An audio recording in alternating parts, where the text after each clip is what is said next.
Council Member Alvarez, can you hear us? Yes. Yes. Thank you.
Hello, Gilbert.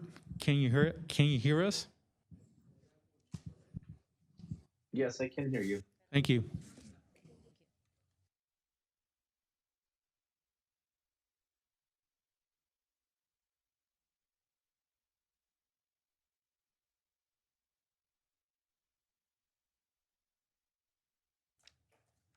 We will now reconvene the special city council meeting. Ms. City Attorney, please report the closed session action. There was one item on the closed session agenda. Item number 1, City Council approved the terms of a settlement and directed its legal counsel to return with a final settlement agreement for City Council approval at a future meeting. And that ends closed session report. Thank you, Madam City Attorney. The special city council meeting is now adjourned. Now, before I begin the regular city council meeting, I would like to inform members of the public, let me just take this off.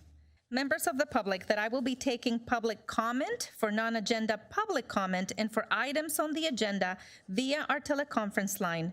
Those wishing to address the city council may call 562-299-6622 when I make the announcement. Persons speaking are limited to a maximum of 3 minutes, and your comments will be recorded. Once your time has ended, the call will be immediately disconnected. For those who have submitted their comments via email, your comments will be read into the record at the appropriate time during the meeting, and no additional public comment will be permitted via teleconference. So I will now would like to call the regular city council meeting. City Clerk Duarte, would you please take roll? Yes, Mayor. Before I take roll, I would like to inform members of the audience that Council Members Alvarez and Ashton are participating in this meeting via teleconference. Council Member Alvarez? Present.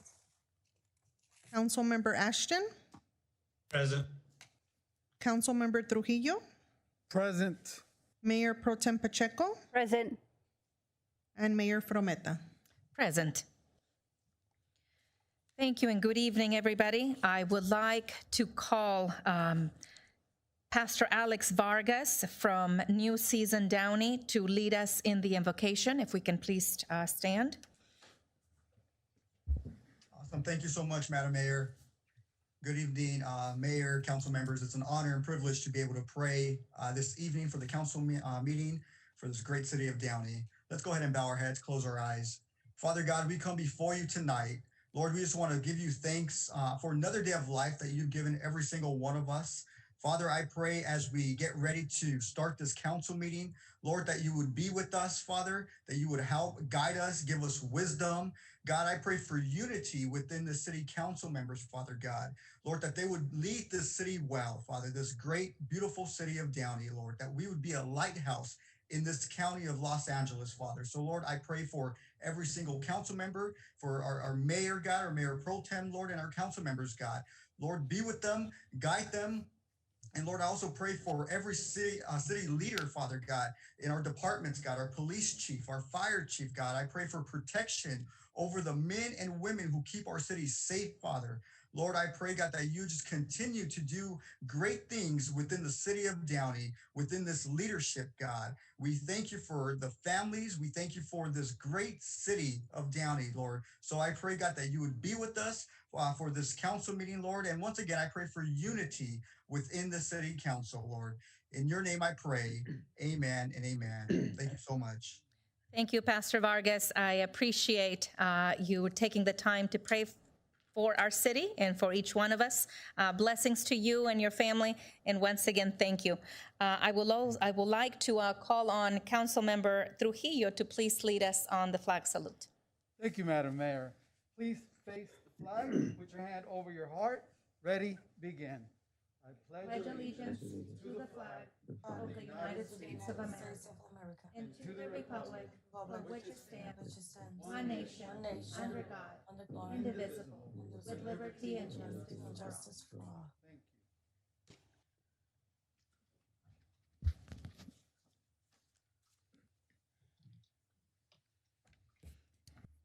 I want to welcome everybody this evening to our City Council meeting. It is such a pleasure to be here and to be able to conduct the city's business.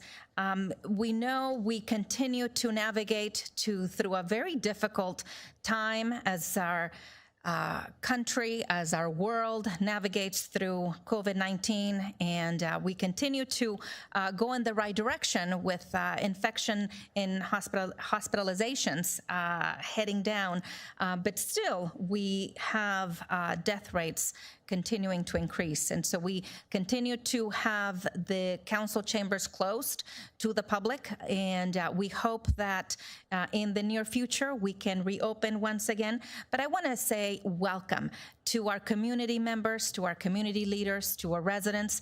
We know we have a lot of people joining us via YouTube, the city's channel, as well as via Zoom. So thank you for joining us. We do have a lengthy meeting tonight. We have some interesting discussions ahead. But before we do that, I do want to let you know the City Council member announcements and requests for future agenda items will be done after I do a couple of presentations. And at this time, I will go ahead and do that. I'd like to call on Julie Garcia to come in, please.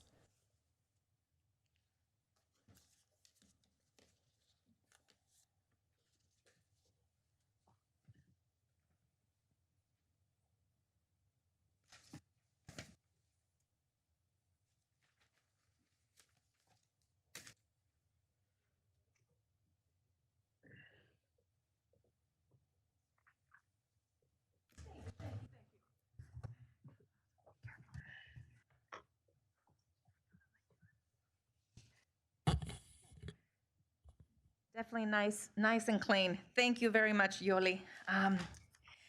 You know, it is such a privilege to be able to do this. I am grateful for the residents of our great city to allow me to serve you in this capacity, and certainly to my council colleagues to allow me to serve in the capacity of mayor this year. And I say that strong communities are engaged communities. And certainly we have a lot of engaged people in the city of Downey. We're a city of almost 115,000 people. And we are so fortunate because we have our own police and fire and our own school district. And every year, each mayor gets an opportunity to think about an award or two that they want to name, and they want to recognize members of the community for the work that they've done. This year, I chose two separate awards. One is the Mayor's Legacy Award. And then I will speak about the other award with the other family shortly. But the Mayor's Legacy Award, the word legacy for me is such an impactful word, because we have been given such a gift, and that is the life that we have. And the life that we have on earth is so tiny in comparison to what our Creator gives us, right? Our time on earth is short. And the time that we utilize and what we do with the time on earth that we've been given is so important.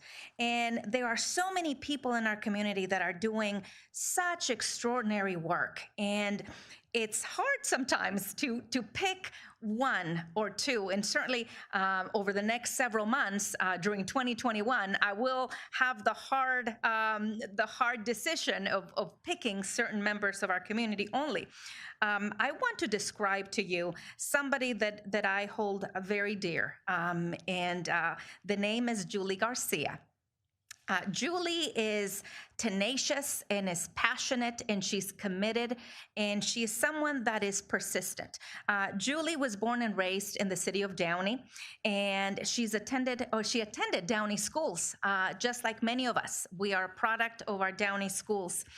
She's been married to her husband, Dave, for 26 years, and they have 2 adult boys, Jonathan and Joshua, and they are now enjoying the blessings of 4 grandchildren and 1 on the way. Congratulations. Julie has been volunteering in the city of Downey in many capacities for 20 years. 20 years. And again, the time that we spend and the time that we give to others is amazing because it's returned to us tenfold. And so the legacy that you are giving and that you are leaving, Julie, is one of fruitfulness and is one that is impacting the lives of families, the lives of children, the lives of youth. Julie has volunteered not only as room mom coordinator, but also the fundraising coordinator in Calvary Chapel, Downey. But you've also been a youth mentor, also at Calvary and at many other high school and local neighboring cities as well. One of the things that you have done is you were president of Gangs Out of Downey, and you have been involved in Gangs Out of Downey for a number of years. You are currently serving as one of the chairmen for the Assistines. And again, the Assistines is part of our Assistance League organization, and we have so many young women that need mentors and that need individuals that can help them along the way. And you are doing such a phenomenal job. You mentioned that your greatest desire is to share with every parent, young adult, teenager, and child in this city of Downey that they matter and that there is a greater plan for their life. Your motto, Julie, is dream big because big things happen. And Julie, I am humbled that you're here and the work that you've done over the last several years in our community. We need more people like you to shine the light and to continue to invest in this community. Because again, the legacy that you're living is going to be impacting generations to come. So it is my pleasure to award you the Mayor's Legacy Award in recognition of your selfless dedication and always going above and beyond for others. Your heartfelt efforts, Julie, and accomplishments have been of enormous value to our community and have helped to further the common goal of making our city a better place for all. Thank you for leaving a legacy of service and generosity in our community. So thank you, Julie. Let me go ahead and put on my mask. Congratulations. Here is the Mayor's Legacy Award.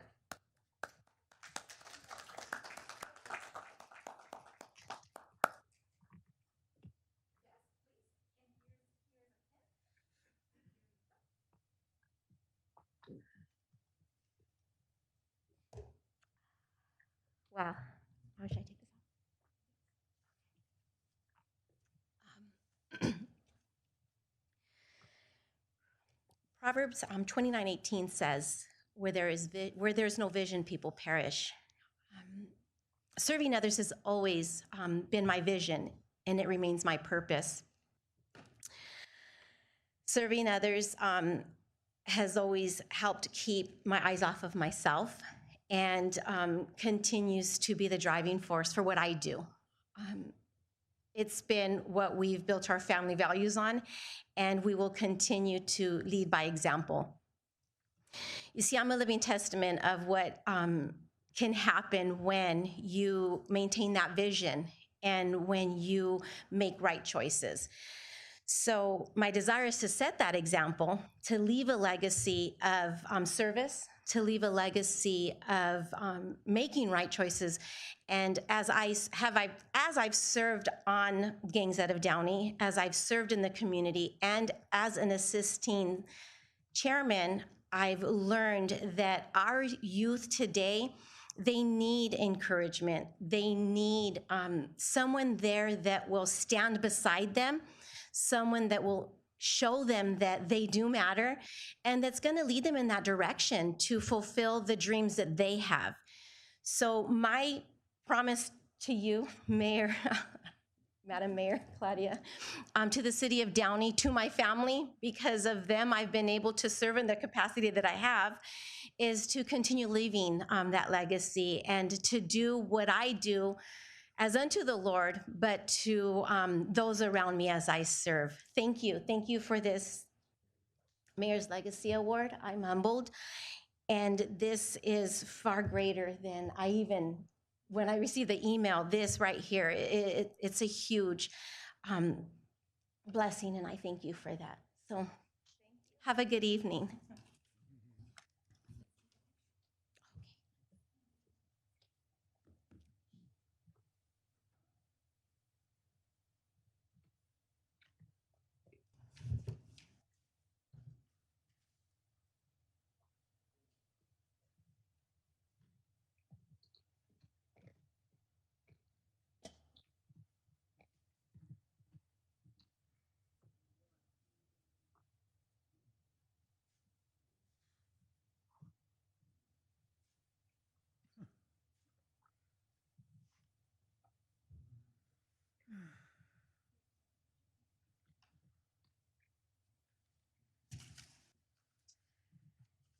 Thank you, Julie. Now, if I can have, in just a minute, Timothy and Alicia Taylor.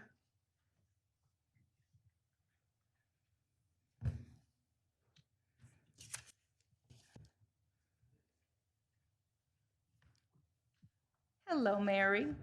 Hello there. I had the pleasure of meeting this wonderful family some time ago through our social media platforms. We have some really good social media platforms in our community. And I was taken aback because Timothy and Alicia, during quarantine, they use their time, aside from being busy parents, and certainly being involved with their daily jobs. Timothy, you've worked for LAUSD since 1996 as a teacher, school psychologist, and administrator, and most recently passed the bar. And I had the pleasure of administering the attorney oath. So thank you for giving me that honor. And also with Alicia. Alicia has worked for LAUSD since 2005 as a psychiatric social worker. And they've lived in Downey since 2008 with her beautiful daughter. And what really, one of the things that I was so taken aback is during quarantine, when we were all suffering in many ways, you took it upon yourselves to realize how much children needed, of course, the encouragement, and you decided to write this book, Hobbyville We Go. And what a neat thing for children. I know your daughter is excited about the book. Thank you for this book, and really that an encouragement to boys and girls on the amazing ways they can spend their days as they quarantine at home. And what a neat thing to do. I chose you to receive the Mayor's Downey Champion Award because of your service to, of course, to this community, because of your desire to look beyond, what was happening. We've been going through a very difficult time through this pandemic, and using your day jobs, of course, as a psychiatric social worker, and the time that you've spent in the classroom to realize our children have been going through a very difficult time. And we cannot forget that. I have to mention that Timothy's mom, Mary, also retired from LA Unified after 40 years of teaching. And so again, when we talk about legacy and when we talk about making a difference in children's lives, and here we are. And let me go ahead and read to you. Thank you very much.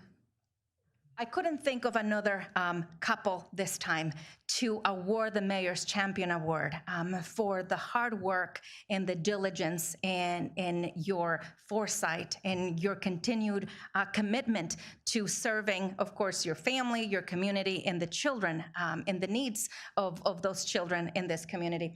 The Mayor's Champion Award goes to Timothy and Alicia Taylor on behalf of the citizens of Downey in recognition of your outstanding citizenship and activities enhancing the community of Downey. Your exemplary efforts and accomplishments have been of enormous value to our community and have helped to further the common goal of making our city a better place for all. Thank you for being a champion for what is good and honorable in our community. Thank you both. Thank you for making Downey your home, and thank you for continuing to be involved members in this community. We appreciate you. And Timothy and Alicia, please come forward. I will put on my mask, and please feel free to say a few words. Congratulations.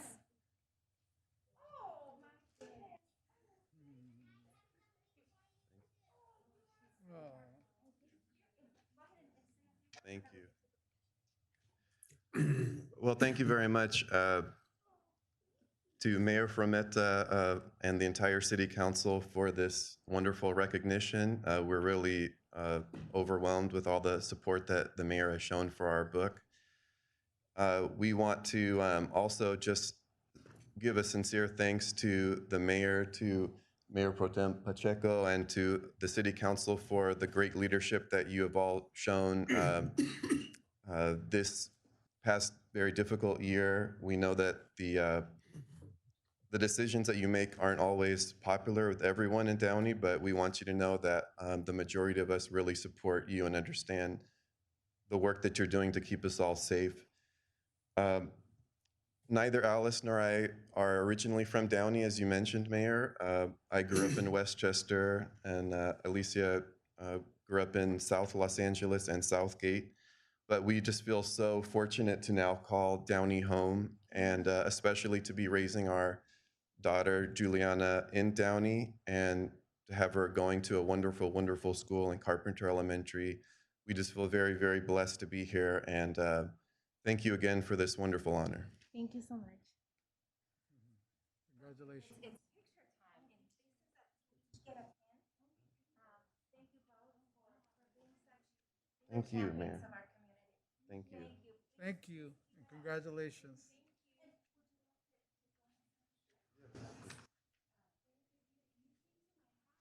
Did I? Thank you. Oh.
it was special education, right? That you've been a part of. So that is very special. Thank you all. Thank you, Ms. Many Taylor. blessings to you. Stay safe. Congratulations. Congratulations. Thank you, and the award.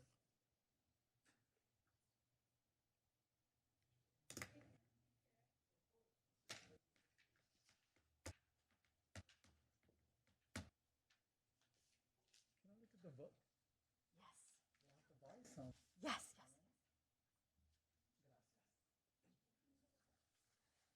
To Mobile we go? I'm sorry? What is the name of the book? Hobby. Hobby, because they, oh.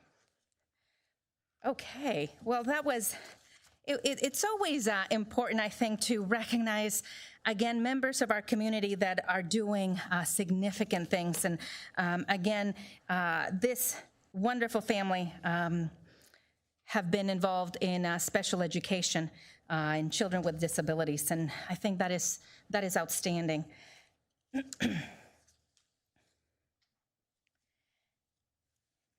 I would like to now move to City Council member announcements, requests for future agenda items, and/or conference meeting reports. I think those will probably be very, very few since we're doing everything through Zoom these days. But I would like to start with Councilmember Trujillo to my left. Thank you, Madam Mayor. So during these times that we're living through this pandemic, I've become really concerned not only about all residents, but in particular our veterans. I'm curious to see how they're doing, especially with so much discussion around mental health as we have to stay at home. I was wondering if our Veterans Subcommittee is meeting, and if they are, I would ask that they take inventory of any groups that we have. I would like to see if we could do something similar like previous Mayor Rick Rodriguez did with the Clergy Council, something similar like a veteran council consortium, to at least bring the groups together and assess their needs and see what resources we have available so we can communicate with them as one, and obviously continue to honor them, engage them in the various memorials that we have. I know that we still have to complete what Mayor Saab discussed at a meeting I attended about I think it's Vietnam veterans.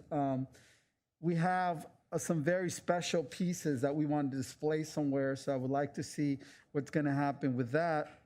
And obviously to continue to honor our veterans. So if we can please have the committee meet, I would like to also be involved. And I want to send a big thanks to Lee Squire for pushing me on this and to bring this idea to hopefully the staff and the subcommittee could work on that.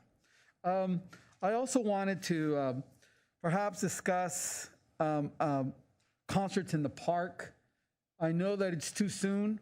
I'm not talking about having any type of event now, but as we look forward and to give opportunities for our families to visit our beautiful parks, and in particular to come and enjoy the Concert in the Park concert series that has been a constant, I know, in our lives for the Trujillos. We always attended the concerts in the park, always a great time. So hopefully we can at least start planning on that, and so we can get those activities to our families. So just those two items, Madam Mayor. Thank you.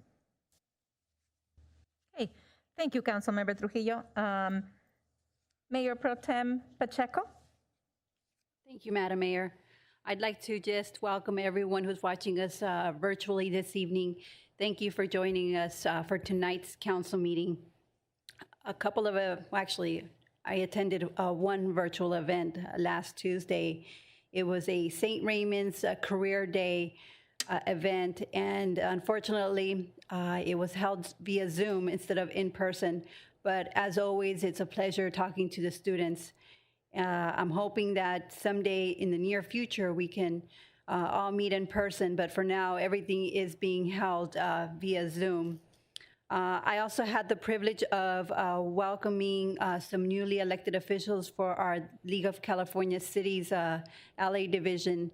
We had a special chat, also done virtually.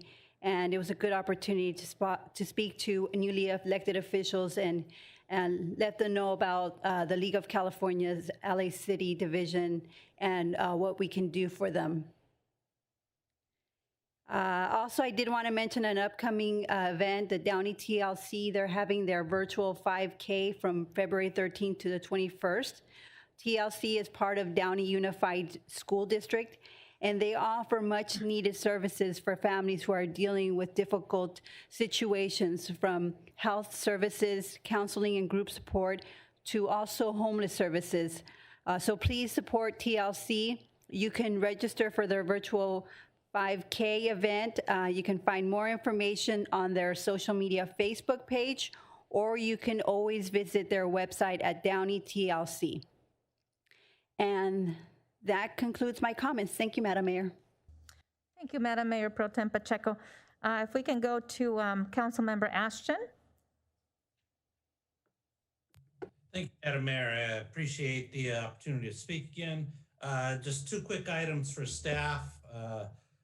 The city of Redondo Beach, a friend of mine who's on council there, he was telling me about a program that they started with their homeless to help with housing them, and it was a pallet homes. And I thought that was kind of an interesting take on being able to help with the homeless problem. Giving them temporary housing doesn't take up a lot of space, doesn't require a lot of code issues to have these things built. I would like to have staff look into seeing if there's an opportunity for us to be able to either work on something like that or get involved more with the Project Room Key that the county is sponsoring. So just something to deal with the homeless problem that we're continuing to have. The numbers keep going up. And I feel that it's something that we need to do a better job on. So item number 2 that I have is it was brought up to me by a resident who was concerned about the Planning Commission, in the sense that a lot of the things that go to the Planning Commission, regardless of whatever it may be, kind of have a set time as to when they need to get these things taken care of for whatever the business is trying to do. Considering the pandemic that we're in, I would like to see if there's a way that we can extend those time frames to where we give the opportunity for those people to do what they want to do, but also deal with the issues that we've been currently having with COVID and having everything being delayed. So those are the 2 items that I have for staff. Just want to thank everyone for watching and attending. Please continue to wear your masks and socially distance. And once you have an opportunity to get the vaccine, I highly recommend that you do it. Thank you. Thank you, Madam Mayor. Thank you, Councilmember Ashton. And Councilmember Alvarez. Yeah, good evening. Thank you, Madam Mayor. My comment's going to be a little bit short. This last week, I have continued to hear from our community. There are many concerns about the virus, the vaccines, the mutations, and how we can get through this. Community members are concerned not only about how life is right now, but what life could be like after a pandemic. Many have lost their loved ones, lost savings, lost plans, lost dreams, lost the housing. As we look forward, the people are saying, please use your power to make our lives easier. I want to say to the community, we hear you, and that is why we're moving forward. And that is why I request, Mayor, that we listen to the community as much as they need us to listen. Going forward, let's not have a time limit for our public comments items today, if that's possible. Let's accommodate everybody and in the interest of being an inclusive city that listens. Thank you, Madam Mayor. That concludes my comment. Thank you, Councilmember Alvarez. Appreciate everybody's comments this evening, and I'm going to try to keep mine brief. And over the last couple of months since we last met, I did have also the opportunity to meet via Zoom in a couple of events. One, Madam Mayor Pro Tem mentioned it, the annual League of California Cities annual conference. And that is always a very, very informative conference. We meet with other mayors and council members from up and down the state, and we discuss issues that are impacting our communities. Certainly, one of the main issues that was discussed throughout the conference is, of course, the impact of COVID and how municipalities are having to navigate through that. And again, we are still in the thick of it. And there's no playbook for this, and we are still continuing to look at how our cities are going to be financially impacted with everything that has gone on. I also had the pleasure of attending the Leaders in the Fight Against Human Trafficking. That was a very well-attended event on a Saturday. And again, members of our school board were in attendance, as well as our police department. And it is so critical, once again, that we continue to move forward as a city in looking at the various ways we can provide the safety and the security for our community in many different ways. Again, human trafficking continues to be an issue impacting communities, and especially with young children and the youth now spending more and more time distance learning. They are prey to online predators or predatorial activities. I want to give huge thanks to the Youth Commission, and certainly to Judy Montenegro in Vania. There was a video that was created by the Youth Commission in regards to the Bennett campaign.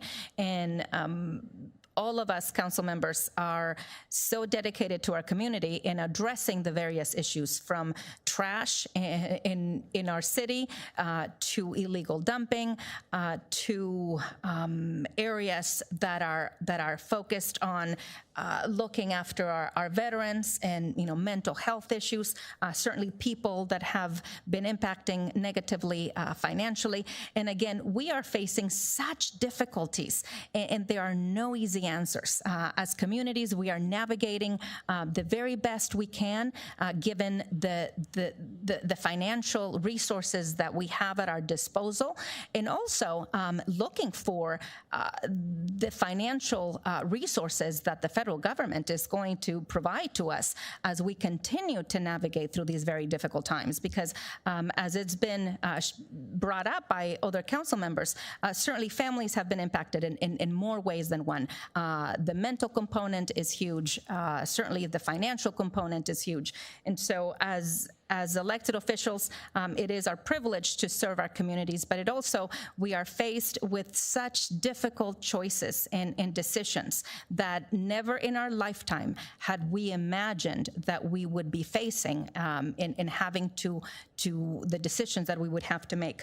I also want to say thank you to our police chief, Dean Milligan, and his department for, on January 28th, the Sheriff's Department let us know that there were about 300 vehicles part of a car club that were entering our city of Downey. And many of our residents have reached out to me to let me know how preoccupied they are about street racing throughout our avenues, and also areas behind Stonewood Mall I know that I brought this issue up a couple of weeks ago, and Aldo and, of course, our police chief, you were very responsive on that aspect. You told me, Chief Milligan, that many vehicles were cited for speeding and for apparently doing donuts in that parking lot that we had brought up to our attention. And so I just want to say thank you, because we continue to be proactive and we continue to take decisive action. So thank you, Chief, for continuing to keep our community safe. And for those residents that are joining us via Zoom and via YouTube, we are doing everything we can to address all of the issues that you bring before us, from the trash to the illegal dumping to the races, the donuts, and everything in between. So thank you very much. That will conclude my comments for tonight. We have much business to take care of. Now is the time for non-agenda public comment. Before we begin the non-agenda public comment period, I would like to remind members of the public participating telephonically that the city's meeting rules contained in the Downey Municipal Code prohibit any conduct that disrupts, disturbs, or interferes with the orderly conduct of the meeting, even if you are participating telephonically. If you happen to be disruptive over the phone when you speak, we will disconnect the call. And there will not be a warning, because I am giving you that warning as I speak. Each speaker shall have 3 minutes to address the council on issues that are within the city's jurisdiction. Since we are under a federal, state, and local emergency declaration in Los Angeles County Safer at Work and in the community's order, I will limit this non-agenda public comment period to 30 minutes, pursuant to Downey Municipal Code Section 2105G. Members of the public who wish to address the City Council regarding non-agenda items may now call our phone line. And again, I want to be very specific. There may be a lot of callers regarding a particular item on our agenda. Right now is the time for non-agenda public comment. If you call for a specific item on the agenda, you will be disconnected. Our teleconference phone line is 562-299-6622. For those who submitted comments via email, your comments will be read into the record, and no further public comment via teleconference will be permitted. City Clerk Duarte, did we receive any written correspondence on non-agenda items to be read into the record? Yes, Mayor.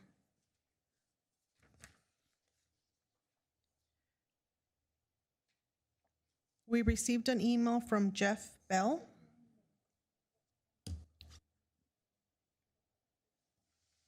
Could you please forward this to the mayor concerning her column, Mary's column in today's Downey Patriot? I don't believe her when she says that there are people driving around making sure people are not parking on their lawns. People around me are parking on their lawns, and they do it every sweet day on my street. It's Monday morning, John Farland in between Pearl Highway and 105 Freeway. And while you're at it, you might consider the fact that I bring my trash cans in. For a lot of people on my street, they keep their trash cans out with people can see them. But then again, you people stick up for each other because you're all part of the same clan. So you see your same race doing this. You can give a free ride, me put my trash cans in. I don't park on the lawn. My lawn looks like shit, but guess what? I'm going to be doing some construction out there, and actually I'm going to start leveling the front yard here, but I don't have any weeds that are higher than 3 or 4 in, but yeah, it needs to be leveled. I don't think there is any laws or codes on breaking by having it that way at this point. Thank you, City Clerk. Do we have any speakers on the phone on? Yes, Mayor. I have 2 more. Two more one emails. email and Okay, one more letter to read. Okay. Thank you. This email is from Jonathan Haas. Good evening. My name is Jonathan Haas. I served as El Monte City Clerk from 2013 to 2018. Since 2015, I have been a whistleblower on Andre Quintero and Team El Monte's embezzlement of $10 million from the El Monte Promise Foundation Scholarship Fund. I have interviewed dozens of El Monte residents who have privately confirmed that Promise funds were used for fraudulent trips to Vietnam and Haiti, a bogus consultant in Salt Lake City, house repairs, and other criminal activities. I have myself been interviewed by the FBI about 24 times. Documents providing the embezzlement have been submitted to the FBI and the District Attorney's Office and are now available to the public online. I am asking the Downey City Council to call out these crimes and protect the vulnerable residents of one of the poorest cities in Southern California. El Monte children who should have been provided with college scholarships were robbed. Andre Quintero and Team El Monte members must go to prison. If you have any questions, please call me or text me. Thank you.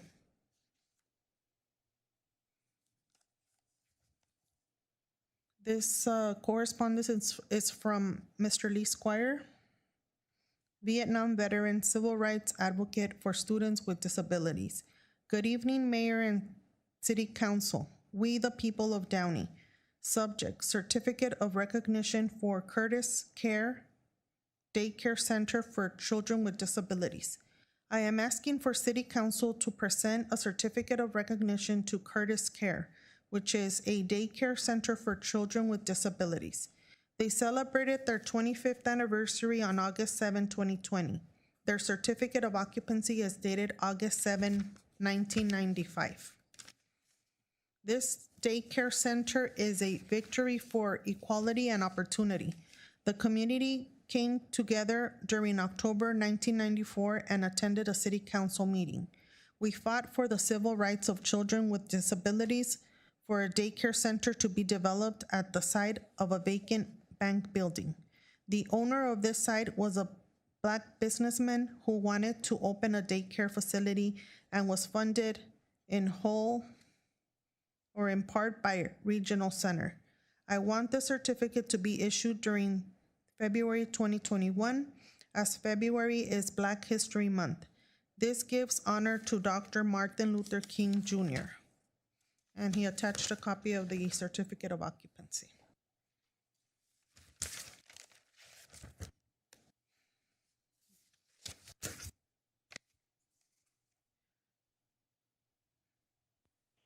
Hello, please state your name and begin speaking.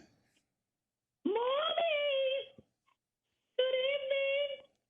Said mommy, I'm gonna read from the book of Romans 27 for the faggots. And likewise, even the males left the natural use of the female and became violently inflamed and lost one another. Males fucking males, working what is obscene. Working what is obscene. Hey, bitch, where's the fucking subtitles? Put it up. Put the subtitles up, you racist fat cunt. Put it on.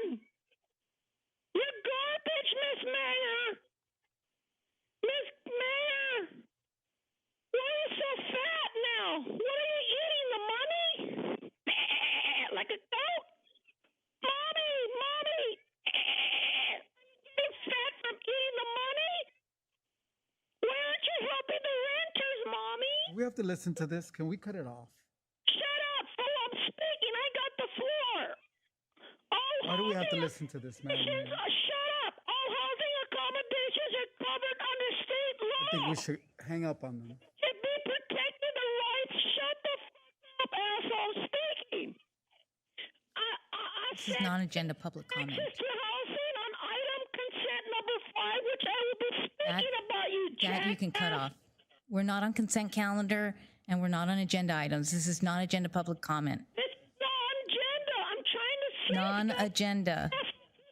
Madam City Attorney, can we cut him off? The No. book of Romans, chapter 1, 27. Males left for the use of female violently inflamed lust towards one another. You faggot. God hates homosexuals. It's a fact. I want to state for the record that I am offended. And I don't believe I should have to sit here and be offended because this man supposedly has a First Amendment right.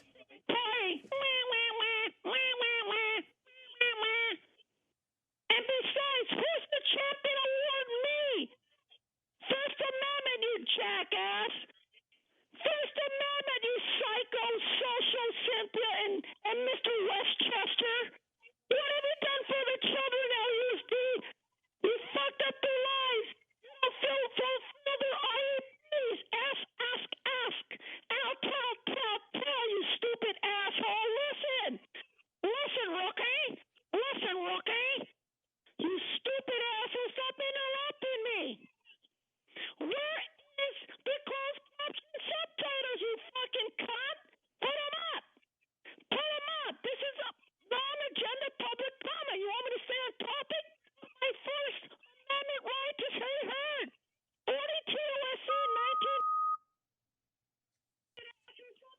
He's still going. Hello, please state your name and begin speaking. My name is Adrian Alvarez. Am I on? Yes, go ahead.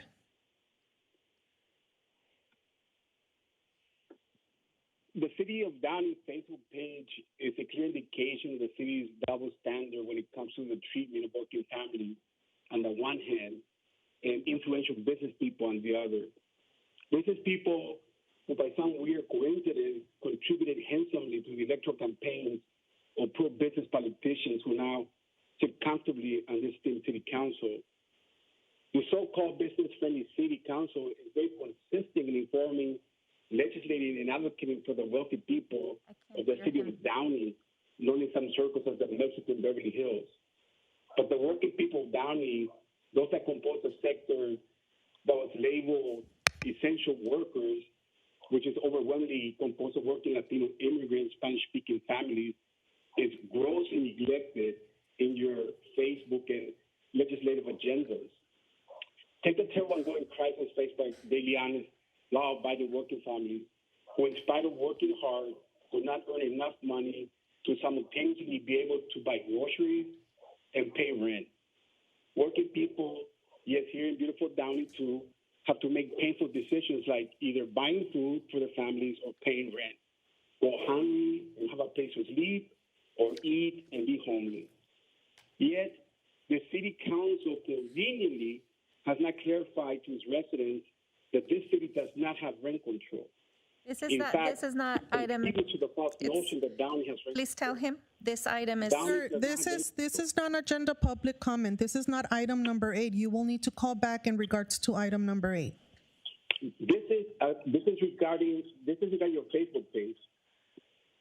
This is not an item on the agenda. You're talking about rent control, and this is non-agenda public comment. I'm talking about your Facebook page.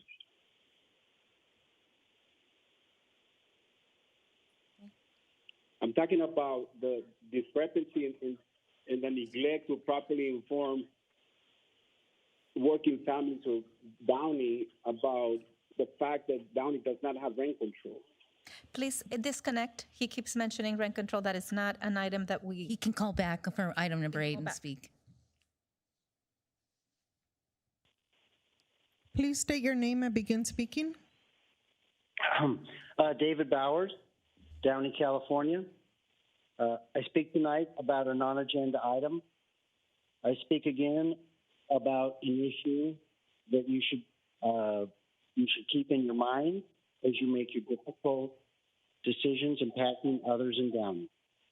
You have sworn to uphold the U.S. Constitution.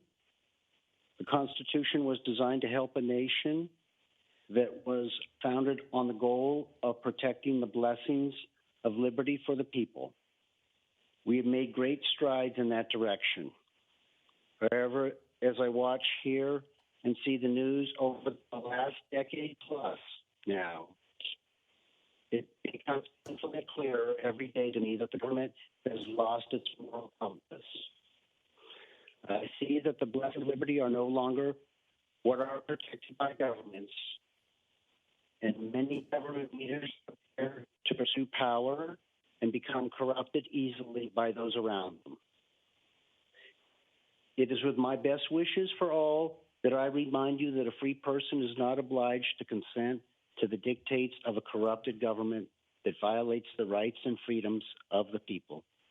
I hope you can consider the bigger issues at stake in your roles as you move forward as a council. Thank you for your time this evening.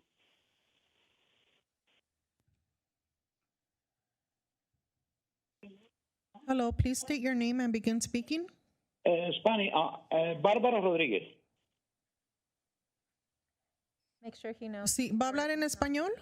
Sí, por favor. Ok, ahorita estamos hablando de cosas que no están en la agenda. Sí, yo quiero hablar de los negocios. De los negocios. Ok, un momentito. Le van a traducir, ok? Permítame. Ok, gracias.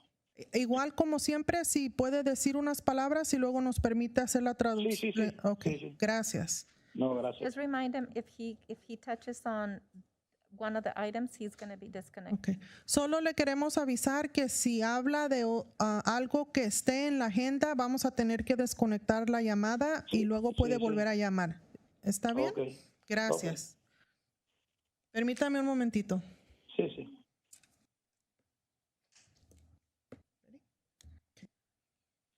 Ok, puede comenzar. Sí, buenas noches.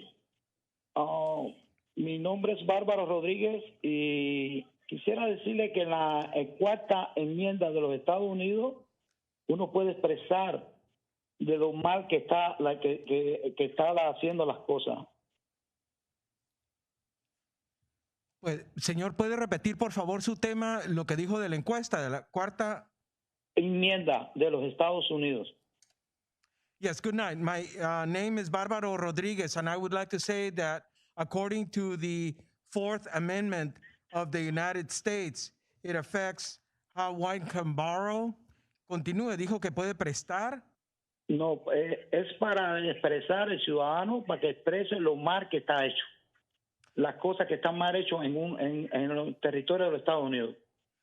Correction, Madam Mayor, that according to the Fourth Amendment, it is for a person to express when things are wrong, how bad things are in the United States. Pregunto yo, ¿qué está haciendo el concilio y la ciudad de Downey con los negocios chicos? My question is, what is the council doing in the city of Downey for small business?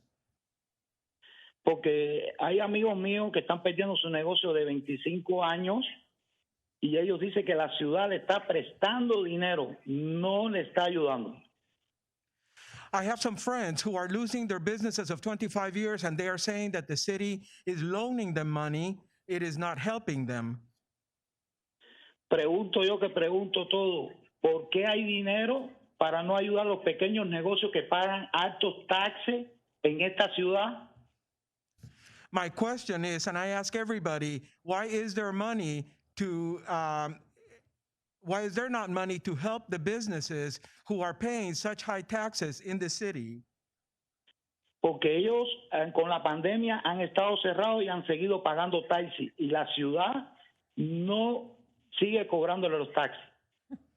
They have been paying taxes even though the businesses are closed because of the pandemic, but the city is not charging the taxes. Entonces pregunto yo, la respuesta de la ciudad es no hay dinero. So the question I have, the answer from the city is there is no money. Okay, pero si hay dinero para pagar unos salarios exorbitantes. However, there is money to pay some exorbitant salaries. Y algunos proyectos que son muy caros, como las estatuas, que cada estatua vale $100,000. And some projects that are very expensive, such as statues. Some of the statues each cost $100,000. Como el salario del administrador, que hace 15 días que yo hablé, que gana más de $300,000 al año. Like the salary of the city manager, I called a couple of weeks ago that he makes $300,000 a year. Gana más que el vicepresidente de los Estados Unidos y está cerca del presidente de los Estados Unidos. He makes es su more. Salario. He makes more than the vice president of the United States and is close to the United States president in his salary. El vicepresidente gana $265,000 al año y el presidente viene ganando como unos $365,000 al año y él está más acercándose al presidente. The vice president makes $275,000 a year. The president makes close to $375,000 per year. He is getting close to what the president makes annually. Pregunto yo, ¿por qué la ciudad no está chequeando? Este es un despilfarre de dinero que se puede ayudar a los negocios chiquitos. My question is, why is the city not looking at this? This is a wasteful spending of money that could be helping small businesses. Los negocios chiquitos, a que se acuerden que los negocios chiquitos son los que le están pagando el salario a la policía, a los bomberos, a todos. I say to remember the small businesses. Remember that small businesses are the ones that are paying the salaries for police, for firemen, for everyone.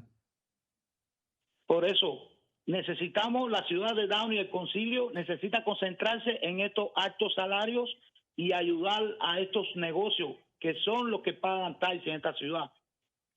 That is why I say the city council in the city of Downey must concentrate on those high salaries and concentrate on the small businesses that pay to the city. Ya es todo. Que tengan buenas noches. And that's all. May you have a good night.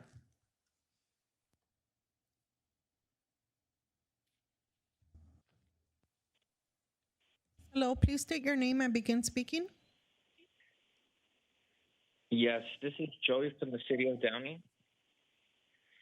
First off, I want to open up with telling all the council members that if you're going to open up all the restaurants and you think that they're going to socially distance and that is acceptable to do here in the city of Downey, then you should open City Hall.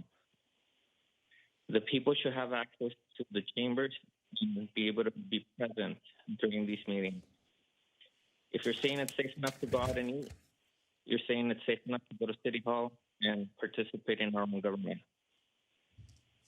Second, rent control. You guys need to support Tell that. him he needs to call back. Joey, this is non-agenda public comment. If you want to talk about rent control, I you know have what to it call is. back. I'm very aware. Thank you. I'm telling all the council members that they really need to consider that we are in a pandemic and that they need to do everything that they can for this community. So I've already said that. Now, really quick, in this very meeting alone, it seems that council member just doesn't understand First Amendment. This is the deputy former Jackie Lacey and now special advisor to current DA Gascon, who is telling people to hang up on constituents because he's offended. Mr. Trujillo, if you don't know the First Amendment and you're in the line of serving in law, then that is a problem. Now, I already knew that that was a problem because another issue that I need to bring up is how you have criminally gotten yourself involved in someone's case and offered a sweetheart deal. People need to be talking about He needs how to you address have whatever violated comments federal to me, protocol. not to other council members. You need to be Joey, held accountable. please address your comments to the mayor and not to other council members. Okay, Mayor, you need to be advised that you don't direct the conversation. This is public comment. I am able to comment on anything. But here's what I'm going to say. Ms. Alvarez, Sean Ashton, please help me keep Mr. Trujillo accountable with his criminality. I ask that these council members do not ignore the transgression and violation of federal law that the crooked attorney sitting over there has taken. You need to do what's right by the Downey and hold everyone accountable. Just because you guys like the guy doesn't mean that he hasn't done things that should not require him to be sitting at that chair. Violating laws, protocols in some of the highest positions of our government should never be accepted, and this city council should condemn it fully. And I expect Ms. Alvarez, Mr. Ashton, and yes, Frometa, you, the mayor, to do your job and to protect our city from criminal. Hello, please state your name and begin speaking. Ronald Kohler, 1639 Lorena. Can you please lower the volume on your device? Is that better? No, we're still hearing feedback. Okay.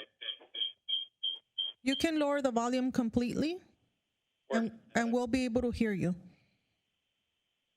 Okay, is that better? Yes, thank you. Go ahead.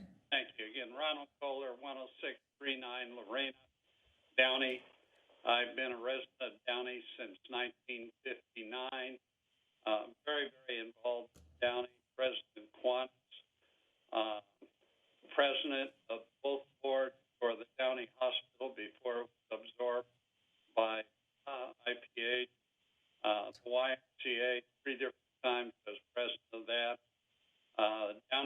Freedom Club was president, was also the leading fundraiser from the citizen, and worked with Randy Barb, then mayor, to get funds for the Downey High School swimming pool.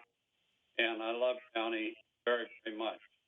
I'm old, and I've been waiting since 5:30. I realize now that I cannot make comments on an agenda item, so I will not do that.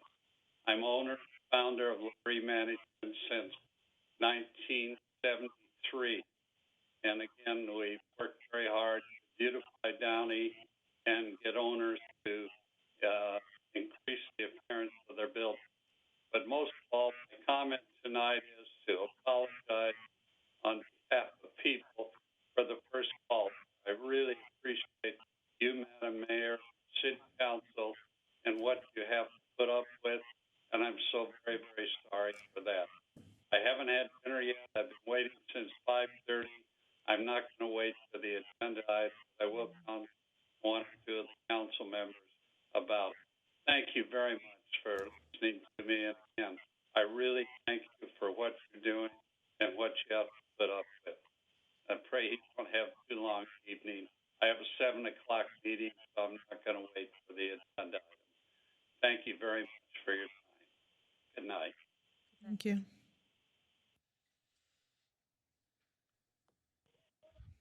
Hello, please state your name and begin speaking. Sí, buenas noches. Mi nombre es Verónica del CIR. Sí, un momentito. Le vamos a traducir y una pregunta. Está hablando sobre, ahorita es el tiempo de hablar sobre cosas que no están en la agenda. Sí. ¿Sí? Ok, está bien. Bueno.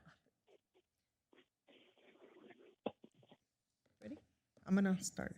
Repita el apellido, por favor, repita su nombre y ya puede comenzar a hablar. Sí, es Verónica del CID. Comience a hablar, por favor. Sí, buenas noches a todos los presentes, a los concejales. Yes, my name is Verónica del CID. Good night to all of you present, all council members. Diga. Sí, el día de hoy estoy llamando porque principalmente quiero primero felicitar a la concejal Catherine Álvarez.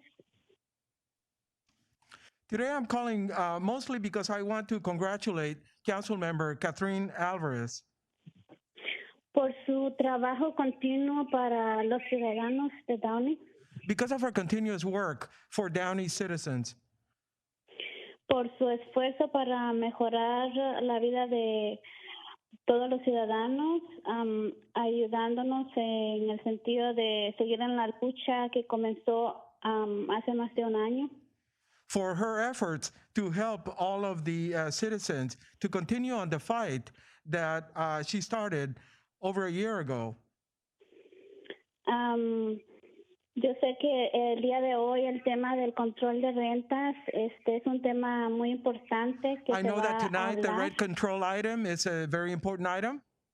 Señora del CID, permítame un momento. Ahorita solamente puede hablar sobre cosas que no están en la agenda. Si gusta hablar sobre el control de rentas, necesita volver a marcar cuando estemos hablando de ese tema. Pero todavía no he terminado de decir lo que iba a decir. Sí, está bien, pero no se puede referir al control de renta. Ahorita solamente puede hablar sobre cosas que no están en la agenda. Tenemos tiempo para que hable sobre el control de renta cuando estemos hablando de ese tema. Ok. ¿Sí? ¿Puedo seguir?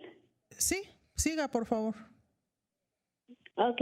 Sé que los esfuerzos son constantes y el peso es constante sobre ella, pero sé que todos juntos lograremos llegar a la meta que nos propusimos hace más de un año. I know that her efforts are constant and that the weight on her is constant, but I know that together we will all reach the goal that we set for ourselves over a year ago. Creo que nuestra opinión es importante y no podemos callar nuestra opinión, sino seguir en la lucha constante y seguir apoyando y siguiendo nuestros pensamientos. I know that our opinion is important, that we cannot keep our opinion quiet, that we must continue constantly in the fight and our support to her. Espero que todos los demás concejales también tengan presente de que los ciudadanos tenemos una opinión y la opinión es importante y ellos traten de abrir su mente y tratar de ayudar a la comunidad. No solo a ciertas personas, sino que a todas en general. I wish for all council members to keep before them the importance of citizens' opinions, that opinion is an important thing, and that they try to help all citizens and not just try to help some, but all in general. Muy buenas noches. Buenas noches. That's all very good, and have a good night.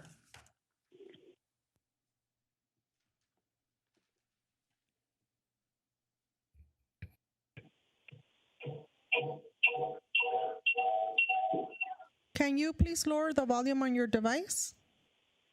Sí, buenas noches.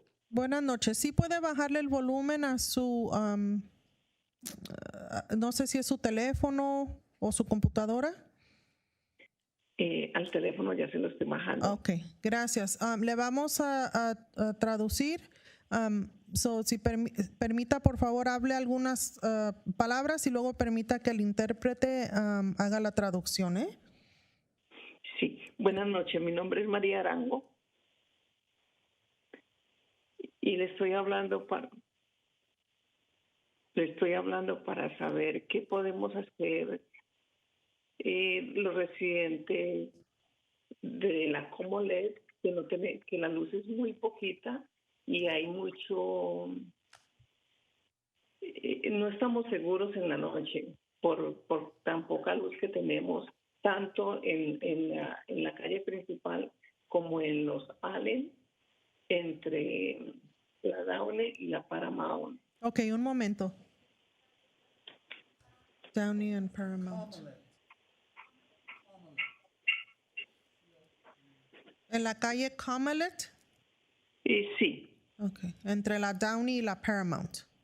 Y Paramount. Sí, un momento, por favor.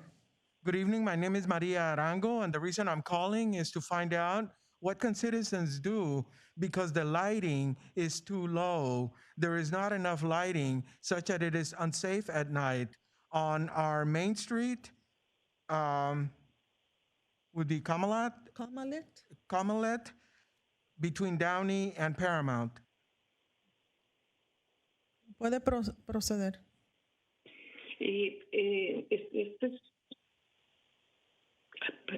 Perdón. Y también, ¿qué podemos hacer? ¿Qué puede hacer la ciudad de Downey con los dueños de casa que están bajitos para pagar los pagos? ¿Puede repetir lo que ha dicho del pago, que los dueños de casa qué? Los que no tienen suficiente dinero para hacer los pagos mensuales, ¿qué pueden hacer? ¿Qué puede hacer? ¿Qué podemos hacer? O la ciudad de Downey, ¿qué puede hacer por ellos? Also, I'd like to know what it is that citizens can do. What can the city of Downey do for those homeowners who do not have enough money to pay their monthly rent? What can they do? Esto es todo. Muy buenas noches y muchas gracias. And that's all. Have a very good night, and thank you very much. Gracias.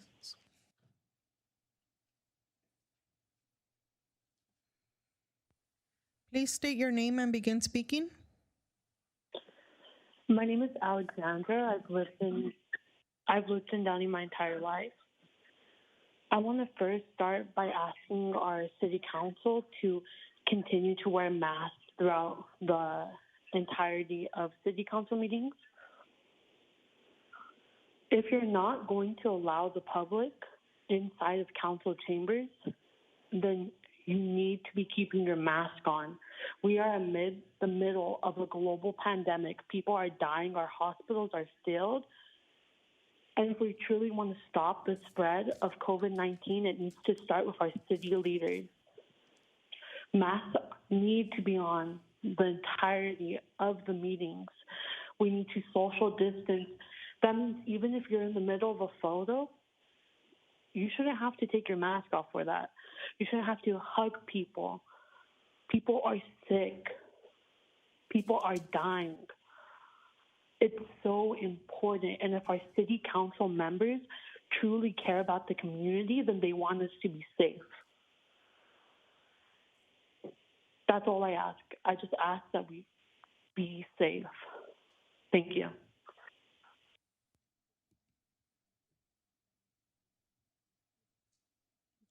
Thank you, City Clerk Duarte.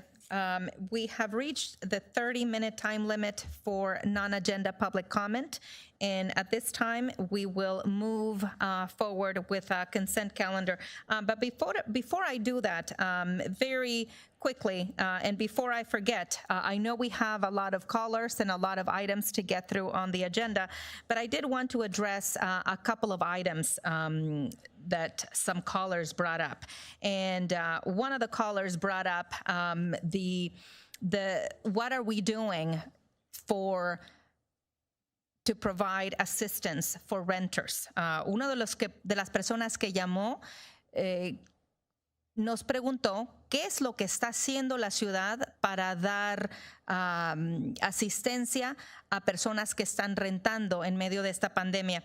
Quiero recordarles a todos los que se encuentran en YouTube y en el canal y por Zoom. I want to remind everybody that is on YouTube and through Zoom that through the CARES Act, the monies that the federal government provided, por medio del dinero que vino del gobierno federal, por medio de CARES Act, la ciudad de Downey ha provisto $950,000, que es casi $1 millón en lo que va en este tiempo de la pandemia. The city has provided close to $1 million, $950,000 for residential rental assistance program, and that money has been distributed. Ese dinero ha sido distribuido a personas que han aplicado al programa de asistencia para inquilinos en la ciudad de Downey. Y este programa ha sido bastante publicado por las redes sociales de la ciudad. This program has been widely distributed through our social media platforms and through our website. And we've had a long list of individuals that have been helped. Also, I want to make mention that we have also, through the monies received by the federal government, we have helped, we have served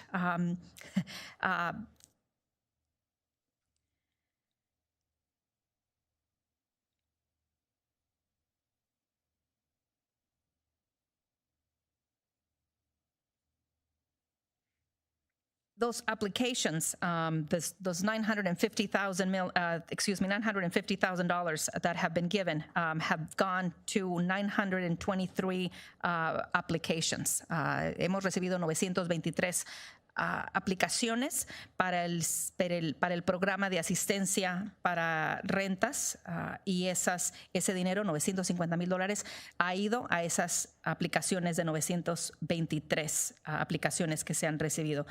También se les ha ayudado a los pequeños negocios con el programa que también se recibió por medio del gobierno federal. We've helped and assisted with the temporary outdoor dining program. 34 applications were received over the course of this pandemic, and those small businesses have been assisted. 34 pequeños negocios han aplicado a este programa y se han beneficiado de esto. Thank you very much.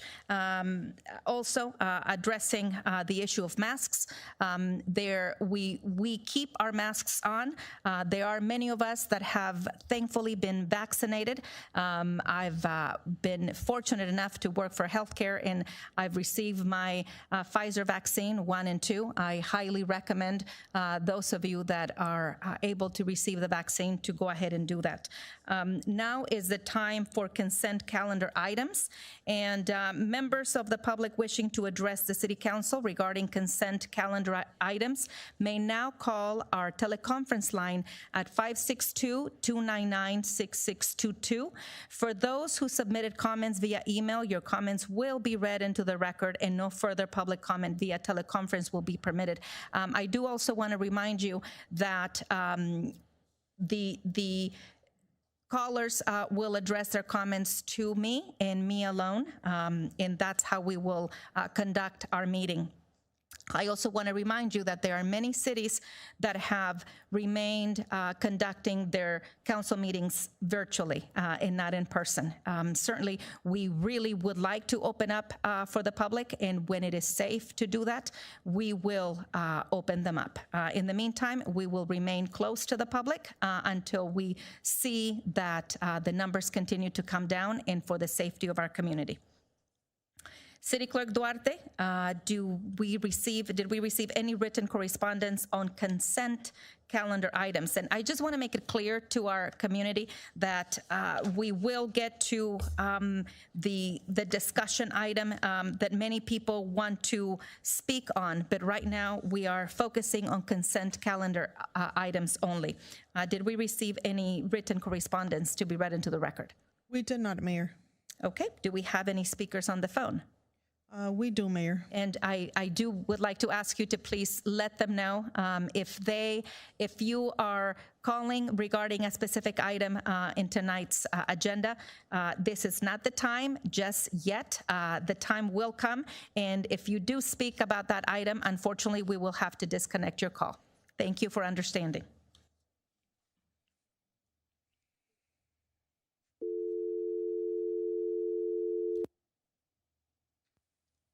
Please state your name and begin speaking. This is consent calendar items only. Timothy Padilla. Yes. I'm sorry, I didn't hear what you said. What is it, Marty? This is consent calendar items, so you can only talk about consent calendar items that are on the agenda. Yes. Okay. I'm calling with regard to. My name is Timothy Padilla. I've been around for about 20 years and a homeowner.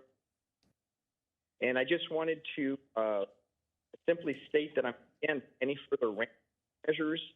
And I just believe that there's already two restrictive measures in place. And as a resident, I want to live in town with investment for businesses into our property owners. And I just think that any further resistance may cause issues down the road for best for property. Thank you very much.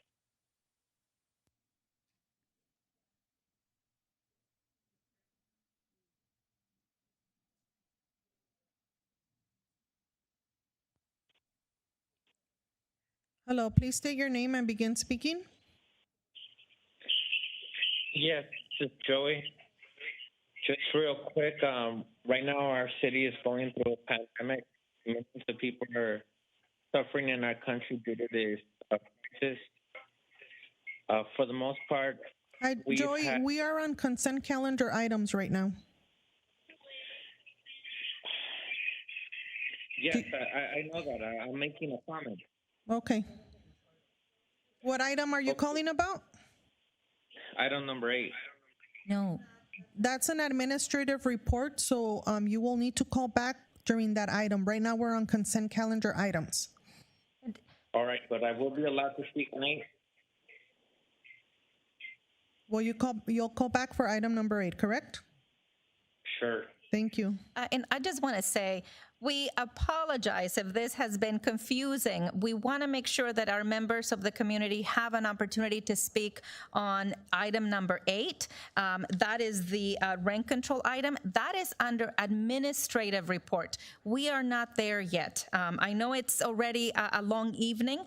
We are going to be taking calls regarding items number 1 through 7 on the consent calendar. If you're not speaking on consent, you will be disconnected and you will have to call again. The administrative report is number 8, and that is not yet the item that we will be speaking on. So thank you for your understanding.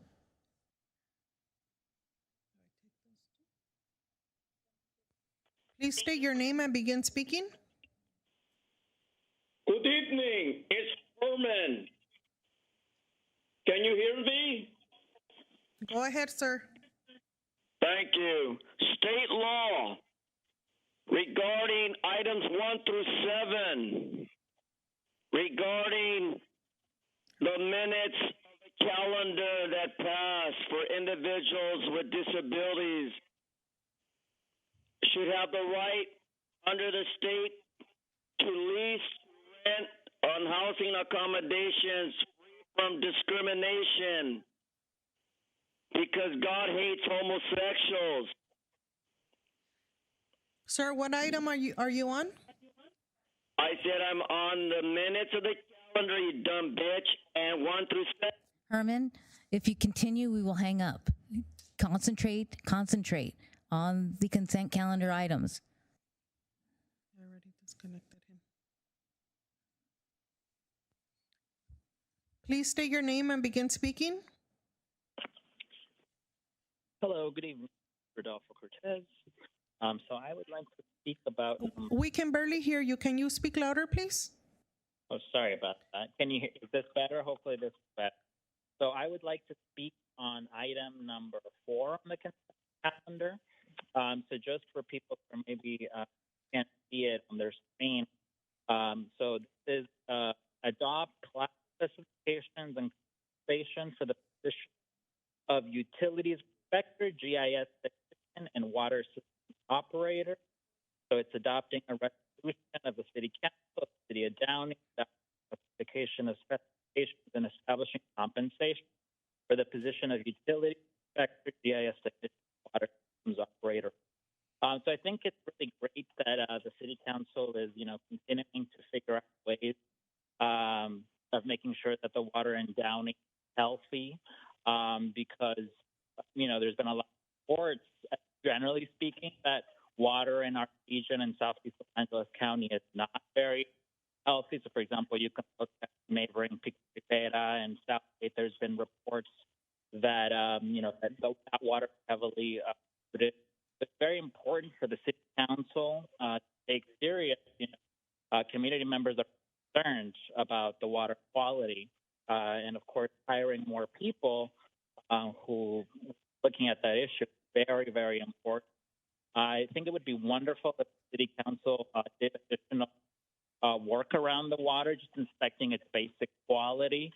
And I also, a side note, I think the city clerk has been answering my public records request about the water. Thank you so much, because it's very important to make sure that we all have clean water. We be some type of partisan issue or anything. All need that clean water coming out of every single faucet in Downey and in really every city. So please, alert the community about the waters. If they look off, it's important to alert the community. All deserve clean water. So thank you for this part about hiring new people. So it's great to hire even more people and make sure that their work is known in the community, so that our water is truly clean.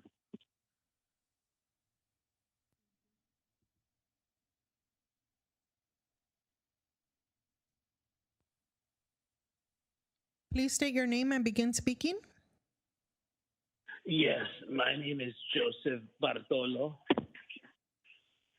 and I want to say that Director or City Manager John Oscui, he likes to skew things in his favor. he should not be part of the city council now that the city council is adopting resolution 21. This is of not establishing any item on the compensation. consent. Sir, this is consent calendar items. This is only regarding items that are listed under the consent calendar, items 1 through 7 of the agenda. Do you have any comments regarding any of those items? Isn't this item 4? Adopt class specifications and compensation for the position of utilities inspector, GS technician, water systems operator, human resources. Isn't this item 4? You can talk about item 4. Okay, well, that's the item that I was talking about.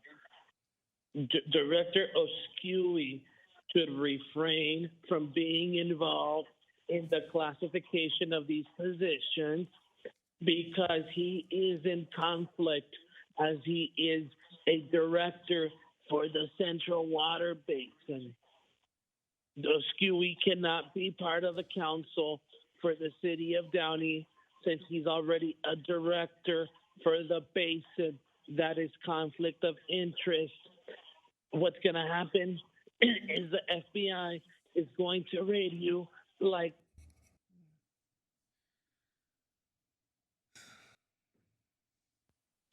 Please state your name and begin speaking.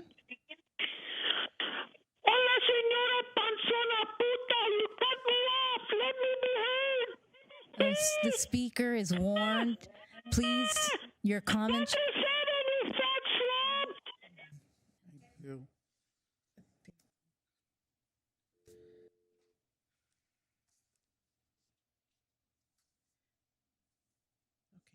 Mayor, in regards to item number 1 of the consent calendar, I would like to point out a correction on the dates of the meeting minutes. The council will actually be approving the meeting minutes for the regular meeting of January 12, 2021, and not 2020. And also, it is the special meeting of June 2nd, 2020. Yes, Thank you. noted. Thank you.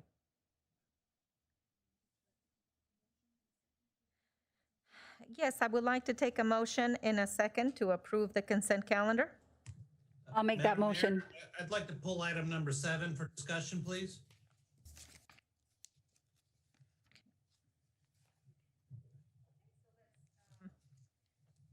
I'll make a motion to approve the consent calendar items.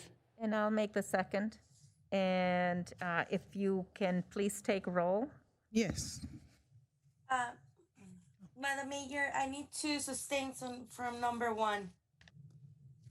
Yes, Abstain from Councilmember number Alvarez. 1. Thank you. Thank you. Madam Mayor, I need to abstain from number 1 regarding the minutes of June 2nd, 2020. I was not on council. Just to that portion. Member Trujillo. City Clerk, would you take Yes. So Councilmember Alvarez will be abstaining from item number 1, and Councilmember Trujillo will be abstaining from the special council meeting minutes of June 2nd, 2020. And Councilmember Ashton is pulling item number 7 for separate discussion. Councilmember Alvarez? Yes. Councilmember Ashton? Yes. Councilmember Trujillo? Yes. Mayor Pro Tem Pacheco? Yes. And Mayor Frometa? Yes. Thank you. Councilmember Ashton, you wanted to pull, item number 7. The floor is yours. Yes, thank you, Madam Mayor. I'll try to make this as brief as possible. This is kind of one of those things that I was thinking about when we were looking at the utility poles, and we're charging the $200 per pole. And it kind of led into what one of the callers brought up as a lack of lighting on some of the streets. I don't know if this is possible or what type of funding we're getting from all of this, but I'd like to see if we can maybe use some of that funding from the rental of the utility poles to actually help pay for lights put up throughout the city. I think that'll be a benefit not only to our residents, but on top of that, that gives us more light poles to rent out to the companies to help fund all the light poles we're putting in. So I'd like to see if staff can look into possibly doing something along those lines with this money to help, basically it's a win in my opinion. So Would it be to change it to LED lighting, or would it be to add more poles? well, ultimately both, but I mean, like right now, I would say the concern would be streets that don't have any lighting first, because we don't have, there are certain streets throughout the city, like the one caller mentioned on Comalet, where the lighting is poor, non-existent, and I would at least like to look into seeing if we can, either fund the polls or at least partially fund the polls, or do what we can do to help the lighting in our neighborhood in the evenings.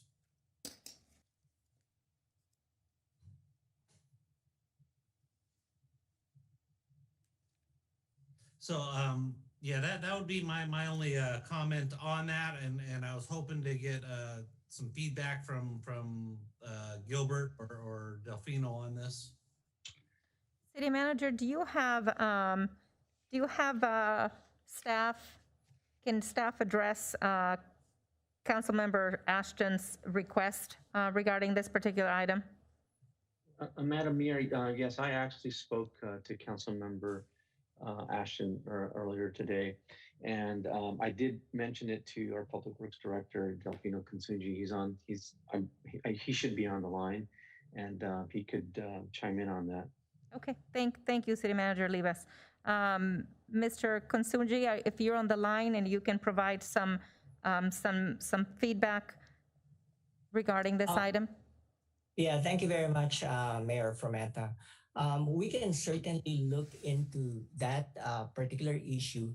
Right now, the way the funding of the street lights work, it is by petition, and it is normally paid for by the assessment districts. The city has a citywide lighting assessment district that pays for the installation of the street light poles and for the operations and maintenance.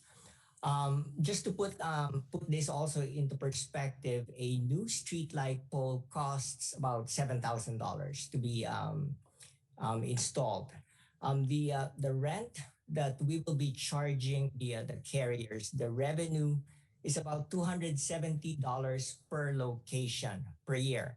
And right now with AT&T, their application, if this is approved, the license agreement is approved, right now they have 5 applications that we can issue permits on. So that would be about $1,000. And we can also look into maybe using that to fund partially the street lights. But we just have to look at it because right now the city has a citywide lighting assessment district. And right now everybody's paying for their street light poles via assessment. So then, Delfino, if let's just say, just hypothetical, let's say I wanted a new light pole on my street and I don't have one, would the lighting assessment pay for that, or do the residents pay for that? So it would be the residents that will pay for that. So they will have to get a petition going to get all the property owners to buy into the installation of new street light poles. And I believe the petition has to be supported 2/3 by the property owners.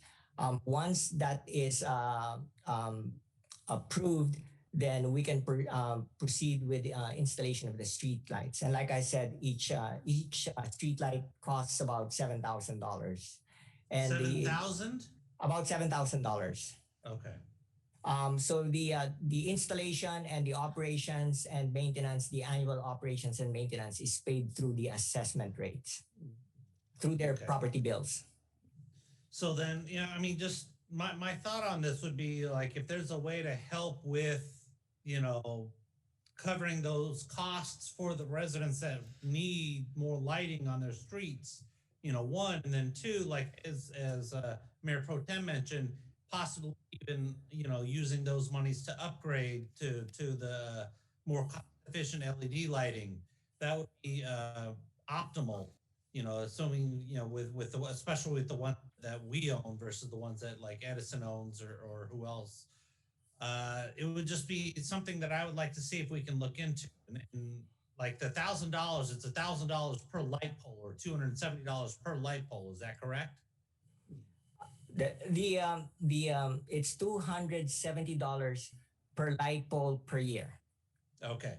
So then obviously we have what, 6,000 light poles? How many of them are they going to be using? The city has 6,600 street light poles. 2/3 of that, or 4,400, are owned and operated by SCE. So, okay, so we don't even get a part of those. Then, no, right? no, we don't. So it's the only city, the 2,000 that we have. Correct. It's 2,200, and those are concentrated along Lakewood Boulevard, Imperial Highway, and the downtown area.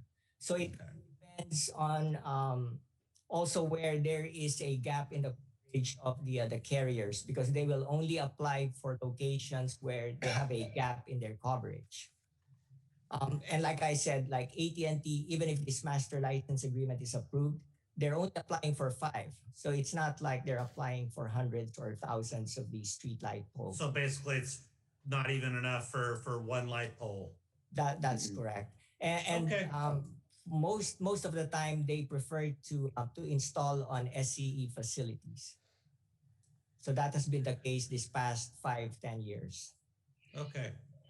All right. I appreciate the update on that. If something kind of happens to where we're able to do a little bit more, I'd like to look for us to look into that. With nothing else to say, I thank you for the report. I appreciate it a lot. I'll move to approve the item. Thank you. I'll second. Perfect. Thank you.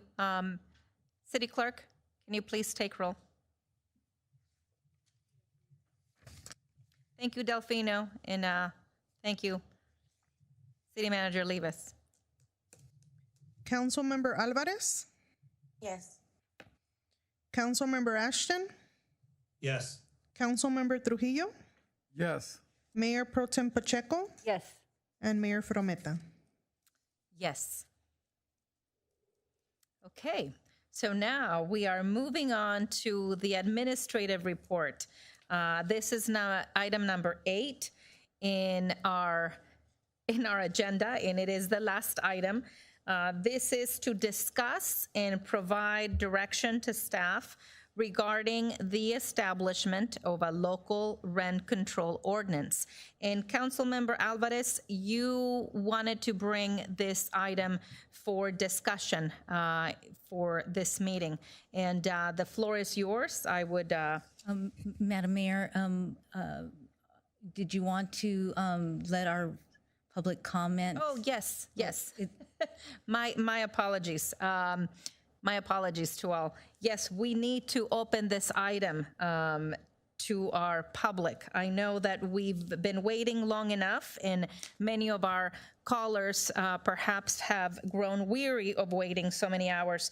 Before we open the item number 8 on the agenda, I do want to advise members of the public that the city received 127 written correspondence on this matter. Certainly that's a very large number of items, and we also received a large volume of callers, and they all want to speak on this matter. Now, consistent with the government code section 54954.3 B1, and to balance the right of the large numbers of persons that are wishing to be heard on this item, and with the need of our council to efficiently move this item to discussion and decision, I will be making the following changes to the public comment period for this item only. Now, this is in line with our government code section, as I just indicated, and each written correspondence will be read by the city clerk for 1 minute.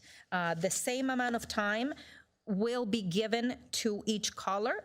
Each caller will have 1 minute to make his or her comments known. Otherwise, ladies and gentlemen, we would be here for 5.5 hours based on the number of emails that we received and, of course, calls. And again, going with, pursuant with the government code and ensuring that everyone that wants to speak on this item, there may be people holding on queue since 6:30 this evening, and it wouldn't be fair for them to be until midnight tonight. So we want to be as efficient as we can, and we want to continue to move this meeting forward so that we can discuss and also hear the presentation that staff has prepared. Madam Mayor, also with those meeting rules, those callers that call in and speak Spanish and require translation, they will be given 2 minutes. Because of the translation, we have a translator present who'll need to translate, so we'll need to give time for that. So we double the 1 minute to 2 minutes to allow for the translation for speakers who speak in Spanish. Thank you, Madam City Attorney. I appreciate that. Callers in Spanish will get 2 minutes. The written comments received by the city are currently posted on the city website, where the agenda is also posted. So again, we wanted to make sure in complete transparency that all of the correspondence that we received via email was uploaded to the city website, and you may find those items on the website. The written comments will also be available in the city clerk's office if anyone would like to inquire about that. So with that, I'd like to open up this item. And also, I want to let members of our community know that there may get to a point where, as a council and staff, we may need to take a pause, and we may need to take a 2-minute break, a bio break, as I call it. And so just wanting to be considerate to everybody and wanting to make sure we move this along. This item was requested by Councilmember Alvarez. And Councilmember Alvarez, would you like to begin the discussion? Madam Mayor, are you going to take a public comment first, or do I just go straight with? Councilmember Alvarez can go first in her comments. Yes, you can go first, Councilmember Alvarez. And then after your comments, then we'll go ahead and open it up for public comment. Okay. Councilmember Alvarez, can you please let me know when you're ready for me to display your PowerPoint slides? Yes, Thank you. I will let you know. Thank you, Alicia. I wanted to thank you, Madam Mayor, and the City Council members of Downey. I know it's difficult times right now, and we pretty sure know what's going on with the COVID. And I brought this up to you and to the City Council members and to the public because we're going through a hardship. A lot of families are going through a lot right now. They have lost their jobs, and pretty much, yes, they are some help, for a month of rent that Downey has been helping, being part of it, sharing a little bit of the information to the renters so they can take advantage of it if they are going through a hardship. And I just wanted to let you know, thank you so much to let me know, have this in the table, like on the dais, as I just remember how it's called. And I will start my presenting. Please, Alicia, can you please have the slides? Yes. Thank you. And then let me know, please, when you need me to switch to the next slide. For sure. Thank you.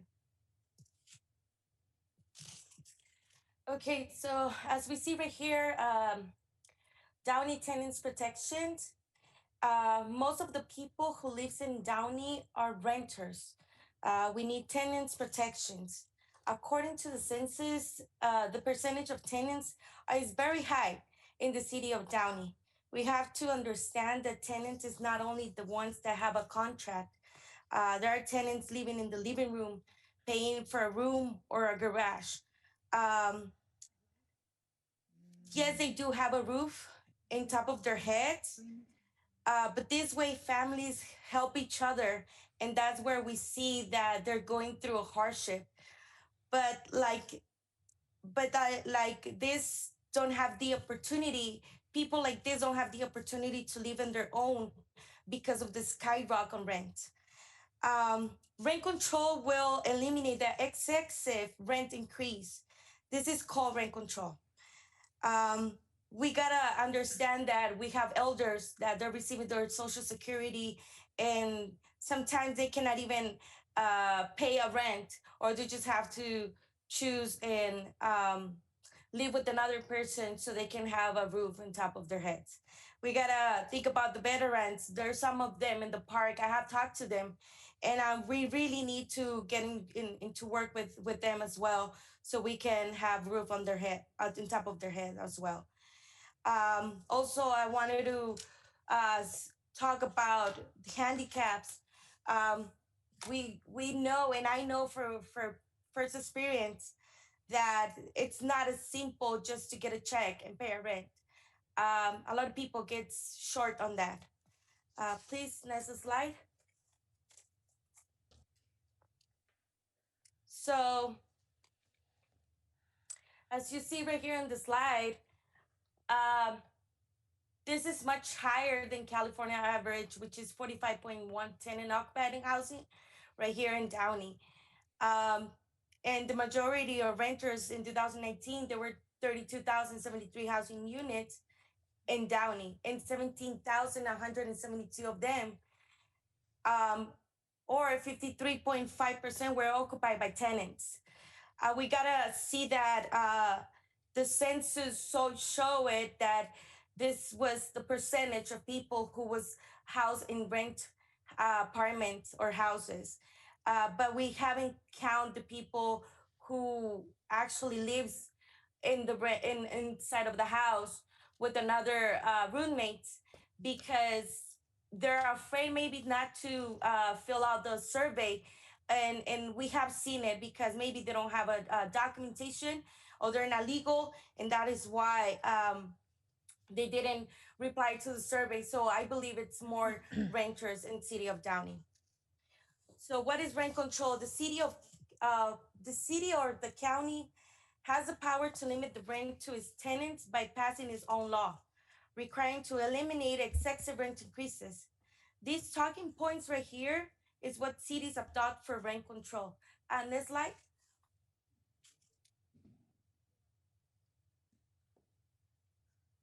Alicia, next slide, please. Thank you.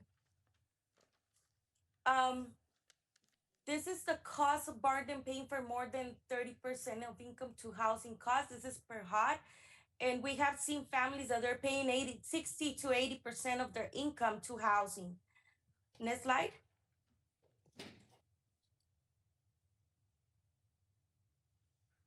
Rent control. So these talking points, next slide, Alicia, please. Rent control. So it's what cities adopt for rent control. To have rent control, the annual increases to the inflation, otherwise, rent be affordable. So what I mean with this is that we need to have to have the inflation and the annual increase together. Otherwise, people are just going to be homeless because wages don't go up.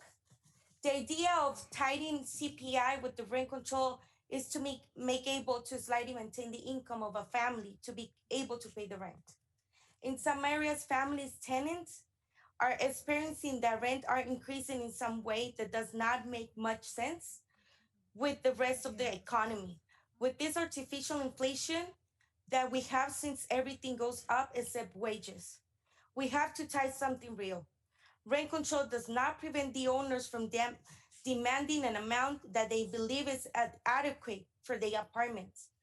What prevents rent control is the owners make exaggerated increases, since the city is going to grow through gentrification, and those will not deeply contained. A great example of how the city is becoming more and more expensive to live in it, reports indicate how the percentage of the energy has risen to a 32.4 percentage, food 2.8%, etc. This means that we have 33.7% higher than the national average. Rent control will help limit increases once a year, not twice a year, like we have right now. Rent control will give families time to plan how to cope with decreases of the rent. We must understand that rent control does not prevent the rent increases when a new tenant arrives. The property could increase to the current market amount with the new tenant. Tenants can challenge the rent increase. If the tenant receives a letter with an increment on rent for a value of $500, with rent control, tenants could go to tenants board and request to review the petition immediately for the increased tenants have received. This way, the tenants board will send a letter to the landlord and the board can enforce the rights without going to court or looking for a lawyer. It would reduce court expenses. Tenants could request for reduction of services. For example, if the owner takes away a parking lot from a tenant or not fix the damage to the property, the tenant in it is in all his right to take the case to the tenants board and fix the issue without having to go to court and without a lawyer taking all the evidence. Next slide.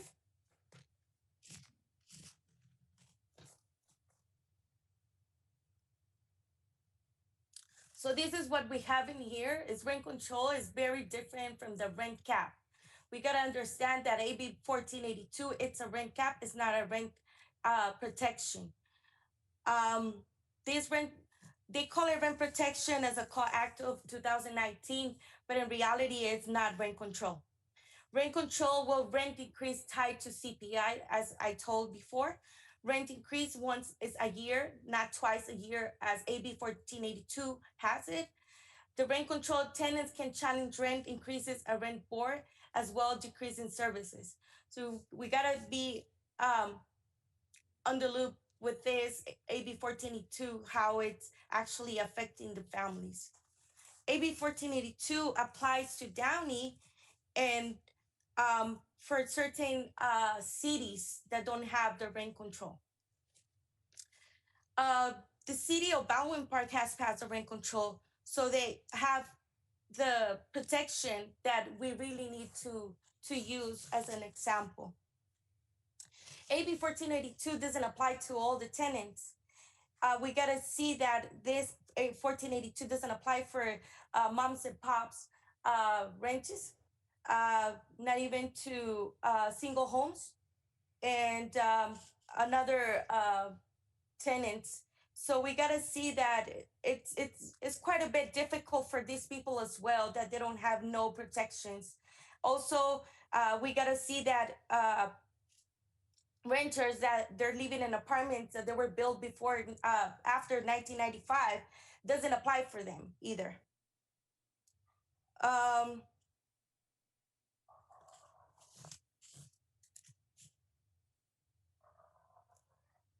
So with the rent control, if we adopt it, families wouldn't be so stressed out. And this is how we call it rent to stress. I have seen in myself that there's people that has been passing away because of this before the COVID-19. And it's still we're seeing this more often because of COVID-19, and they have lost their jobs and they cannot even afford the rent. Yes, some of them are having a little bit of help of the LA County, and more likely a lot of landlords, if they don't want to accept that help, it's just the way it is. The tenant has to move out after the COVID or the pandemic or the emergency state is done.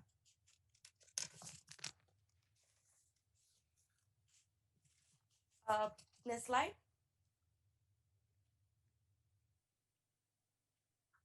So right here, we can see the municipal rent control laws versus the statewide rent caps. So as we see Downey, it's all in red because we have the CPI plus 5%, which in Los Angeles City only has the CPI plus the formula, which is rent control. The same way with Santa Monica, Berkeley, and Los Angeles County, non-incorporated cities. The rent increase ceiling is law not in effect yet to Downey, but it is for LA, Santa Monica, and Berkeley. Like I said before, rent can be increased 8.3% every year. I just wanted to emphasize on that one because they can increase twice a year, but they cannot go no over 8.3%. So it depends on how much money we're paying in rent in Downey. Some people are paying $2,000, so it's going to be $2,000 plus 8.3%.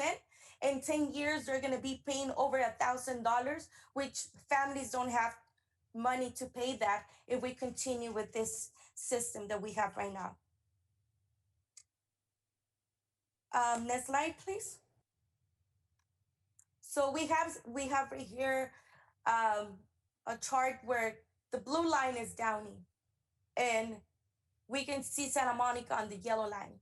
So over a 10-year period beginning in 2011, a Downey tenant could have had their rent increase by a cumulative 97% under statewide rent caps, not rent control. Alicia, can you do me a favor? Thank you. In contrast, over the same period in a rent control unit, monthly rent could be increased a total of 32% in the city of Los Angeles. I cannot see the other one, but it's fine. So I just wanted you to see how this works. Santa Monica will be only 18%, not 100% like we're having in this moment. This is not sustainable for the families. Next slide.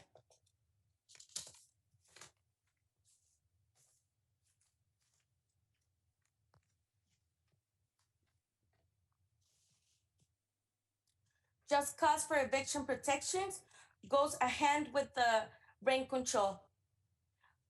The ordinance of rent control will be incorporated together so we can have a just cause for evictions. If we don't have just cause for evictions in the rent control, it's not a rent control. Next slide. What is just cause for eviction?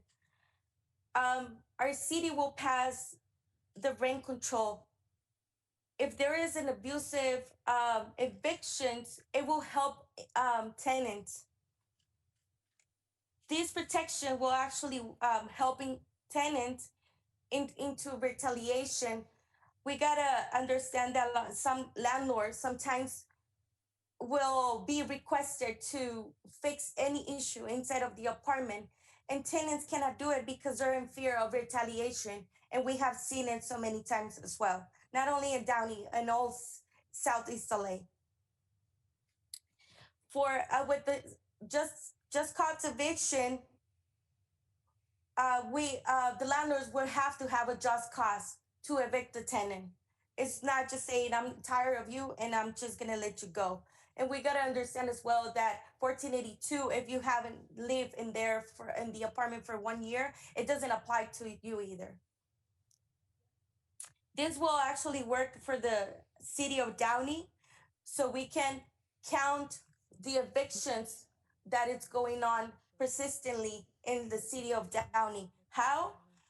The landlord will have to tell the city how many eviction they're having every year or every month. So we're gonna have a data in with the city as how many evictions the landlords are given per month or year.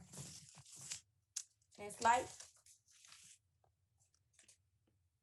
Limits of AB 1482 just cause. Many tenants are excluded, like I just said it before. So basically, because you haven't lived in there for a year, you're not going to be able to be part of 1482.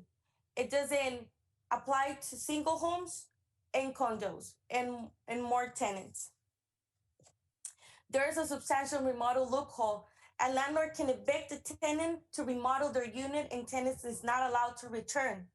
Why? Because they can just said that they need to fix the premises and not to and not even to see the tenant back, because there's a law. Well, they will tell them, well, you gotta come back, but the tenant's not gonna come back. I mean, how is that gonna be happening? Other than that, the landlord can also say, you know what, I'm gonna be living in the apartment, so you gotta go. So that's another loophole that we have. Removing unit from the rental market loophole, there's no local alias protections, means that tenants are virtually unprotected. No ability to add local protections, more effective protections, data gathering, and specific protections. Next slide. So as you see right here, we have a rent control and just cause eviction, and one needs the other. They cannot work. It cannot be work one or the other. It needs to be together. Next slide. There's some information as Berkeley have a study about the housing, USC as well, and anyone who wants to check it out can go directly to the links and see by yourself how the studies has comes up with the housing. Next slide.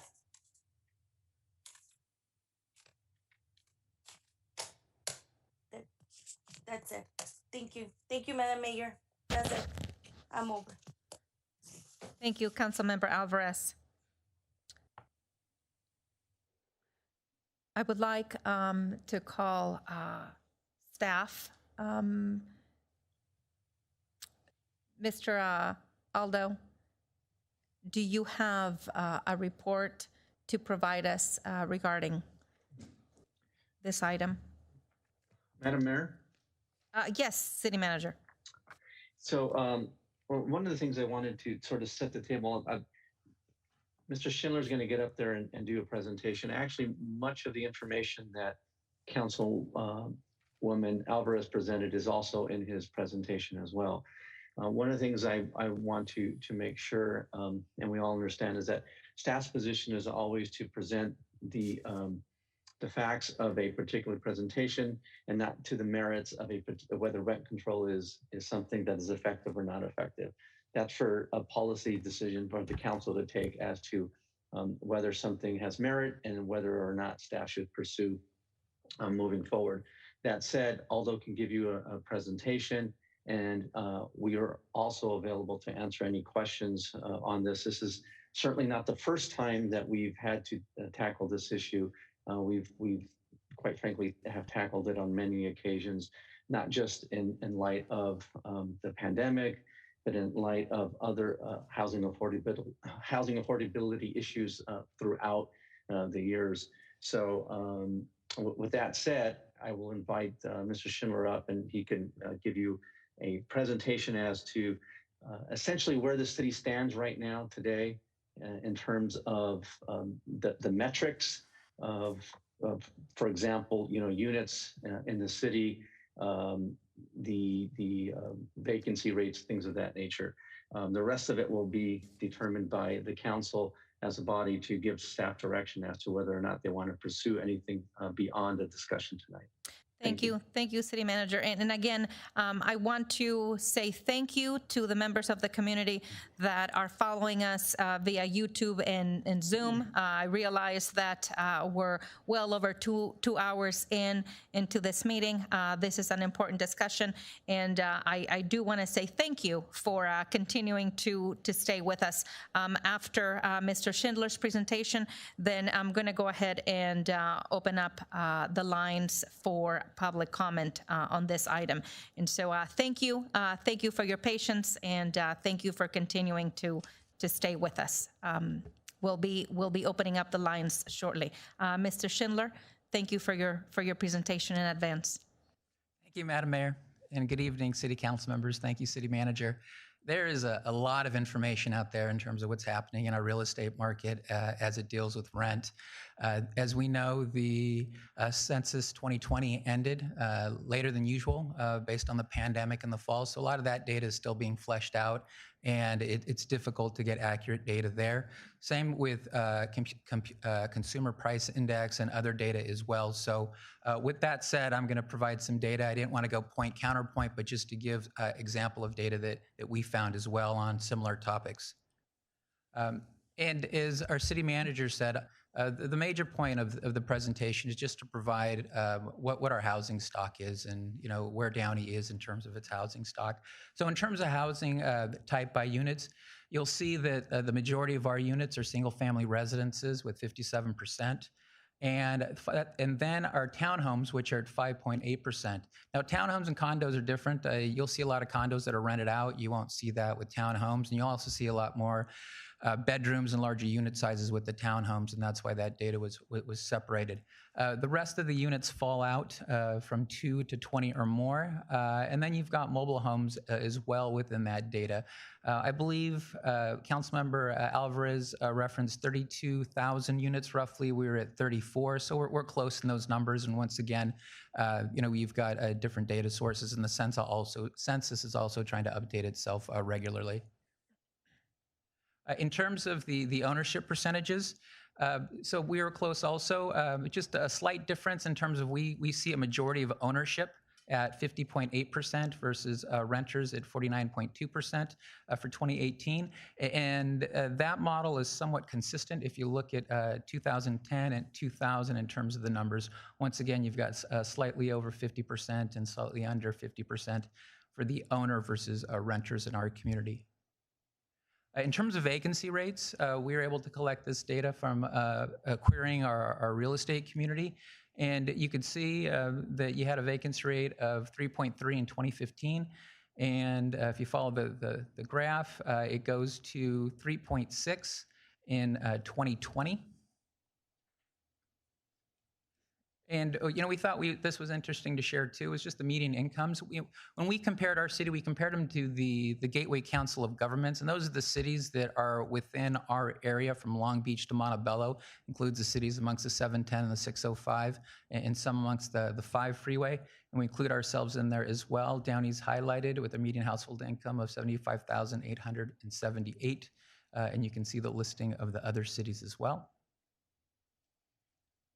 In terms of average rents, this information's all over the place. We kind of landed at the 2-bedroom, 1-bath being the majority of the units that are rented out within the communities. And you can see the variation of rents as well, with Downey highlighted in red again in terms of the varying rents throughout the different cities. And in terms of existing state rent control, so there's 2 major laws that exist today, with the oldest being the Costa-Hawkins Act, which was adopted in 1995. And so the provisions of Costa-Hawkins is, number one, it doesn't apply to any building that was built after February 1st, 1995. Anything built before, it applies to. Anything built after, it doesn't.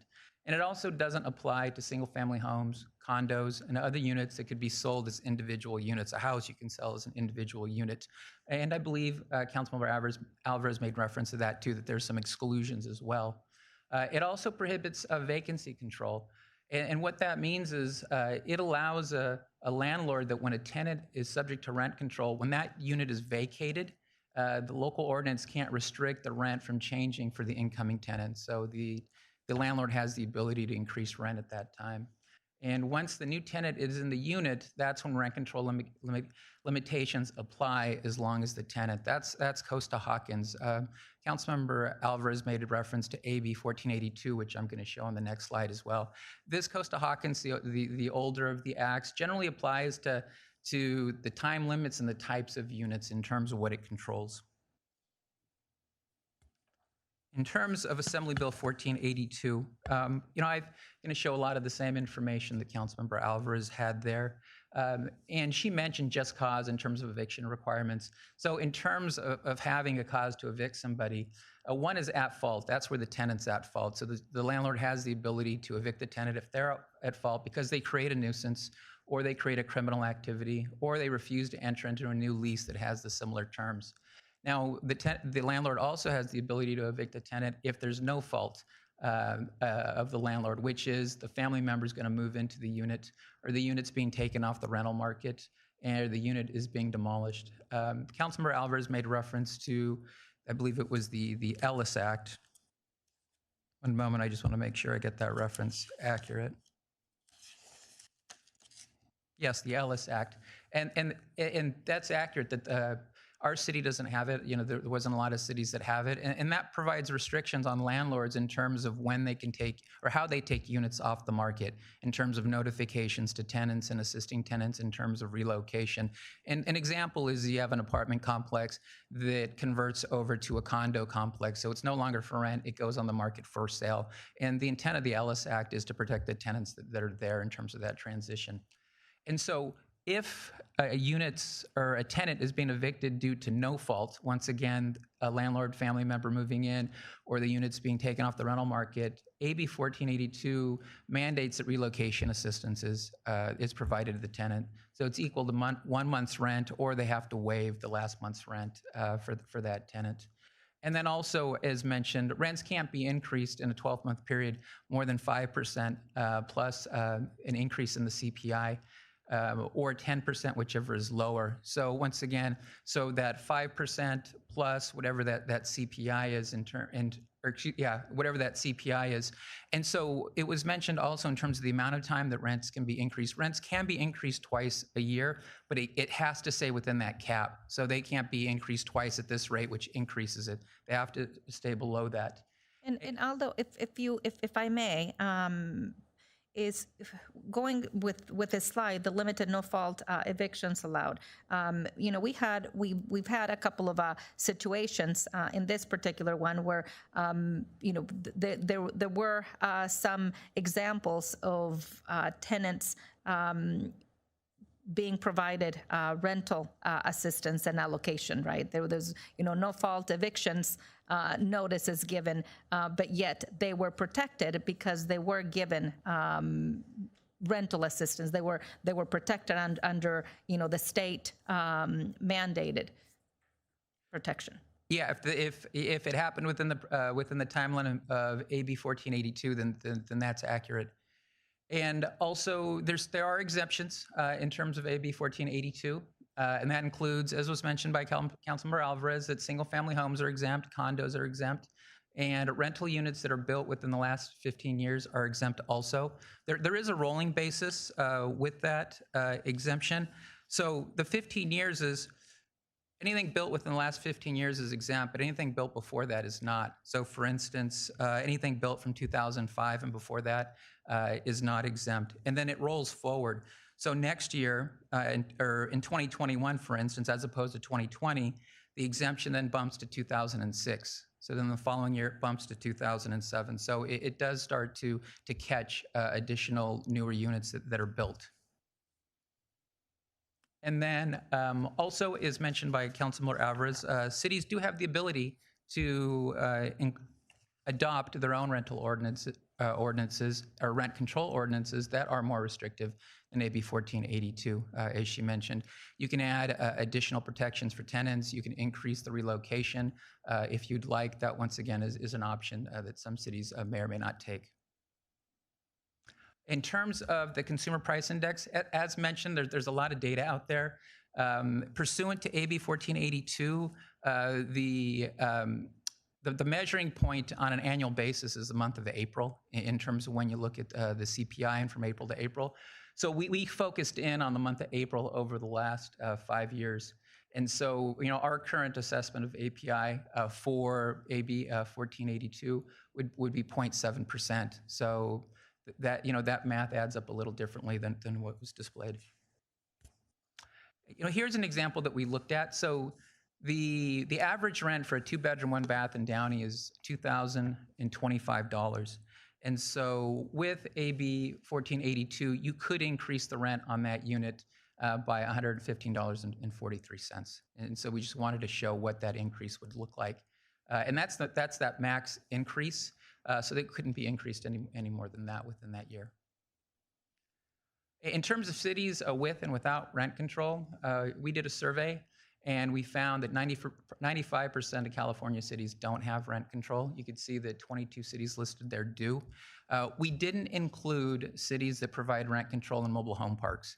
That information started to get a little out of control, and we didn't sense that we had the amount of mobile home parks in our city that may be applicable to that.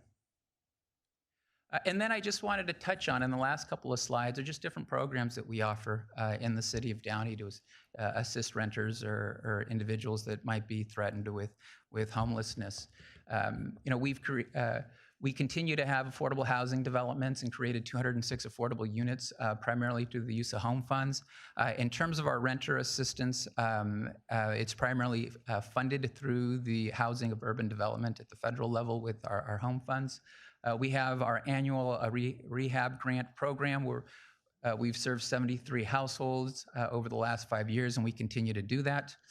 We also, over the last year and a half, we'd committed $352,998 to 2 nonprofits, The Whole Child and Hoveness, to assist either youth that are experiencing homelessness or on the threat of being homeless, and families that are also experiencing similar issues. And then, as the mayor mentioned, our COVID-19 program, rental assistance, that's going now. And we've got, we had a first-time homebuyer program at one time through our home funds. We transitioned to homeless assistance based on where we anticipated the need was. But in that short time period, we were able to assist 2 families with our first-time homebuyer program. We partner closely with the Fair Housing Foundation to provide numerous services. They've assisted over 1,500 residents in the last 5 years. Also, we partner with them in providing bi-monthly fair housing workshops. And we've also hosted 2 housing resource fairs in 2019 to bring resources to the community as well. I had a question. Yeah. Do we still have money in our rental assistance program? Yes, we do. We still have quite a bit of money in our rental assistance program. And as the mayor mentioned, we blast it all over social media. Councilmember Alvarez has been a great partner. We've been able to provide her 2,000 door hangers, so we're hoping that she can help us get the word out as well. And hopefully people are watching and that are listening tonight will apply for it if it's applicable. One of the things that I know you're not done with the presentation, Aldo, but I did want to touch on a little bit on a graph that Councilmember Alvarez showed that showed municipal rent control laws versus statewide control caps, and it showed a significantly higher CPI for Downey, and I just wanted to ask you, about those numbers and if that number is the accuracy of where we are with the CPI in Downey, and in 2020, what would have been the maximum at rent could have been raised? Yeah, our CPI is different. Which was 0.7. I think hers was 3.3. So right there's a difference. In terms of the total, I apologize, I don't have that math in front of me, but just that difference from the 3.3 to the 0.7 would have allowed for a much lower increase in the rents. Okay. And then lastly, as mentioned, we partner with the county with their mortgage credit certificate program that allows for tax credits when individuals are filing on an annual basis. We've partnered with the county on their Section 8 assistance program. We've got 455 Section 8 vouchers in our city, and we work in conjunction with LA County to develop any transitional housing on any appropriate land. We're currently working with the former American Legion site that's off of Garfield and Gardendale for approximately 100-unit development for veterans that may be experiencing homelessness or need transitional housing. And we're also a member of the Gateway Council of Governments Committee on Homelessness. And then we also, once again, partner with the Homeless Services Authority of the City of LA. So any place that we can provide a resource to our community that need rental assistance or housing, we attempt to do so. That information's on our website as well. We field anywhere from 2 to 5 calls a day in terms of people that have general inquiries. A lot of the calls are, I've got an issue with my landlord or I've got an issue with my unit. If it's a code enforcement issue, we go out there immediately to try to address those quality of life issues. If it's a landlord issue, if we don't have the capacity to answer the issue or address it, we forward them to our county or city resources or other partner organizations. And Aldo, I have a question.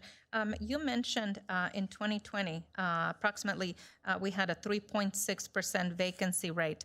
I want to ask you, what is the current number for the delinquency rate for renters? Sure.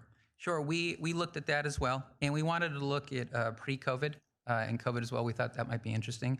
So pre-COVID, the rent delinquency rate was 2.5, and we got this data from our housing management companies.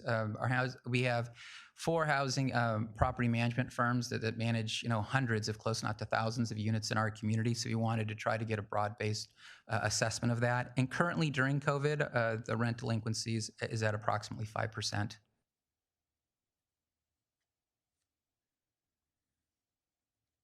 And that concludes my presentation. Thank you, Aldo. Do any of our council colleagues have any questions for Mr. Schindler before we open up for public comment? Madam Mayor, yes, I really want to ask some. In the presentation, Aldo was saying that it's 0.7, but unfortunately, landlords are taking over almost the 10%, which is 8.3. They're still doing it, and that is why I present it like that. Thank you, Madam Mayor. Thank you, Councilmember Alvarez.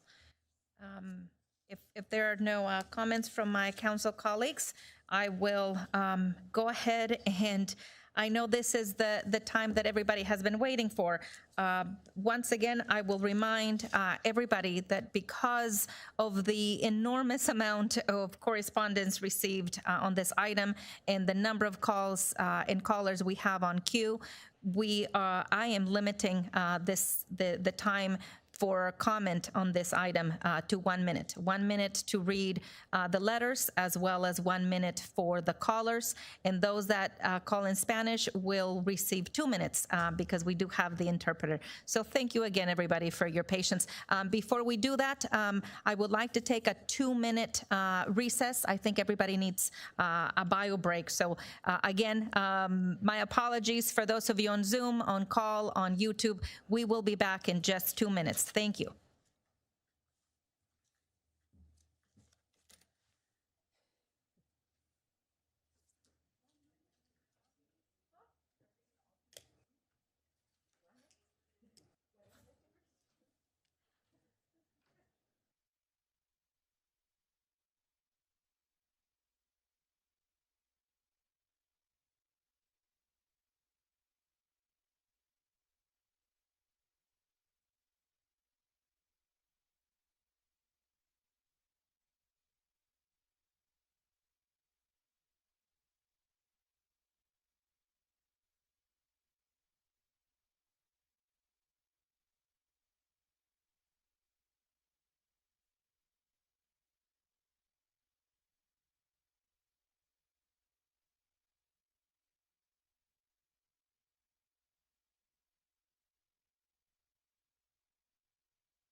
finished your chips? Yes?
I have it here.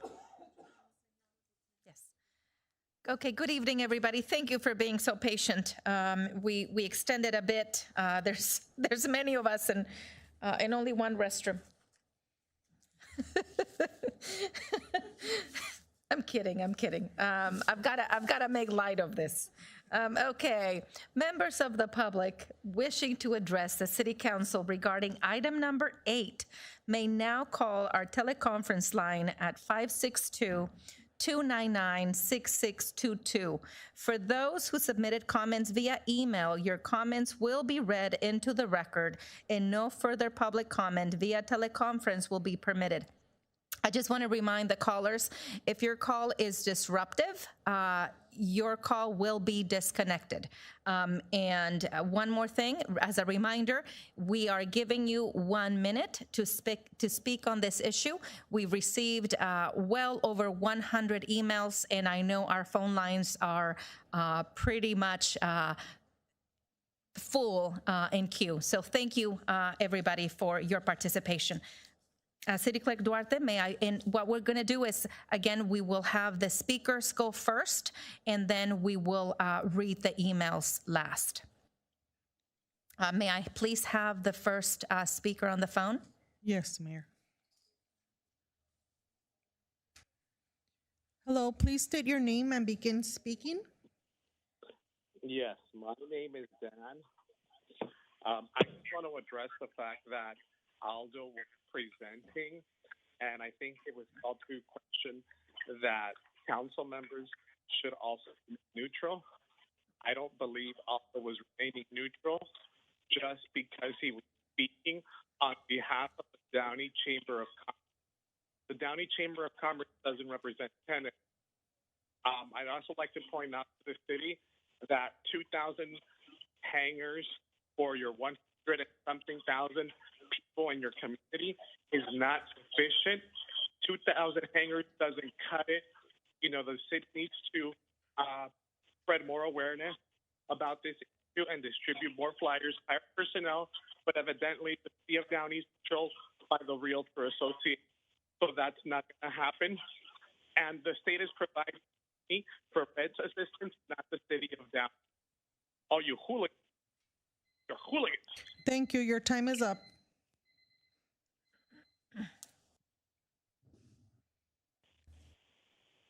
Hello, please state your name and begin speaking. Hi, my name is Jimmy Spathos. I am a Downey resident, Downey business and property owner. I have family and friends. Mr. Spathos, give me one moment, please. We received written correspondence from you. If you want to go ahead and continue speaking, you can, but I will not read your emails into the record. That's fine. Okay, go ahead, please. Thank you. Like I was stating, I'm a Downey resident, business owner, and property owner. I have family and friends who live in Downey and are also business and property owners here. Rent control has shown to be ineffective and actually hurts the rental market. Enacting rent control forces landlords to proactively increase rents so they do not fall far behind the percentage rent increases it would take them annually to achieve market rent.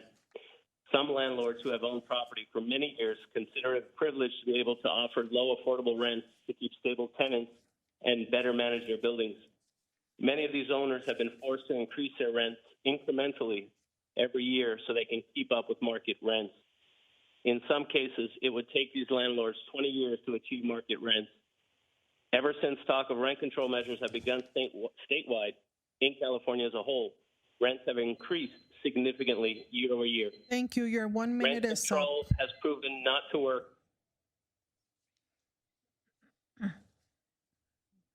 Again, I just want to remind everybody that is calling, for this item, the time period to speak has been reduced to 1 minute due to overwhelming amount of emails in the correspondence that we have received. So I just want to alert the callers to frame your thoughts and your speaking to that 1 minute, please.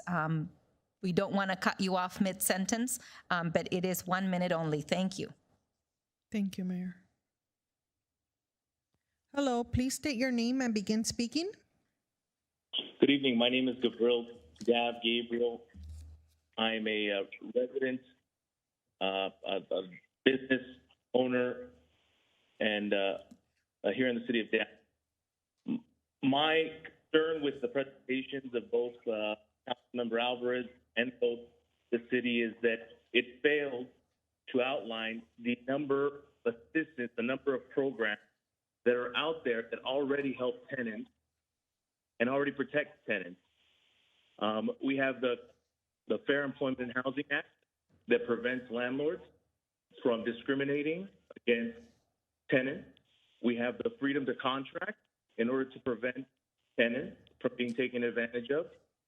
There are numerous tenant and even landlord programs that the courts offer that help both landlords and so.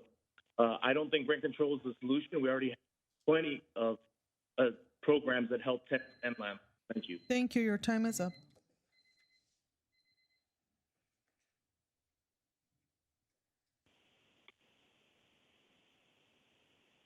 Hello, please state your name and begin speaking. Good evening. This is Jackie Zaneri. I am a tenant attorney with the Alliance of Californians for Community Empowerment. We are a grassroots member-led California organization. And as an attorney, I have represented tenants in areas both with rent control and without. Downey needs its own law because the state law is not nearly protective enough for tenants. My experience in eviction court is that a tenant facing eviction needs this local ordinance because the state law may not cover them. And even if it does, it has so many loopholes. The state law also allows rent increases much higher than in rent-controlled cities. We saw a chart of that earlier from Councilmember Alvarez, which used the same April CPI data in the city's presentation, except it showed how cumulatively those rent increases look over a long period of time. I also want to be clear that Councilmember Alvarez was not incorrect about the rent increase amounts. When AB 1482 went into effect on January 1st, 2020, the allowable rent increase in the LA area was 8.3% of using a CPI of 3.3%. I was a little confused about why she was contradicted when she wasn't incorrect.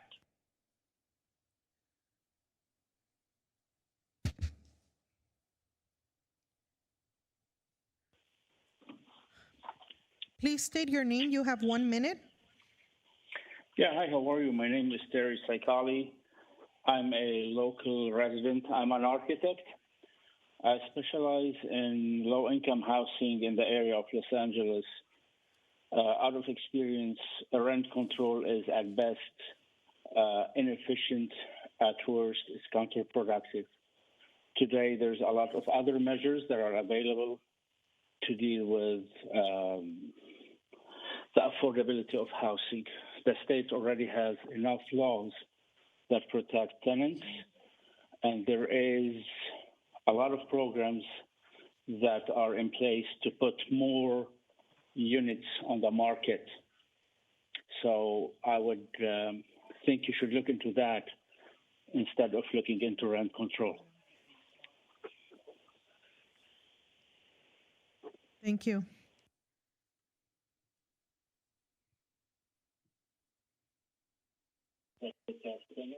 Hello, please state your name. You have 1 minute. Good evening, ladies and gentlemen. My name is Vijay Patel. Thank you, City Council and City staff, for all your support. The agenda item number 8 raised by Councilmember Alvarez, coupled with her clear bias against landowners in the city of Downey, and no discussion of the rights of the landowner in her presentation, really questions whether she has any intention of representing all of the D3 constituents. Downey should be very careful entertaining her ideas. For argument's sake, let's assume Downey passes an ordinance for rent control. It's highly likely that any rent control ordinance will be pushed back and will push the city into litigation that will result in a lot of billable hours for a law firm and significant exposure to the city. In a time where local governments are stretched thin and are facing significant budget deficits, I'm concerned about the time and effort that went into entertaining Councilmember Alvarez's request. The very fabric of our country is in a flux. I foresee many changes are on the horizon, and I welcome the change. However, the people leading the change must be skillful, ambitious, courageous, and faithful. But before we get to a person who has... Thank you. Your time is up.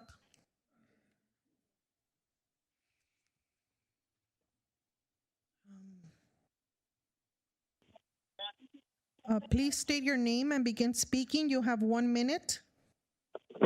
Hi, my name is Alfredo Bañuelos, and I'm here speaking on in favor of local rent control ordinance. I'm sorry, I'm here. So basically, our local government should not be increasingly obsessed with raising property values as they currently are. Yet they are largely root causes of upward health. Why do I hear an echo so bad? You need to lower the volume on your device. Give me a second. Okay. Anyways, the consideration for mere rent control should be a given, especially considering the current circumstances that the pandemic has only further exacerbated. Furthermore, the appeasing of the residents with rent control, the next conversation should be about democratizing the planning department and finally having it work for all of its residents and not just the wealthy residents of Downey. The city planners, managers, directors, and politicians are truly attempting to safeguard the residents' best interests, then making it their task to contribute to the inflation of real estate prices is an automatic contradiction and should seriously consider an immediate career change. Thank you. Your time is up.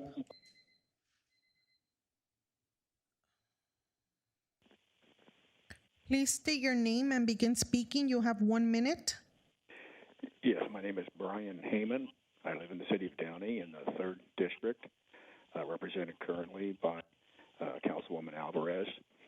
Councilwoman Alvarez, I congratulate you on becoming elected to the city council, but it seems that you are representing a very narrow interest group in the city, and that is the renters. I don't believe that renters represent the majority of residents in the city of Downey. I'm opposed to any rent control beyond what the state allows. And I also want to add that Mr. Schindler's presentation was excellent. I think it portrayed the facts accurately about the state of housing in the city of Downey. And lastly, I just want to add that anytime you regulate something, whether it's housing or any other commodity, you're going to get less of it, and it's inefficient. Let the market prevail. If folks in Downey can't afford rent that they're currently paying, they can move. Thank you.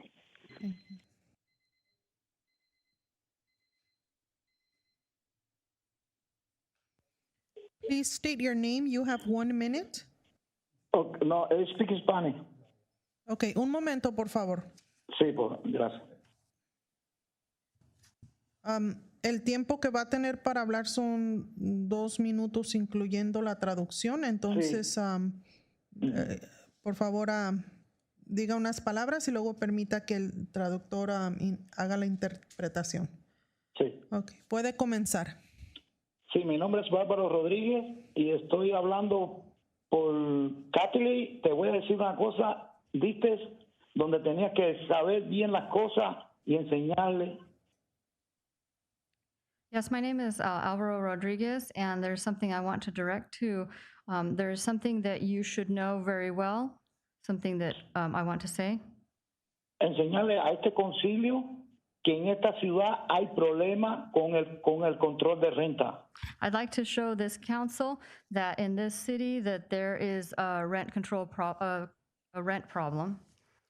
Y explicaste bien todo lo que está pasando en esta sociedad con su porciento. And that I would like them to know what is happening in this city with their permission. El otro señor que explicó, yo no sé dónde vive, si vive en la luna o vive aquí en este país. I don't know that other man who spoke. I don't know where he lives, if he lives on the moon or if he lives in some other country.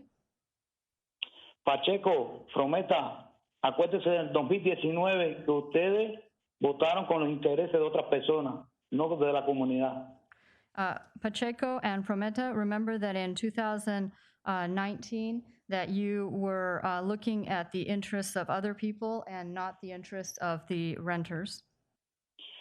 Prometa, acuérdese que usted se rió de nosotros cuando estábamos al frente del concilio. Remember, Prometa, that you laughed at us when we were in front of the council members? Ahora la comunidad necesita de la ayuda de todos ustedes porque estamos en una pandemia. And now the community needs the help of all of you because right now we're in the middle of a pandemic. Y desde que ustedes no pasaron el control de renta, aquí en esta ciudad ha subido el índice de todo, de criminalidad, de robo, de todo. And if you don't pass the rent control, then the indexes for crime, the crime indexes are going to go up, and for robbery and everything. Y necesitamos que nos dé más tiempo para hablar mejor. Que tengan buenas noches.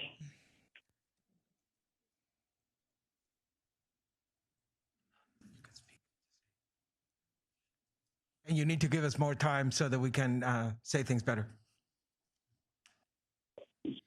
Hello, please begin speaking. State your name. You have 1 minute.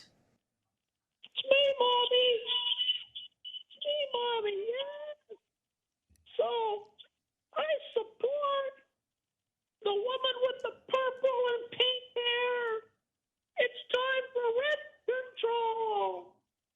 It's been time for years.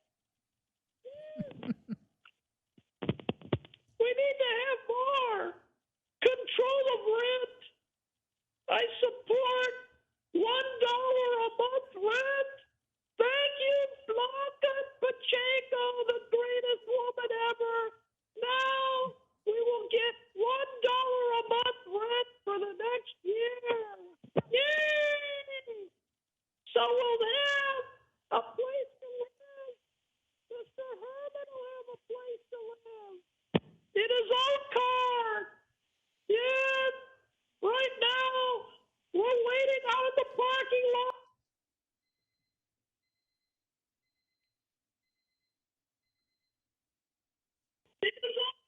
Hello, please state your name and begin speaking. You have 1 minute. Hello, my name is Timothy Padilla. Good evening. I just wanted to oppose rent control as a resident of this. Can you hear me? Yes. Go ahead. Okay. I also wanted to point out that Councilmember Alvarez was comparing monthly rent costs to our city of other cities who do not have the same median income. And although I empathize with seniors and those who need extra help, there is assistance available to those. I believe that those who risk and sacrifice to purchase for renting should have the protection on their investment. Their income is also important. I appreciate living in a beautiful city where most of the city council understands the value of not imposing too much control and allowing the owner and renter to agree on a fair price. Thank you.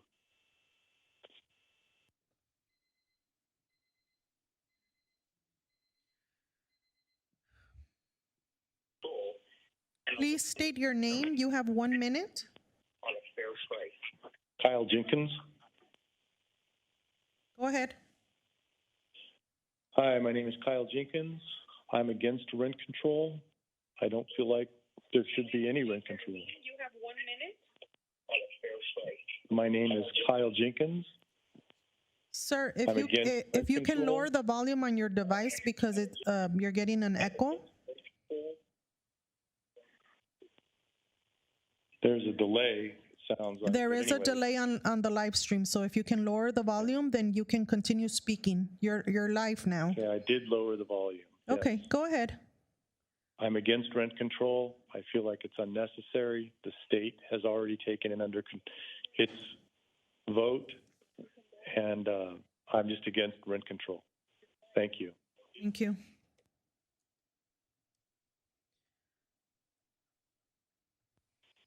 Hello, please state your name and begin speaking. You have 1 minute. Yes, this is Joe. Really brief. We are in a pandemic right now where millions of people are losing their jobs. Downey is no exception. People have struggled during this economy, during this pandemic. That is why you have received an enormous amount of responses to this very item. Some of these council members have even said things that are so ignorant that propagate the pandemic here in our city. So with that said, rent control is a feasible and reasonable topic to discuss, and the city should do everything it can to make sure that it's doing everything for tenants. We do need them to have protections that don't price gouge them out of their homes or that allow them to have some time. So with that said, every council member should be considering it.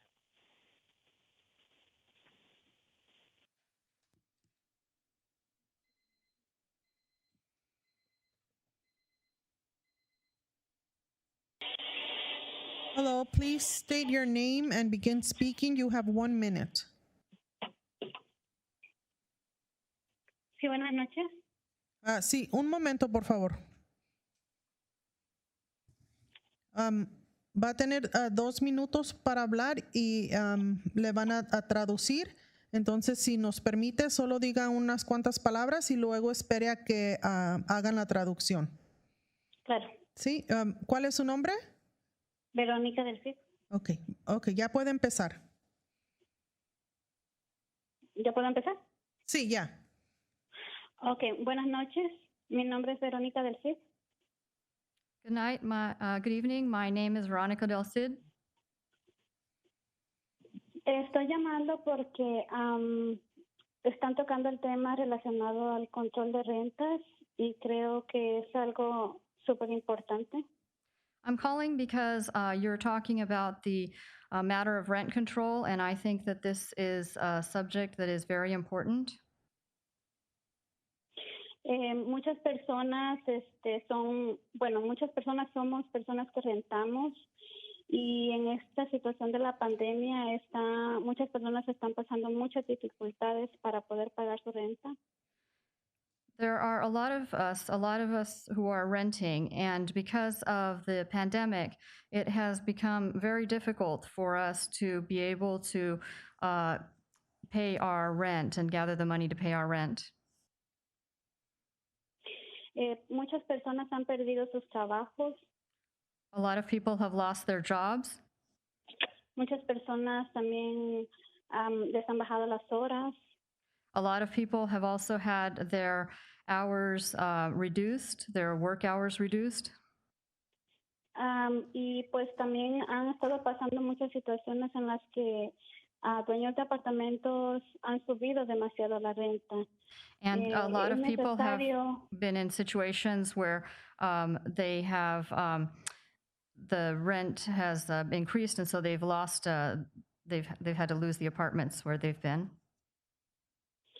Por eso es importante el control de renta, ya que si sigue el incremento, seguimos sufriendo esas situaciones, muchas personas van a quedar desamparadas, van a quedar en la calle, no van a poder pagar su renta.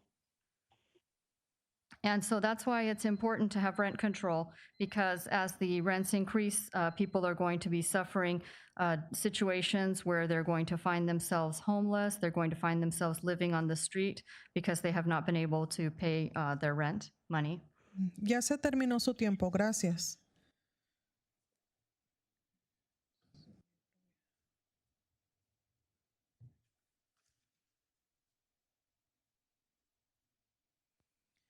Hello, please state your name and begin speaking. You have 1 minute. Thank you. My name is Javier Munoz. I'm a resident in Downey and a business owner, and I have a serious concern with Councilwoman Alvarez's push to enact rent control. The city is essentially saying to landlords they no longer have property rights, and they must charge tenants a fixed price set by the city. In cities where rent control has been enacted, has been proven time and time again not to work. Rent control have done nothing to solve affordable housing problems. It has made the problem even worse with fewer units built.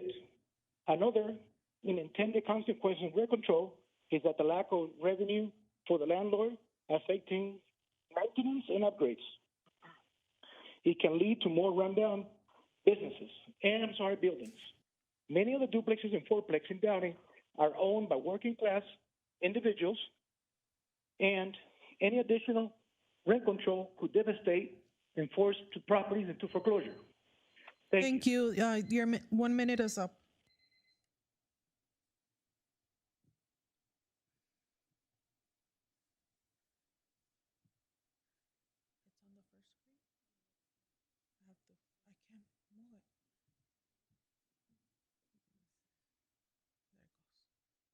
Second. Okay, there we go. Hello, please state your name and begin speaking. You have 1 minute. Ms. Fromenta Herman, you've always been against renters. You've discriminated against your own community, being an immigrant yourself. So you should be aware of how it's like to grow up poor and live in poverty. I didn't have to grow up that way, Ms. Frometa. I'm an American citizen, and I'm ashamed to know that America treats people the way you treat your own people. And what about the little bald head guy to your left? Is he listening? God hates homosexuals, homie. You, fool, criminal. All of you that don't support renters and protect people's rights to live in a home with dignity are criminals.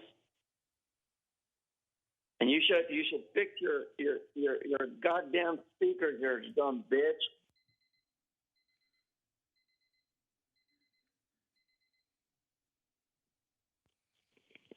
Hello, please state your name and begin speaking. You have 1 minute. Sure. My name's Edwin Huber. I live and work in Downey. I'm a real estate agent and a property manager here. And I want to thank the council for all your hard work on this tough issue. By the way, if you get a chance, I did all the timeline here. We read all the letters that are in there. They're very well written by very important people in Downey that have given a lot to this city. Many people need to be able to move money and people need to be able to move toward opportunities. Rent control freezes both, leading to stagnation. Rent control causes rent to increase and availability of rooms to go down. Compassion and help should be given by choice and not taken by law or mandate. It's through a free economy that people are lifted up. I have to balance the rights of tenants and owners all the time. And I cannot help my tenants based upon the existing rules now that don't let me get rid of bad tenants. I deal with it all the time. Owners want good tenants, and tenants want nice, clean housing. Rent control, it takes away this from all of us. Thank you. Your time is up.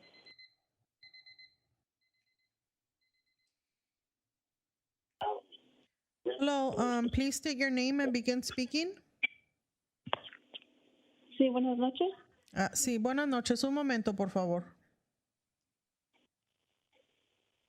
Tiene 2 minutos para hacer sus comentarios. Por favor, diga algunas palabras y luego permita que el traductor haga la traducción, por favor. Sí, buenas noches. Sí. Mi nombre es Elma Baltasar. Estoy llamando porque están tocando el tema del control de renta. Good night. My name is Telma Baltasar, and I'm calling because you're dealing on the subject of rent control.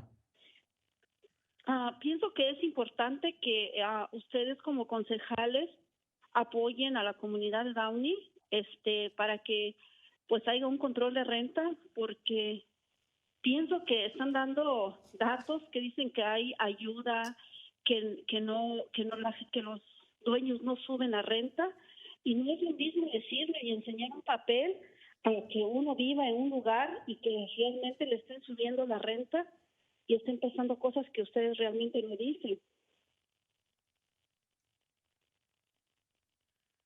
I think it's important that you, as city council members, support the Downey community for rent control. I think that you talk about help that is being given in terms of rent, but I can tell you that with papers, we can show that in 6 months, they are trying to increase the rent in ways they shouldn't. ¿Siga? Pues yo la verdad quisiera que ustedes pusieran de su parte y ayudaran pues a toda la gente que realmente los necesita. Somos muchos, la verdad que estamos rentando.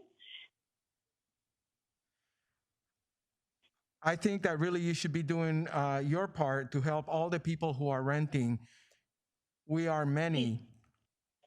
Y si hay ayuda, que realmente pongan los papeles, porque a la hora que uno habla, no hay ayuda para nosotros.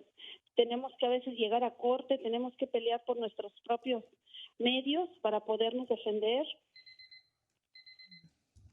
I think that if there's help, that you should really put the papers there for that, because the time comes when one calls and the help is not there, and one ends up having to go to court and all that for help. Gracias. Se terminó sus 2 minutos. Gracias.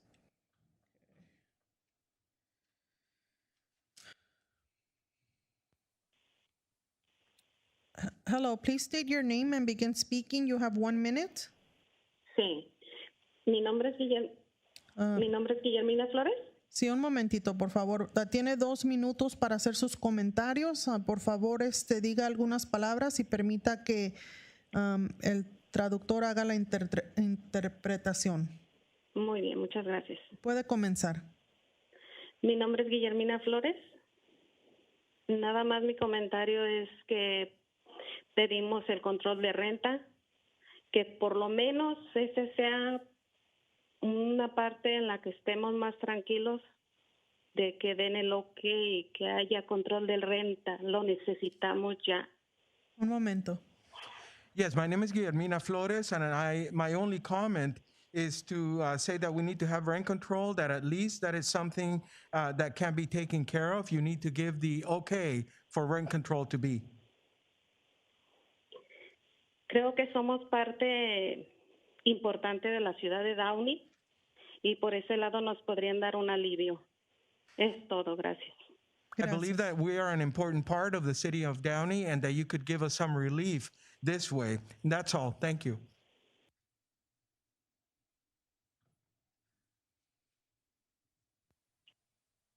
Hello, please state your name and begin speaking. You have 1 minute. Mi nombre es Mireya Guzmán. Okay, un momentito, por favor. Va a tener 2 minutos para hacer sus comentarios. Por favor, diga algunas palabras y luego permita que hagan la traducción. ¿Cuál es su nombre? Mireya Guzmán. Mireya Guzmán. Ok, puede empezar. Ok. ¿Hablo para que pasen el red control? Yes, I would like for you to pass the rent control. Y que es hora que vean por la comunidad que nos necesita y más en estos momentos de pandemia. And I would like to say that this is something that the community needs, and if you could please support the community. Una persona dijo que los renteros no representamos la mayoría de los residentes en Downey. That person said that we do not represent the majority of the community of Downey. Puede proceder. Es cierto.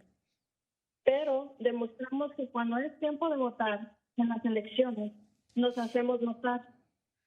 And that is true. And also, I'd like to say that we're voters, and when we vote in the election, we make ourselves be noticed, and you take notice of us. Y la demostración de eso es que Catherine Álvarez está en ese silla ahorita. ¿Puede repetir lo que dijo? No se le entendió. Ok. Y la demostración de nuestros votos se hizo presente con Catherine Álvarez. And this will demonstrate that our votes are in support of Catherine Alvarez. Quiero que se acuerden que la gente se acuerda quién los apoya. And I want you to remember that people do know and remember who has supported them. Hay ciudades que han decidido apoyar a la comunidad. There are cities that have decided that they are going to support their communities. Con el rent control. With rent control. Por encima de todo. Above anything else. Y que las latinas que están ahí presentadas se acuerden de eso. Gracias. Apoyar a su comunidad. Su tiempo ya terminó. Gracias. And that Latinas that are there should remember that they should support their community. Thank you.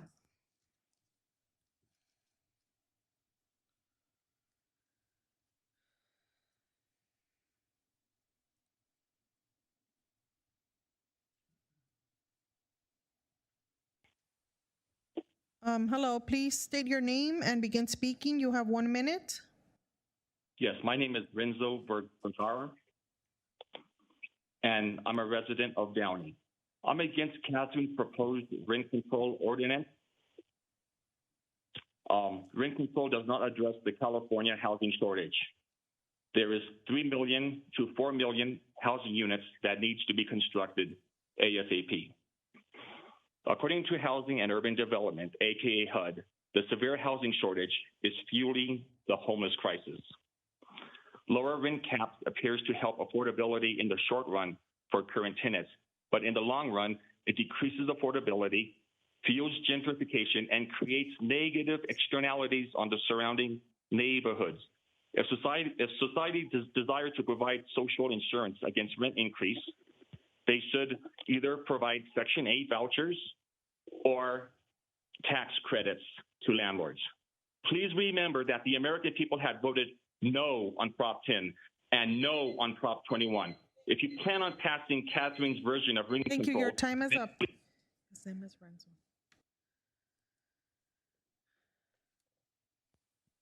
Hello, please state your name and begin speaking. You have 1 minute. Good night. My name is Laura, and I'm a resident and worker in the city of Downey. I have a full-time job in the city, and I can barely afford the housing here. I do support rent control. I can't just move like other people have been saying earlier. I can't imagine a minimum wage worker, how they're struggling. So the Downey Rental Assistance Program was only for 1 month, which is not enough during this pandemic. LA faces the housing crisis. Regular low-income people should not be a profit for investors. Your investment carries a risk. Deal with it. I do agree that mom-and-pop owners should be protected because those are the real entrepreneurs. Thank you. Thank you.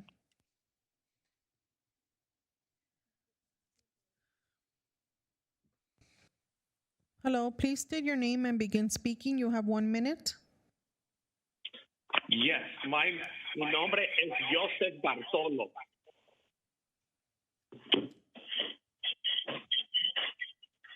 Y necesito español, por favor. Okay, tiene 2 minutos para hablar. Por favor, diga algunas palabras y luego permita que hagan la traducción. Sí, yo me llamo Joseph Bartolo. Todos mis amigos están llamando ahorita en el control de rentas. Yo necesito mi dinero para mis propiedades. A nadie le interesa si las arreglo o no, porque son mis propiedades. Mis propiedades. Okay, un momento, por favor. My name is Joseph Bartolo, and all my friends have been calling regarding rent control, and I need these properties, and no one is going to be telling me if I need to fix my properties. Okay, go ahead. Siga. Mis propiedades están atrás del puerto. Okay. My properties are behind the. ¿Me puede repetir detrás de dónde? Del Tropicana. Del Tropicana. Behind the Tropical. Si las personas no pueden pagar su renta, eso no es mi problema. If people cannot pay their rent, then that is not my problem. Hasta cierto punto, yo soy un racista. Up to a certain point, I am a racist. Y soy un tarugo. And I am soy un tarugo. And I am a dummy or idiot. Gracias. Thank you.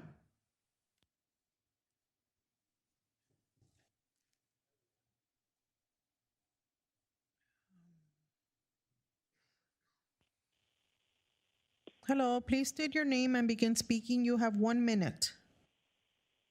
My name's Hector. Thanks for taking my call. Just a quick note to Herman. God doesn't like rude, vulgar morons either, homie. On to AB1 rent control. We already have rent control. It's AB 1482. Anything above that is just a short-term fix, a Band-Aid. Actually decreases affordability in the long run. And it would have been nice to see something like that in Councilwoman Alvarez's presentation on how it could potentially cause landlords to rent out their properties below market value, give landlords less incentive to upgrade apartments, and eventually makes it difficult for renters as it shores up supply in the long run. So I think if we're going to be making important decisions like this or raising a concern over these issues, thank you, sir. Your time is up. We need to get a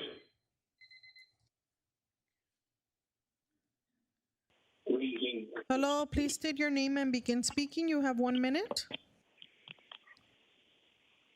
Okay. My name is Armando Martinez, and I am a longtime resident, born and raised in the city of Downey. And I'm here to oppose citywide rent control. I feel this has been a hot topic for a long time, and not just Downey, but statewide in California. The measure is truly a distraction from real solutions needed to address our local housing crisis, including permanent funding, affordable housing, regulatory reforms that make it easier for there to be affordable housing for our local low-income residents that we desperately need to help. Perhaps the city of Downey could look into changing local zoning that gives local builders huge opportunities to experiment and would encourage development and look at different ways to create affordable housing. Thank you. Your time is up.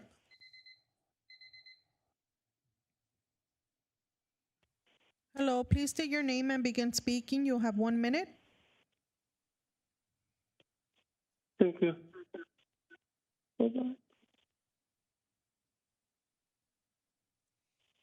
Go ahead. Go ahead. I'm on Imperial and Downey. Just wanted to let you guys know to approve rent control. Our landlord has increased rent a few times already, and she hasn't done anything to help us with renovations or any type of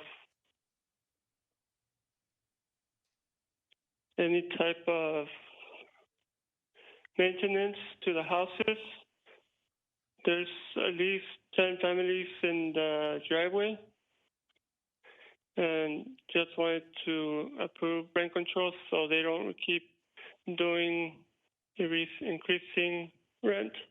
Thank you. Your time is up. Hello, please state your name and begin speaking. You have 1 minute. Waka Pacheco for governor! Yay! Hello, please state your name and begin speaking. You have 1 minute. Hello. Yes, go ahead. Mi nombre es Aníbal de León. Okay, un momentito, por favor. ¿Sí le puede bajar el volumen a su computadora o al teléfono? Sí, está bajo el volumen. Okay. Tiene 2 minutos para hablar y si puede, por favor, decir algunas palabras y luego espere un momento para que hagan la traducción. Okay, puede empezar ahorita. ¿Cuál era su nombre? Aníbal de León.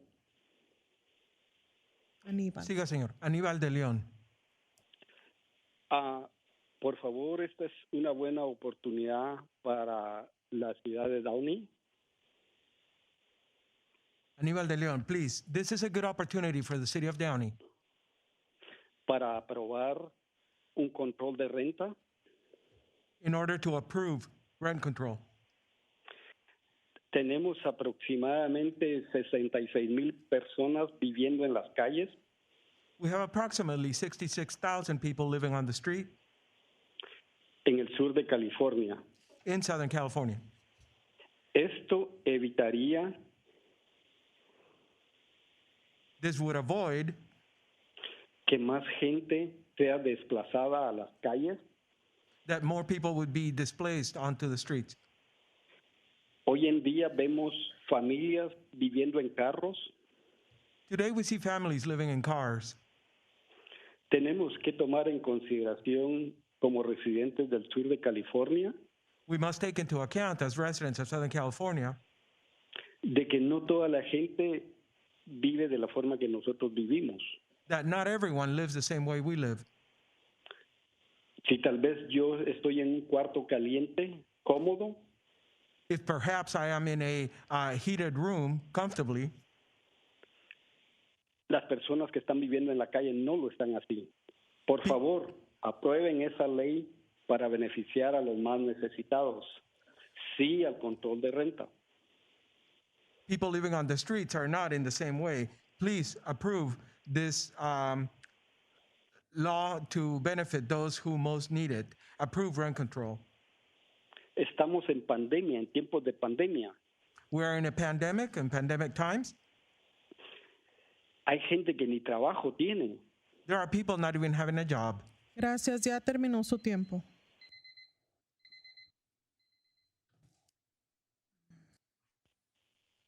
Hello, please state your name and begin speaking. You have 1 minute. Thank you. My name is Trinidad Ruiz, and I am speaking for rent control in Downey. I strongly support and urge the City Council of Downey to pass rent control at 1.4%. Just like Santa Monica, it'll keep people housed and save potentially hundreds, if not thousands, of people from ending up on the streets. Thank you. I use my time. Thank you.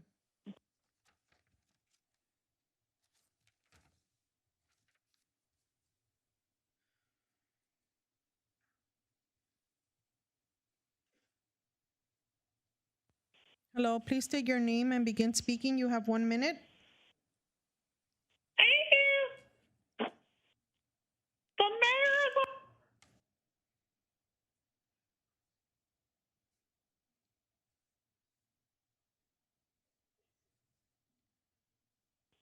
Hello, please state your name and begin speaking. You have 1 minute. Hi, good evening. My name is Margaret Villa, and I am calling. Go ahead. Hi, sorry about that. I'm calling in support of rent control for the city of Downey. More importantly, it is not just rent control, it should be rent forgiveness. This just doesn't affect Downey, it spills over to Bellflower, Artesia, and Norwalk, and other cities as well. I don't expect Downey to favor this vote. I've seen it before where they already made a decision and take all these calls in the hopes that it will drum support when they've already based a decision. In this case, I hope that they make the right decision and vote for rent control. And to the caller that called in earlier and said we've already voted no on it, that was because it was the media that bought up that airtime. It was the real estate developers that bought up that airtime. Those were the ones that convinced residents to vote no against rent control. Thank you. Your time is up.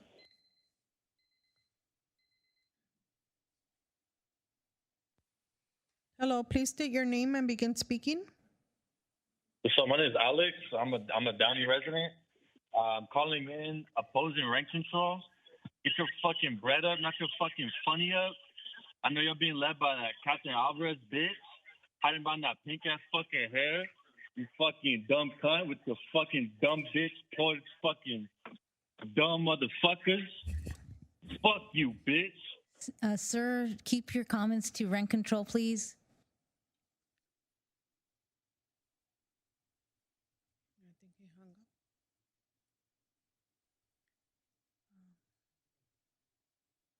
What line was I on? Hello, please state your name and begin speaking. You have 1 minute. Yes, my name is James, and I'd like to thank Madam Mayor for her leadership and for Aldo, the city manager, for all the council members and all that they've done over the last 15, 20 years in making this city such a great city. I wanted to point out that this city is a great city and a desired city, which is why the home prices and rents are so high. It's somewhere that people want to live, for the schools, for the police department, the fire department, and for the community that it provides. I'd also like to make one statement and a question that Ms. Alvarez not be allowed to vote on this subject matter because she is directly benefiting from any rent control that would be in place. I want to thank you for your time and for everything that you guys provide. You're an amazing, amazing council and city, and I thank you for that. Thank you.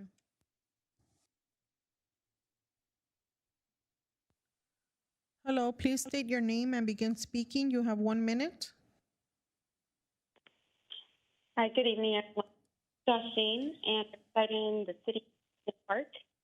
I have family members that aren't homeowners just yet, since they're still paying off their debt, more specifically, struggling to pay their mortgage. But I'm not here to speak for family members. I'm here to speak for the elderly that Downey, but work in my community. I'm extremely disappointed by what I hear from some of the Southeast LA neighbors, the Downey residents that oppose rent control. As a taxpayer, I highly encourage the county rent control. Otherwise, expect your neighboring community to no longer invest in your businesses. I'd be the first to do just that. Thank you. Thank you. Longer. Hello, please state your name and begin speaking. You have 1 minute. My name is Abe Alvarez. It just I wanted to say something about rent control, but just hearing I don't know if I can call him a gentleman that insulted Catherine Alvarez, but it made me wonder that Councilman Trujillo feel offended about that kind of language and that kind of treatment. And if we're going to talk about conflict of interest, there are council people sitting on that council that are lawyers or landlords that accepted very good donations for their political campaign. My point when I cut off earlier is that this city council has a responsibility to clarify to its citizens and residents that currently, actually, Downey does not have rent control. And it is a crisis, it's a human crisis, it's an economic crisis that must be addressed. We're talking about hardworking people, tax-paying people, law-abiding people that do not make enough money in salaries to be able to pay Thank rent. you, sir. Your time is up.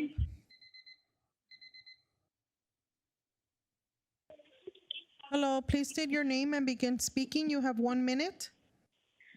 Sure. Rosario, and I'm a resident in Downey.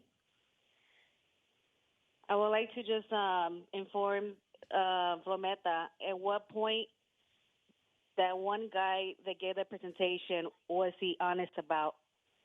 Because so far, Kathy Alvarez was honest about her presentation. And every word that she said was blunt and straightforward.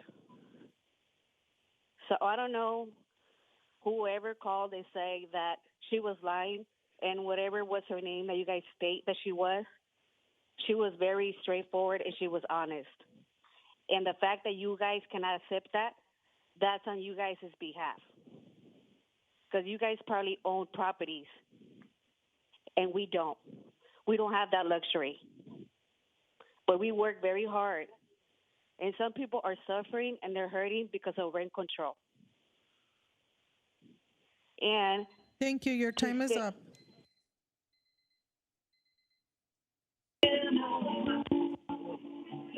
Hello, please state your name and begin speaking. You have 1 minute. Hello?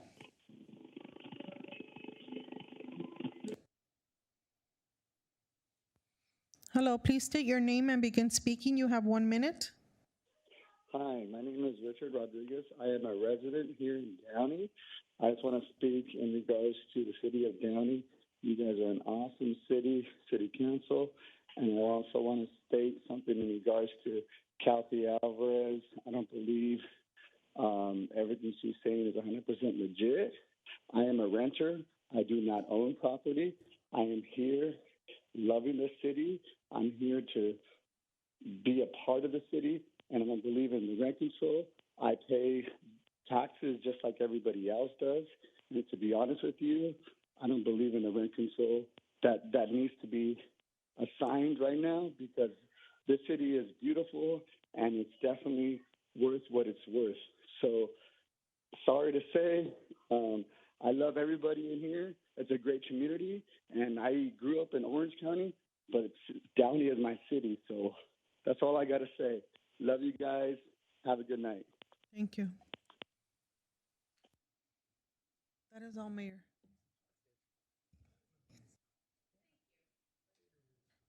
Thank you. Thank you, everybody who took the time to call us and voice your opinion on this topic. We now have over 100 emails that will be read into the record. And again, some of these emails are lengthy. And because of that, we will remain with our 1 minute maximum time allotted for each email. And again, I thank you to all of you that are still joining us via Zoom and via YouTube. Thank you very much. City Clerk Duarte, could you please go ahead and begin reading the written correspondence?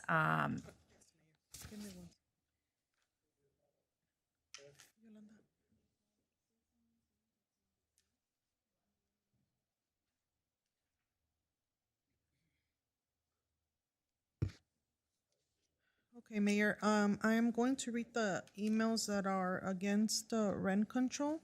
And I'm gonna time the 1 minute. We received one email. We received an email from Teresa Pulido of Century 21 Jervis and Associates and Jackie Jervis. It is the same email, so I will only read it one time.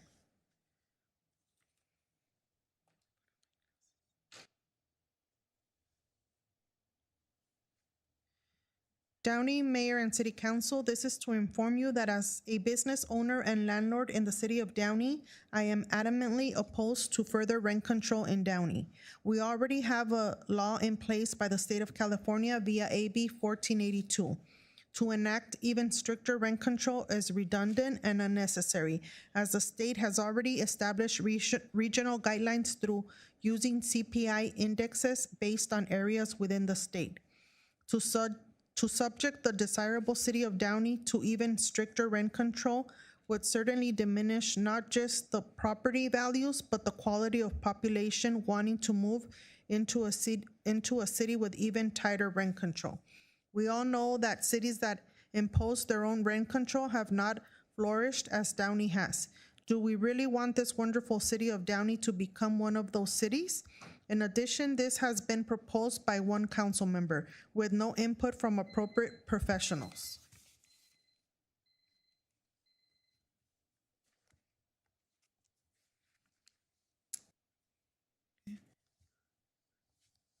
The next email that I'm going to read was the same language submitted by Stephanie Rodriguez of the Dakota Apartments and El Abri Management, Inc., Melissa Jimenez, Stonewood Village Apartments, Jillian Giannis, Nick Estrada of Arizonian Apartments, Fifi Elspy, Nathan Razo, Linda Coronado, Kimberly Thor Apartments, Berta Rodriguez, Sam Elspy, and James Nelson.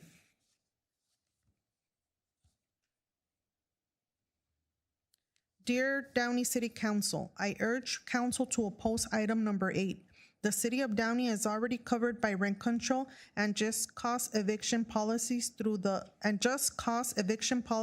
state law AB 1482, which took effect in 2020. The Council should reject this item. At a minimum, existing policy in the city should be discussed at length. Specific housing concerns should be highlighted, and a stakeholder meeting should be convened before any further action is taken. As a housing provider, I am doing everything I can to be part of the solution to the COVID-19 pandemic. I am acting with compassion and working with community members who are struggling. Housing providers are facing significant financial hardships and escalating operational costs due to the pandemic. Stringent rent control will make housing in the city more expensive, harder to find, and of lesser quality.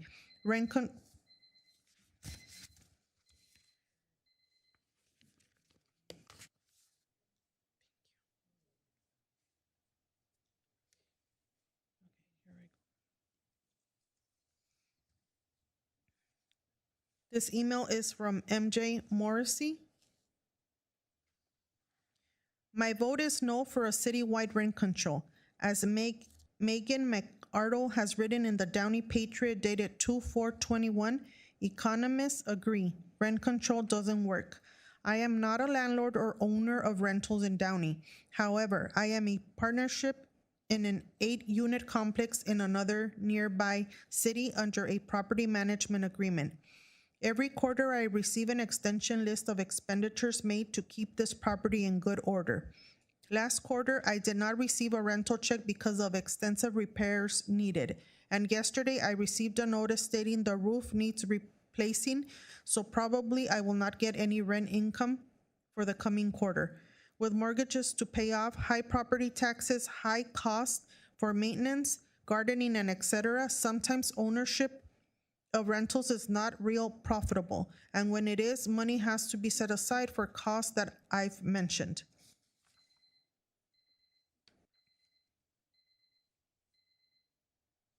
Next email is from Dave Kelly. Rent control leads to slums. Keep slums out of Downey.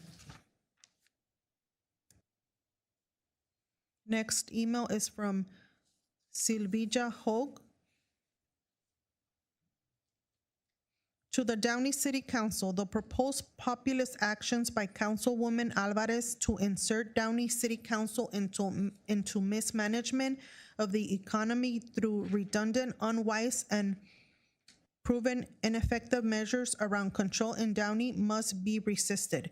We already have AB 1482 in place, which caps rent increases and ensures that just because it's required for evictions, not to mention President Biden's national pause on evictions, all of which will depress new rental property investment and reduce upkeep in order to balance the ongoing requirements of mortgage payments and other routine financial demands that owners cannot defer or walk away from. Why should Downey penalize the families that invested to create and maintain attractive housing opportunities in the city for renters in the midst of a depressed pandemic economy? How many times must it be proved that rent control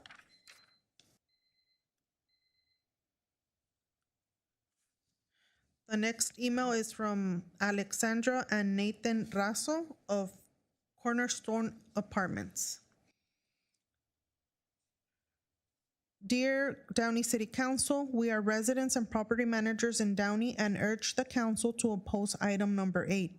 The city of Downey is already covered by rent control and just cause eviction policies through the state law AB 1482, which took effect in 2020. The council should reject this item. At a minimum, existing policy in the city should be discussed at length, specific housing concerns should be highlighted, and a stakeholder meeting should be conveyed before any further action is taken. As a housing provider, I am doing everything I can to be part of the solution to the COVID-19 pandemic. I am acting with compassion and working with community members who are struggling. Housing providers are facing significant financial hardships and escalating operational costs due to the pandemic. Stringent rent control will make housing in the city more expensive, harder to find, and of lesser quality. Rent control is not the answer. The next email is from Terry Gallegos. Dear City Council members, I totally disagree with the citywide rent control. Rent control does not work and it never will. All it does is deteriorate cities. What we need is to build more housing. Terry Gallegos. Next email is from Raul Lopez. This is a nonsense. We already have rent control mandated by the state of California. Please do not pay attention to a new council member who wants to impose her will. I am pleased with the 5% the law allows. Landlords have to pay taxes that normally goes up every year, plus maintenance, including plumbing and other expenses related to provide a safe place to live for the tenants. Sincerely, Raul Lopez, a Downey resident for the last 40 years. Next email is from Art Nevares. I am against rent control for the city of Downey.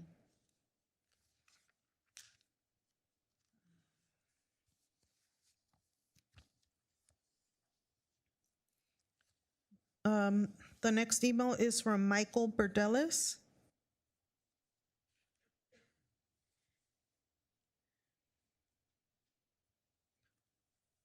Honorable Mayor Frometa and members of the City Council, the purpose of this letter is to express Greater Downey Association of Realtors' opposition to any additional rent control measures that may result from Item 8, Administrative Report, on the Council agenda of 2/9/21, sponsored by Councilwoman Alvarez. As you know, AB 1482, the California Tenant Protection Act of 2019, was signed into law by Governor Gavin Newsom on October 8, 2019. AB 1482 enacted statewide rent control in California. Specifically, AB 1482 caps annual rent increases at 5% plus the rate of inflation for much of the state's multifamily housing stock. It also requires landlords to show a just cause to evict tenants in place for 12 months or housing or more. AB 1482 is also retroactive to March 15, 2019. Additionally, the next email is from Bruno Eck. On the front page of the Downey Patriot, I read that the City Council is considering the issue of rent control. This is a big no-no. I am a longtime Downey resident, but rented apartments for over 40 years in Bell, and in a small way, I still am in this noble business. Rent control would adversely affect the construction or planning of new housing in this wonderful city. I certainly would not want to invest $1 in apartments, condos, or any other rental venture. Rent control does not work. Reject any such plan or idea for the good of the city and its citizens. It'll only spur more people and money flee the city and the state.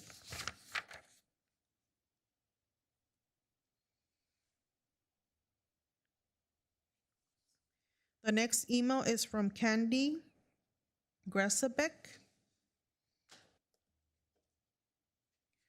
To Downey City Council, my name is Candy Grasabek. I have 2 jobs, one of them being a realtor at Century 21 Peak in Downey. I am also the admin of Facebook groups Positively Downey as well as Crime Watch of Downey. I have an investment in our community and want the absolute best for everyone that lives in Downey. I know what it's like to struggle. I was a single mother raising 3 boys. I have compassion for all people and their situations and realize everyone's life situation is different. I disagree with rent control. I don't feel this will help all the people that need assistance. Here are the reasons why. With rent control, I would technically rent an apartment under rent control and benefit from it. I don't need assistance, but I could still do it. No low-income housing will be built. No developers will come to our city. This will cause housing shortages, reducing the number of low-income people who can live in our city. Surrounding areas will increase their rent. Landlords may not invest in maintenance because they can't.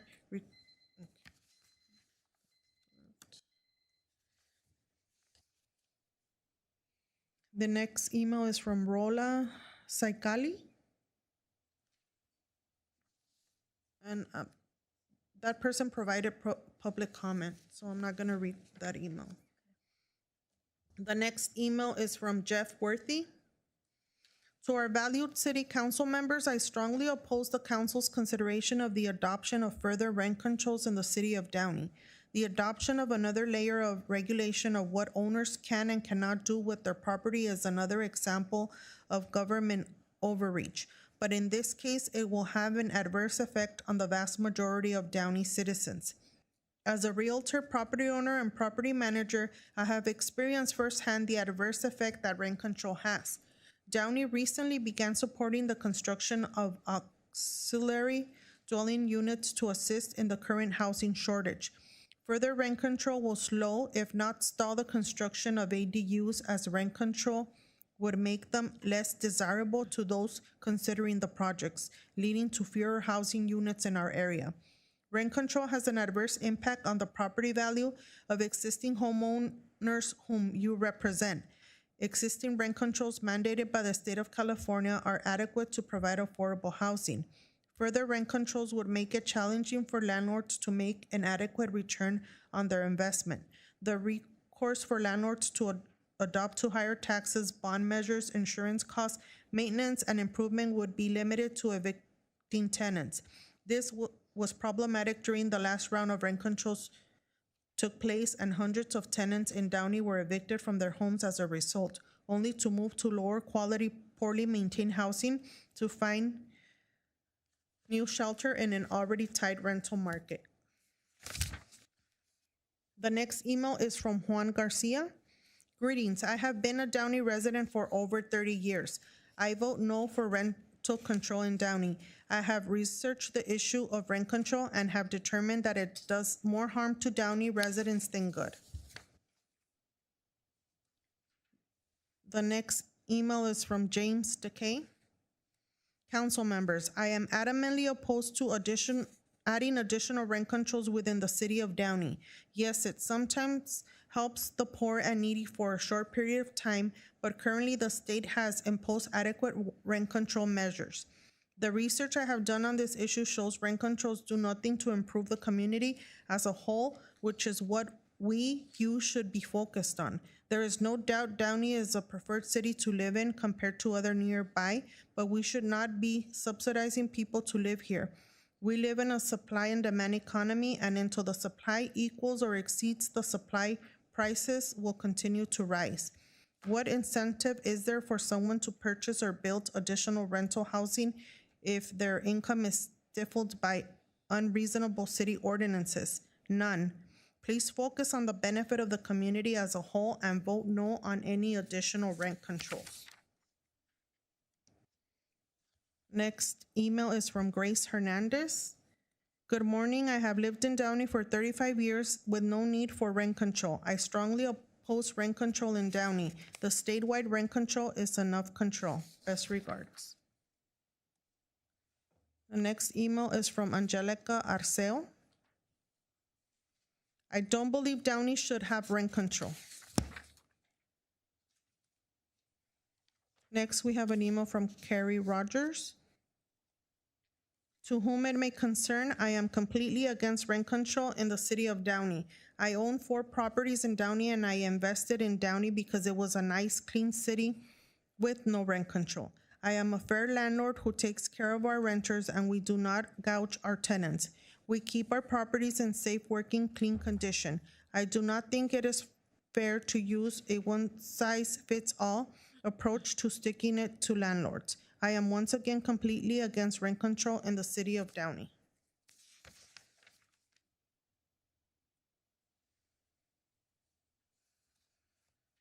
The next email is from Rene Contreras.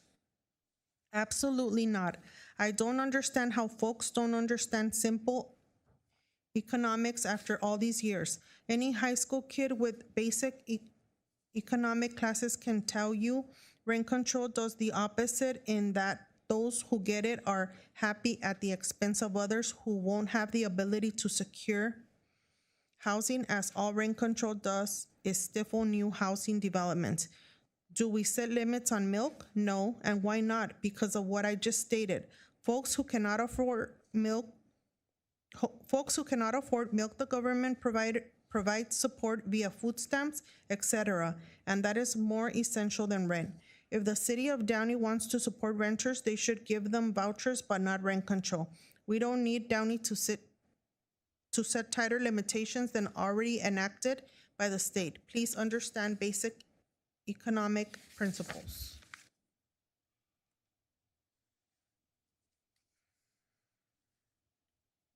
The next email is from George Sanabria.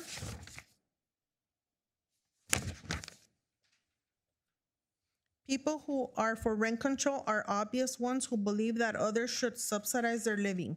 Let me be clear to those who are for rent control. Apartment ownership is a business and a source of income, so in many cases for retirees. Many do not see it that way. They are oblivious to the fact and cannot envision it relating to other factors in their life.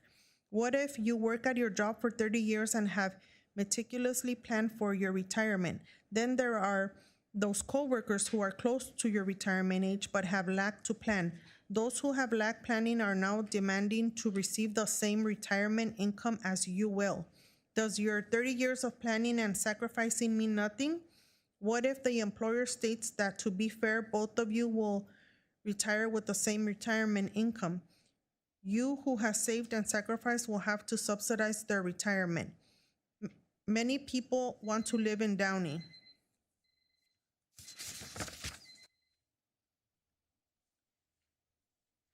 Next email is from Mel Burdelis. I am opposed to your future plans to establish rent control in the city of Downey. Rent control has been proven not to work at all for landlords and for tenants. Government shouldn't be an obstacle to the free market. Please do not vote for rent control. Next email is from Mary Picaleri. I have lived in Downey all my life and have seen the changes in our city over the years.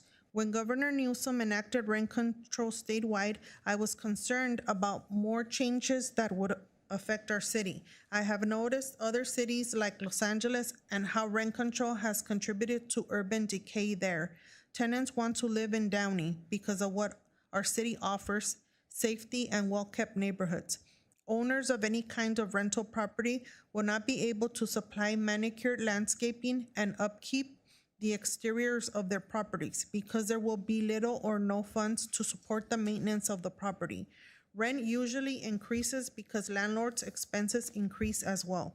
Water usage, gardeners, outside electricity for tenant safety, those things are taken for granted by tenants, and yet they will complain if not provided by the landlords.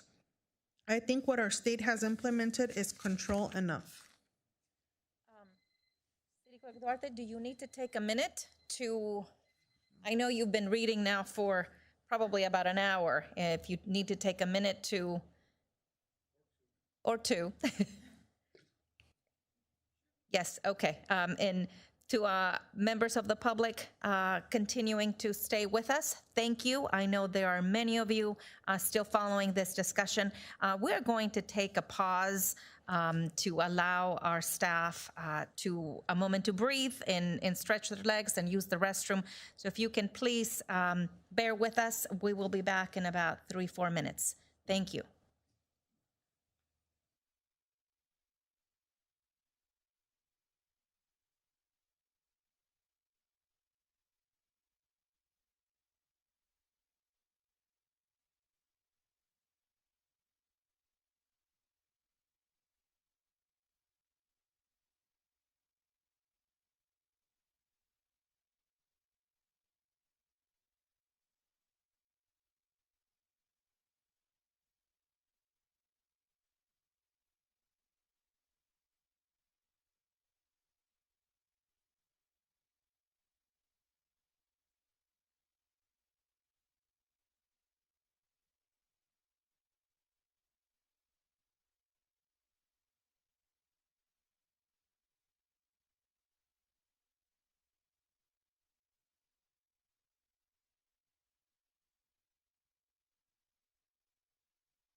Are we back on? Okay, welcome back, everybody. Thank you for your patience. It is 10:41. I know everybody's looking at the clock. And thank you, Alicia, for hanging on and reading all this correspondence. It is important for us to listen to all of our members of our community regarding this issue. So if you please continue with the correspondence. Yes, the next email is from Maria Elena Aguirre. Hello, Ms. Alvarez. I am writing you to let you know I strongly oppose the implementation of rent control in the city of Downey. I am a longtime citizen of the city of Downey and do not believe rent control works. So you know I do not own any rentals in this great city. Maria Elena Aguirre. Next, we have an email from Angelo Picarelli. I have lived in Downey all my adult life and very proud of the city we live in and its merits. Our renters live in Downey for the same reason and choices. Your new approach is to open the doors to all renters and negate the ability of landlords to manage and keep their property with pride and care. Rent control is a form of censure and ability to manage our business as we see fit. Why don't we just give the keys to City Hall to everyone and allow people to do what they want? I totally disagree with this possible discussion. It will cause people to abandon their pride of ownership properties and see our city going down the tubes.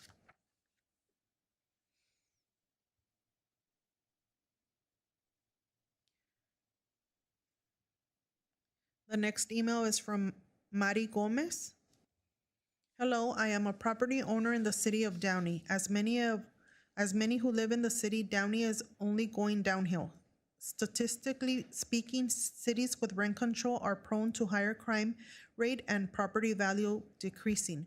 For this reason, I am against rent control. This is not beneficial for property owners of single-family homes and properties with multiple units. I believe the right of property owners should override proposed control on our properties. This will also affect Downey Police Department for calls regarding landlord-tenant issues that could arise. Please, let's try and save Downey from becoming less favorable to live in.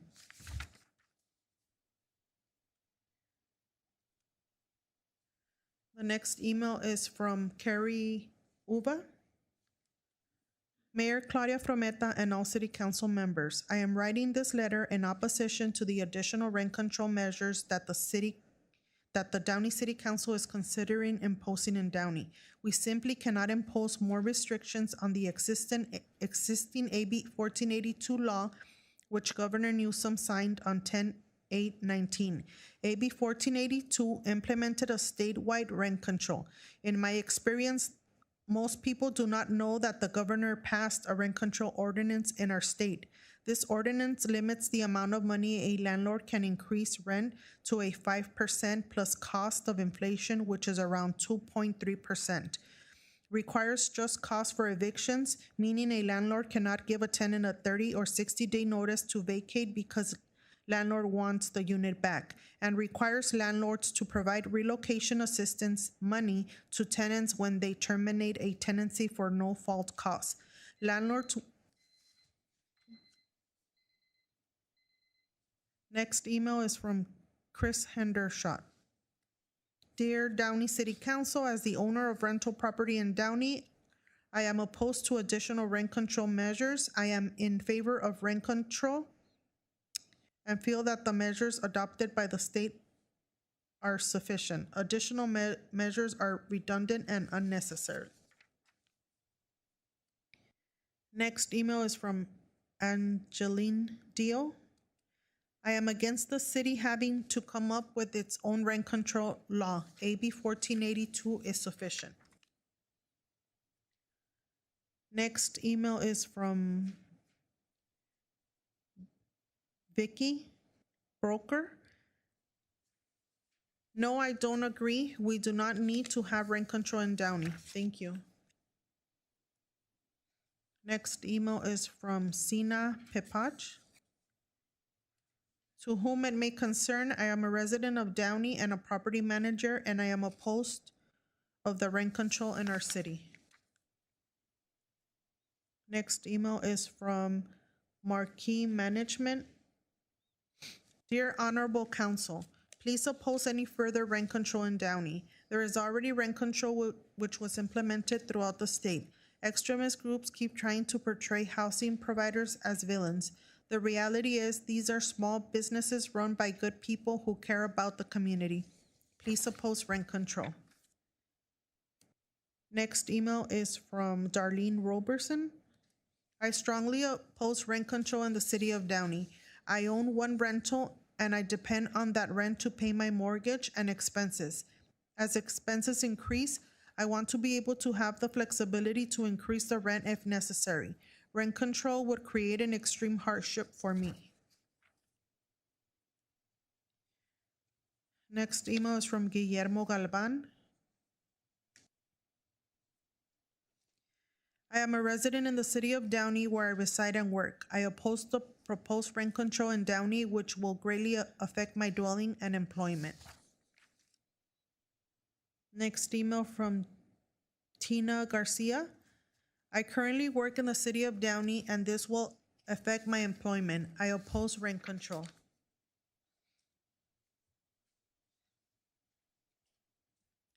The next email is from Samuel and Amanda Kim, property managers at Rancho La Paz Apartments. Dear Downey Housing Provider, as a resident and apartment manager of Downey, I am willfully rejecting this new rent control ordinance as it directly and adversely affects my living situation and the livelihood of my family. We have seen examples of this in neighboring cities and must learn from those mistakes moving forward. We oppose rent control. Next email is from Don Kosaya. Hello, I am a resident of the city of Downey for 39 years. I'm strongly against enacting rent control for the following reasons. It will ultimately backfire on renters as it will reduce rent property availability. It will increase rent price on new leases. It will reduce the quality of rent property as landlords will be less likely to upkeep property. It will reflect badly on the city of Downey as a whole as it can lead to unmaintained property. I have strong feelings for Downey. Next email is from Dora Basurto. I don't believe in rent control. Ever since the new council member Catherine Alvarez took office, her ideas are not a reflection of the people of Downey. She should consider running for office somewhere else. Next email is from Epifanio Hernandez. Good morning. I have lived in Downey for 20 years. The statewide rent control imposed by our governor is sufficient. There is no benefit for the economy, residents, and businesses of Downey. I oppose the citywide rent ordinance. Next email is from Linda Robertson. I am a retired homeowner and depend on rent received to supplement my retirement. Since the state has already implemented rent control, any additional rent control would adversely affect my retirement income, and therefore I am opposed to Downey implementing city rent control.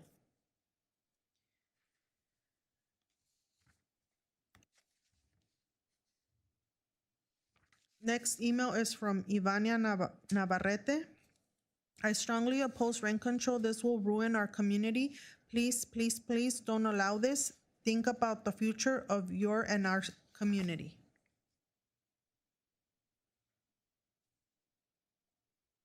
Next email is from Don Keller Collision Center. I own property owner in Downey, and the pandemic has hit us hard enough with renters, but we do the best we can to help. Rent control is not the answer. Please do not pass this to our beautiful city. Next email is from Villas at Downey. As a resident and a property manager, I am asking to think about our community. Rent control is not the answer. Downey is a thriving city and it will fail with rent control. No on rent control. Next email is from Lupita Davis. I am definitely opposed to rental control because it unfairly penalizes the rental homeowner who has to pay a large mortgage to keep the rental unit house available. Penalties, credit damage, and even foreclosure are possible consequences for the property owner. Without any ombudsman to gain mortgage abeyance, this would be akin to cutting off the foot to save a toe. Thank you for your efforts to see the bigger picture. Next email is from Anthony Jones. As a longtime resident of Downey and an active community member, I feel rent control is not a good idea for Downey. I believe Catherine Alvarez is pushing this for her own agenda. Please reconsider this, as it may have look and sound good. It will have an unexpected negative effect. Next email is from Elvira M. I believe any additional rent control is unnecessary. I live by Brookmill Road and Paramount.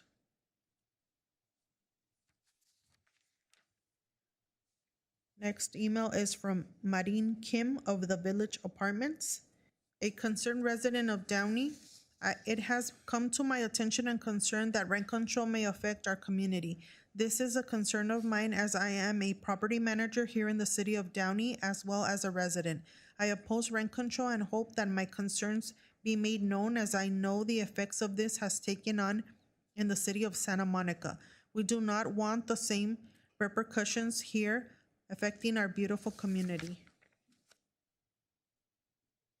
Next email is from William Austin.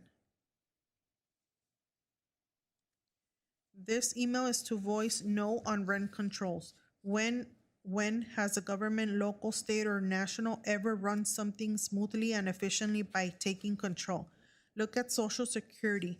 Look at the welfare system. Look at Amtrak. Look at Social Security, the U.S. Mail, the Department of Motor Vehicles, public transportation, public schools, Caltrans, and most recently, the handling of COVID-19 directives to keep people safe and rolling out the vaccinations. And now you want to give them more control in hopes that they might fix the problem? When will you ever learn? No on rent control. Next email is from Stefan Estefan. Hello, I am a long resident of the city of Downey for almost 25 years. I'm strongly against enacting rent control for many reasons. The following: it will ultimately backfire on renters, as it will reduce rent property availability. It will increase rent price on new leases. It will reduce the quality of rent property, as landlords will be disinclined to invest in repair and renovations. It will reflect badly on the city of Downey as a whole, as it can be led to unmaintained property, impacting neighborhood quality of life and impacting neighbors and residents in the area. It will lower the quality of rent units, impacting renters. I have strong feelings for Downey, a place where I spend the majority of my life in as a home and plan to do so for the rest of my life. I hope you don't introduce any rent control that will ultimately reflect badly on our community and renters as a whole. We will be watching closely. Next email is from Sandra Nevares. I am writing to oppose rent control. I am against rent control for the city of Downey. Next email is from Robert Cabrera. Valued and respected city of Downey, as a resident since 1978 and seeing the many changes in the city, I totally oppose rent control. The new city council member, Catherine Alvarez, that should be heavily investigated about her past, should leave the city before having to be recalled. Please, other council members, vote against rent control. Next email is from Carla Ramirez. Good afternoon. I have lived in Downey for 31 years and have not experienced any issues with my landlords raising rent outside of what is legal. I oppose rental control in Downey. Next email is from Robert S. Dear Downey City Council, I am contacting you to voice my opposition to the proposed citywide rent control ordinance that you will soon discuss and ultimately vote on. I am opposed because I feel it is completely unnecessary. We already have statewide rent controls that were enacted when Governor Newsom approved AB 1482 in October 2019. AB 1482 was signed and passed into law by our governor despite voters continually saying the state does not want rent control. Prop 10 was rejected by voters in 2018 and again most recently in 2020 when voters rejected Prop 21. I understand the City Council wants the citizens of Downey to feel they are looking out for them. But in this case, it is completely unnecessary. There are laws in place that already do that. Thank you for your time and consideration. Next email is from Frank and Melissa Jimenez, resident managers at Villas at Anaheim Apartments. I am a resident in the city of Downey where I reside and work. I oppose the proposed rent control in Downey, which will greatly affect my dwelling and employment. Next email is from Paulina Martignon. I strongly urge you to avoid considering being a cancer for the mom and pop landlord community. Rent control creates protection for non-compliant bad tenants. As it is, there is state rent control affecting all of the properties in our state. This would be unnecessary additional measures that only hurt the hardworking landlord community when they are the ones helping house so many Californians. Thank you in advance for your consideration. Next email is from Trish Morris of Century 21 Peak. Good evening. As a realtor and income property owner here in Downey, I'd like to say that I believe rent control would not be good for Downey. Oddly enough, the reasons against rent control are on page 5 of yesterday's Patriot. No further elaboration is required. Thank you. Next email is from Sarah Estefan. To whom it may concern, I have been a resident of the city of Downey for almost my entire life, about 26 years. I also recently returned back to Downey after acquiring a law degree from the University of San Francisco School of Law and after taking and passing the October 2020 California bar exam. I am honored to say that my success and achievements are a product of the Downey Unified School District. I am emailing you to express my strong opposition to enacting a rent control ordinance for the following reasons. It will ultimately backfire on renters as it will reduce rent property availability. It will increase rent prices on new leases. It will reduce the quality of rent property as landlords will be disinclined to invest in repair and renovations. It will reflect badly on the city of Downey as a whole as it can lead to unmaintained property impacting neighborhood quality of life and impacting neighbors and residents in the area. Next letter is from Raquel Avila.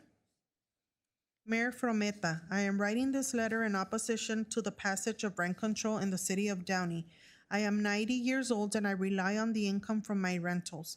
My husband and myself worked really hard to have rental property so that when we retired, we could rely on the income to survive. The passage of the statewide rent control in early 2020 was a huge change to the way things have been done.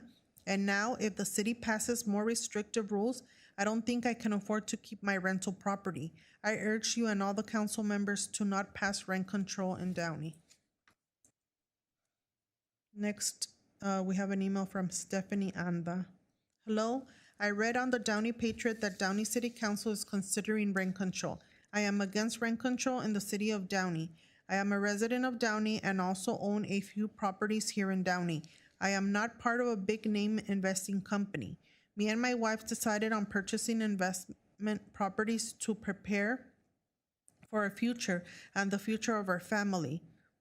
We take pride in making these investments here in Downey versus any other city. We love our city. We have happy tenants and make sure the properties are great living conditions. However, in order to keep these properties comes with a cost, and with rent control will limit our opportunity for upgrades for them. Next email is from John Lacey. My name is John Lacey. I am against any additional rent control regulations, and here is why. Without going into a lot of detail, the federal government, the state government, and LA County already have mandated restrictions, but the feds have approved rent relief and a stimulus bill. The state recently approved an additional moratorium on evictions for people affected by the pandemic through June 2021. The state has also placed restrictions on what percentage rents can be increased. I sympathize with both tenants and landlords affected by COVID. There should be an even balance between tenants and landlords' interests. Currently, the balance leans on the tenant side. Landlords are faced with consequences also. However, most landlords would rather work with their tenants on repayment plans than go to court to fight over an eviction. Most landlords would rather have their unit rented than vacant. In summation, I am against any additional rent control provisions that the City of Downey may adopt.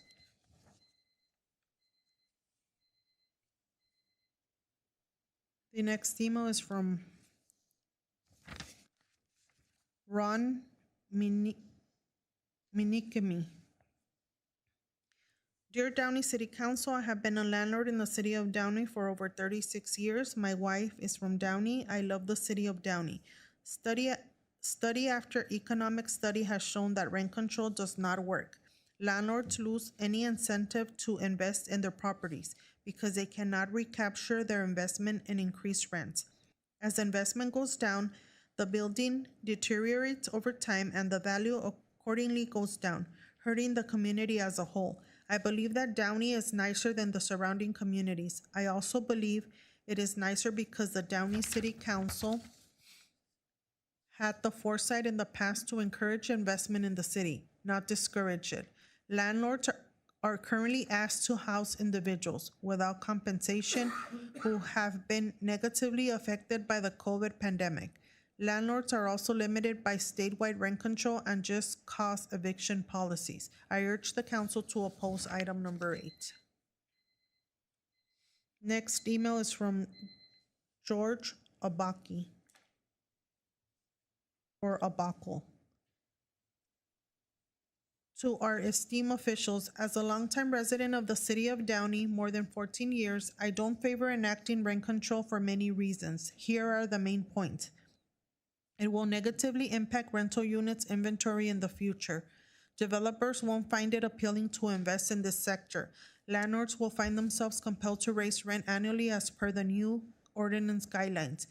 If enacted, landlords will skimp on upkeep as their investment returns will diminish and available surplus is reduced.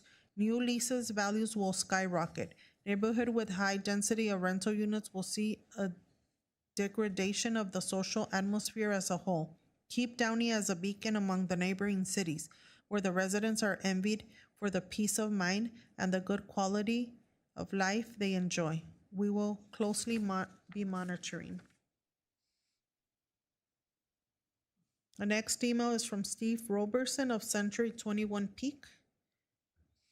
I have read the article on page 1 of the Downey Patriot regarding rent control in Downey. This would be a big mistake. I no longer live in Downey and I sold my company, Century 21, my real estate 2 years ago. I do still list and sell property in Downey and personally know many of the property owners.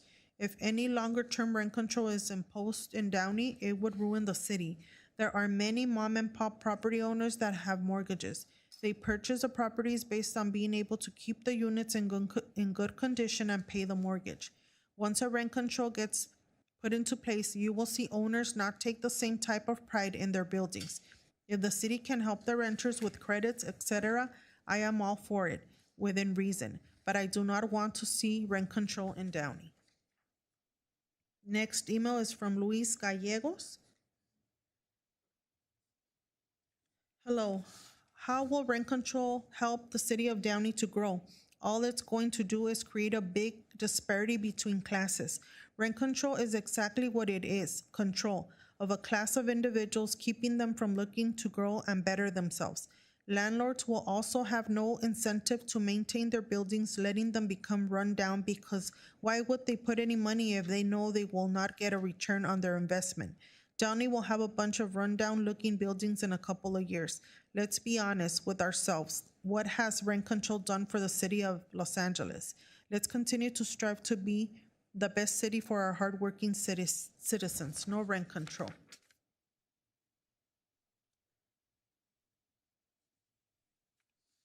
The next letter is from George Red Fox. To the Downey City Council, I am not in favor of rent control. In my opinion, it is not fair to the property owners and it is not good for the renter as well. Research shows that rent control can damage neighborhoods and actually decrease the amount of units available.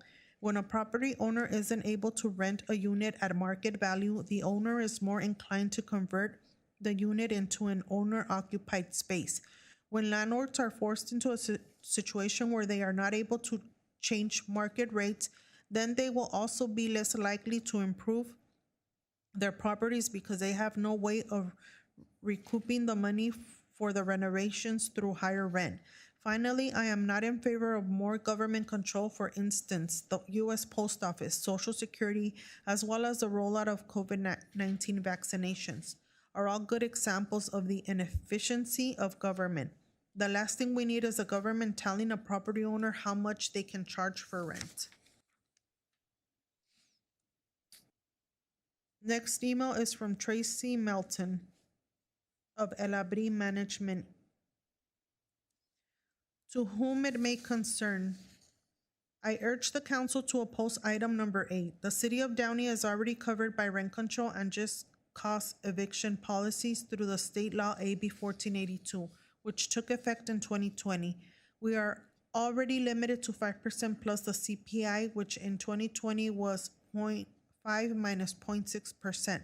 The council should reject this item. Property owners are already having to shoulder the burden of COVID-19 as they are being asked to forgive rent. This would be fine if in fact the owners were given a reduction on property taxes or other expenses, but as you know, they are not. Additional rent control would create further confusion to an already ridiculous policy. Rent control is not the answer and will make housing affordability worse. Thank you for your consideration. Next email is from Jesse Estrada. I am a small mom and pop landlord with 3 units in the city of Downey. I am struggling financially because Catherine Alvarez had informed all of my tenants that they didn't need to pay any rent because of the eviction moratorium. When Catherine was sworn into office, she had brought Elena Pope with her. Elena Pope is an anti-landlord advocate just like Catherine. The people that are supporting Catherine is Rodolfo Cortez, who is a socialist, and all of her friends who she protests with at other landlords' properties. If the city council is considering on placing a rent control ordinance, then the residents of Downey should have a vote on this matter. Don't let Preston or Catherine try to persuade you, as these people are trying to advance their own political careers. Next email is from Kevin Wilkinson. Although more rent control on top of the state of California's rent control might appeal to some, my views are different. I have been a housing provider in the wonderful city of Downey since 1991. Before the current rent control requirements came in, rents would commonly remain the same for years. Several parties even went 8 to 10 years without a rent increase. However, since the state rent control began, rents increase regularly now according to the allowance granted. This is in order to keep pace with cost of living increase of maintenance expenses, increased taxes, and market rates. Therefore, rents must keep up with the cost. If anything, rent control has actually driven rents upward, in my opinion. Many expenses cause added pressure to the falling behind of what the rents need to be, such as those involving roofing, fumigation, landscaping, upgrades, and replacements. The next email is from JT Jackson. The motto for the city of Downey is Future Unlimited. What type of future will citywide rent control bring to our city? Listen to the experts. Economic research quite consistently and predominantly frowns on rent control. My findings cover both theoretical and empirical research on many dimensions of the issue, including housing availability, maintenance and housing quality, rental rates, political and administrative costs, and redistribution. As Navarro 1985 notes, the economics profession has reached a rare consensus. Rent control creates many more problems than it solves. No citywide rent control in Downey. Let us keep Downey's future bright. A Downey resident for 50 plus years. The next email is from A. Blanco. Good evening, Mayor and City Council. My name is Alejandro Blanco, and I am a lifelong resident of Downey. I write to express my opposition for further rent control. The state of California has already enacted statewide rent control, which is more than reasonable. Anytime housing becomes unaffordable for some, the answer is not rent control. I personally wish I could live in Newport Beach or Dana Point, but guess what? I can't afford it. Therefore, I live in Downey. It would be unreasonable for me to expect the Newport Beach City Council to enact rent control to accommodate me. If the day comes where Downey becomes unaffordable for me, I guess I'll be moving to another city that I can afford. It's ridiculous that certain people in our population are so entitled that they expect the government to bail them out rather than sacrifice a bit or move to where they can afford housing. Thank you and good night. The next email is from Jeff Bell.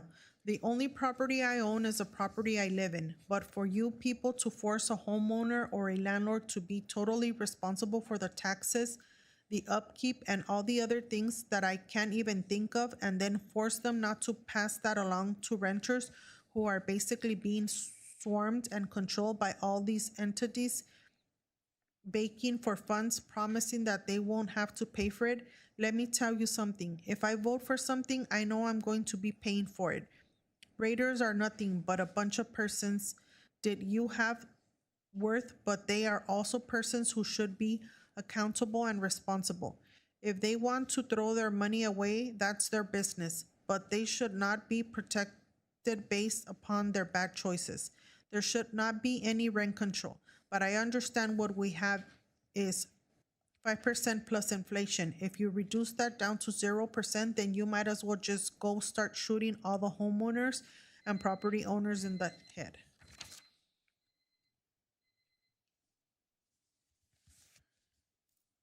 The next email is from Rick Murga. In regards to the City of Downey proposed citywide rent control, I am against it. Although I understand that there is a reason to have a discussion about rent prices, I disagree that rent control is the solution. First, prices in every market should be set naturally by market forces, or in other words, by supply and demand in order to have a healthy marketplace. At the core of the issue here is that there is not enough supply, there is not enough housing, and or there is not enough developing of new housing, etc. And on the other side, you have a greater demand to live in a city like Downey than in the surrounding cities or the surrounding area, so therefore prices have to go up to sustain that demand. So to level this, try to work on the supply issue. Work on allowing for more housing in the city. Work with the surrounding cities to do the same. Come up with new ideas like mixed-use properties. If you really care about this, come up with a city-sponsored affordable housing program. The next email is from the Rivera family. My name is Lisette Rivera, and I am a Downey resident and a small business owner and veteran family.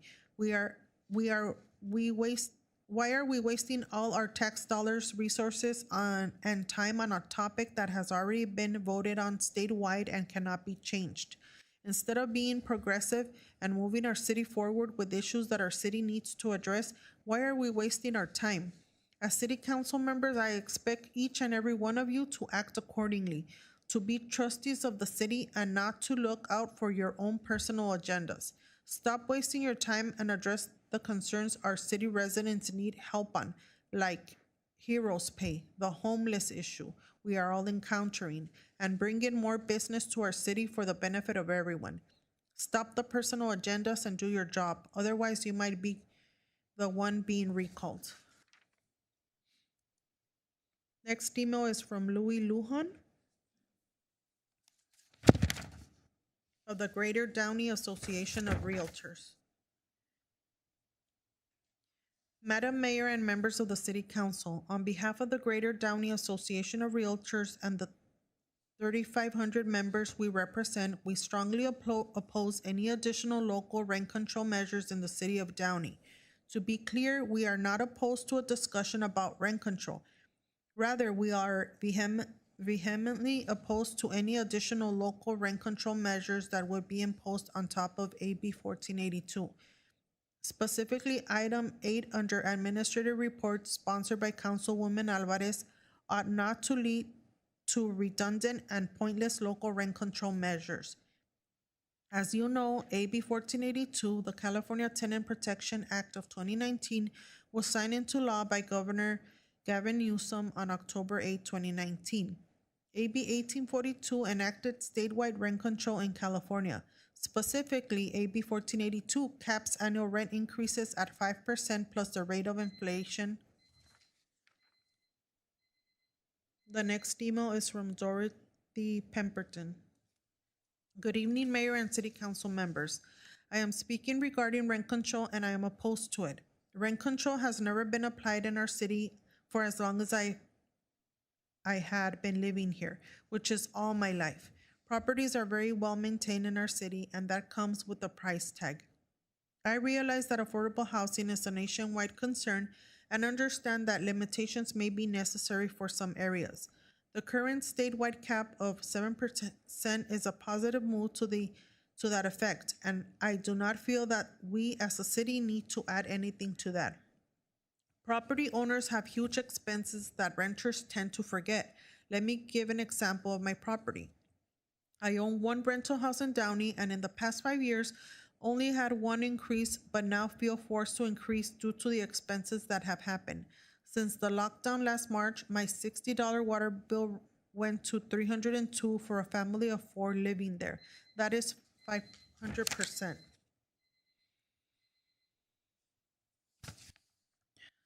Next email is from Jim Wilkinson. Dear City Council, my wife and I are unequivocally opposed to rent control in Downey. If the Downey City Council wants to provide low-cost housing to residents, that is a whole different matter and another discussion based on Downey taxes. But where private parties are involved, we should let market conditions like supply and demand regulate the market. Obviously, landlords should be required to follow the rules of law when it pertains to providing a safe and healthy residence for their tenants. But landlords also have rights too. Most of us have worked extremely hard to purchase and have rental property, and we should not be limited to charging rent based on the City Council. This country was built on freedom of choice, and we should encourage that as much as possible. We should also encourage and reward hard work and investments. Rent control does not take into consideration whether the rent is already lower than what a fair rent should be. The next email is from Gayla Emerson. Hello, my family and I have owned an apartment complex in Downey since 1972. It has been a source of income for our family. We have always prided ourselves as compassionate and fair landlords who never take advantage of our tenants who are bread and butter. We always have kept our rents below the average comparables in our area because we want to keep a low vacancy rate and keep our tenants long term. Our vacancy rate over the last 40 years has been 1% or less. Now we are at 17%. We are very involved in maintaining a beautiful, clean, upgraded environment for our tenants. We provide many incentives that keep our tenants happy and at peace in their living environment. We would always give a 2 or 3 year waiting period before rents were raised, and only when cost of living for us were over 10%. We absorbed the loss in our income so as to keep our tenants. When the state of California issued rent control at a cap of 5%. Next email is from Irene Perez. Honorable City of Downey Mayor Claudia Frometa and Council Blanca Pacheco, Sean Ashton, Catherine Alvarez, and Mario Trujillo. The City of Downey has been the home to the working class Latinos for quite some time. These working class Latinos deserve credit for what Downey is today. The vast majority of residents of Downey do not support rent control. Rent control in Downey will backpedal the progress the city has accomplished. By imposing rent control, you'll be wasting Downey's taxpayers' money in policing local rent control laws. These tax funds are a waste since there is already statewide rent control laws in California. You, Mayor Claudia Frometa, and Council Blanca Pacheco, Sean Ashton, Catherine Alvarez, and Mario Trujillo hold the power to maintain what longtime residents have established in the beautiful city of Downey. Do not destroy what was built by the longtime working class residents. The next email is from Joseph Bartolo. My name is Joseph Bartolo, and I have resided in Downey for over 41 years. I am against any additional rent control ordinance in the city of Downey. Rent control does not address the housing affordability problem of the housing crisis. Since AB 1482 was shoved down our throats in spite of what the American people had voted for. The American people had voted against rent control by voting no on Prop 10 and again no on Prop 21. Politicians that had passed rent control laws in their city are people that lack the courage to find solutions to solve this housing crisis.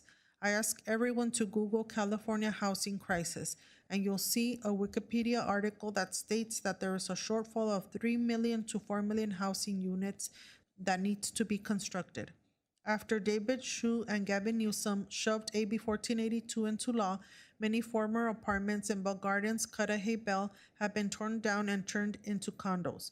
The people that are in support of rent control are the same people that live in the Eden Rock apartments.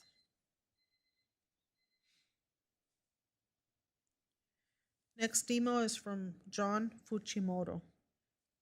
Dear City Council members, thank you for your service in governing our great city through this COVID-19 pandemic. Many unprecedented decisions have been made and still need to be made in order to survive this pandemic crisis. While many decisions have been made because of this situation, I feel the need to respond and to voice my concerns over a particular item you will be voting on, item 8. As a housing provider in this city, I am working with tenants who are financially suffering due to the shutdown. I have tenants who are off work and can't get assistance from the government. Meanwhile, I have financial obligations for my rental property that are due monthly. A citywide rent control would only be more restrictive to what I am able to do. If tenants want aesthetic improvements to their units, I won't be able to do it with rent control because I won't be able to raise rents beyond the minimal cost of living increase. As it is, we are under state law AB 1482, so why is the item being rushed through without a hearing from the citizens of our city?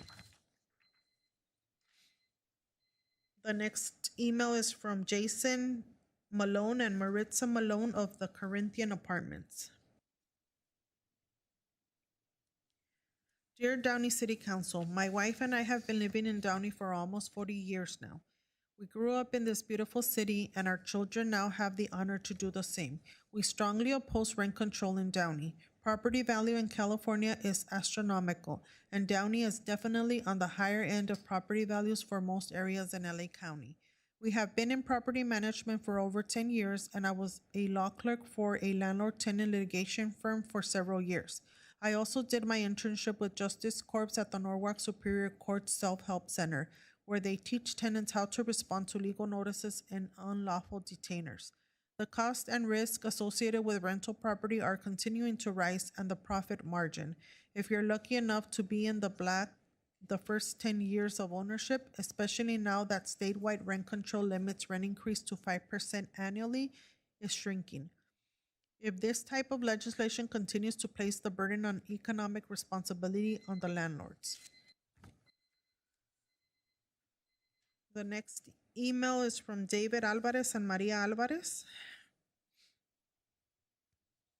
The Fourth Amendment protects us from illegal seizures of property. Rent control constitutes government seizure of private property.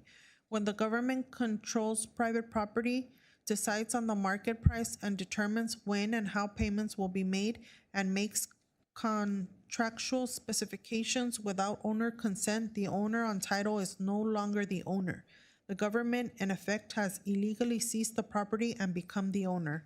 Rent control limits reasonable profits to the owner on title and thus makes maintenance and improvements nearly impossible. The incentive to improve and expand the housing market disappears, as does the number of available rental units. In order to generate a profit, yes, housing is a business. Owners must decide, number one, live with it. Number two, remove rental unit from the market rather than operate at a loss. Or number three, demo existing structures and rebuild as condos or other for sale housing.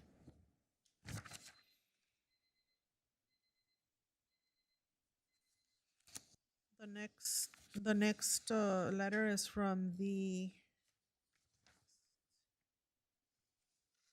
From Daniel Leitner Perez of the Apartments Association of Greater Los Angeles.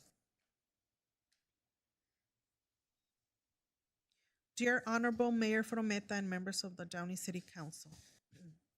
At a February 9th Downey City Council meeting, the City Council will discuss local rent control. The Apartment Association of Greater Los Angeles strongly opposes rent control and urges the City Council to reject. I'm sorry, I lost my place here. To reject advancement of any such local measure. We urge the City Council to review the comprehensive state law, Assembly Bill 1482, the Tenant Protection Act of 2019, which established statewide rent control and which provides significant protections to renters in the city of Downey. We also suggest outreach and education by the city to ensure that rental housing providers and renters are knowledgeable of their rights and responsibilities under the state law. The Apartment Association of Greater Los Angeles represents thousands of small business rental housing providers, including smaller mom and pop owners within the city of Downey.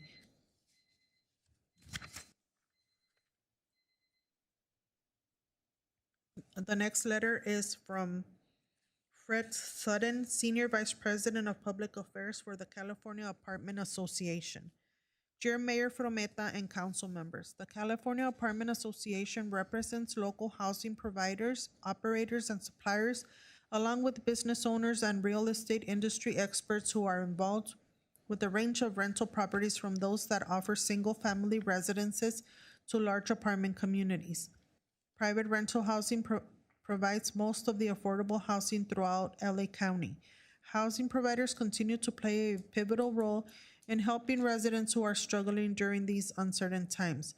Rental operators are acting with compassion towards those who face coronavirus-related adversities, while they themselves face unprecedented hardship.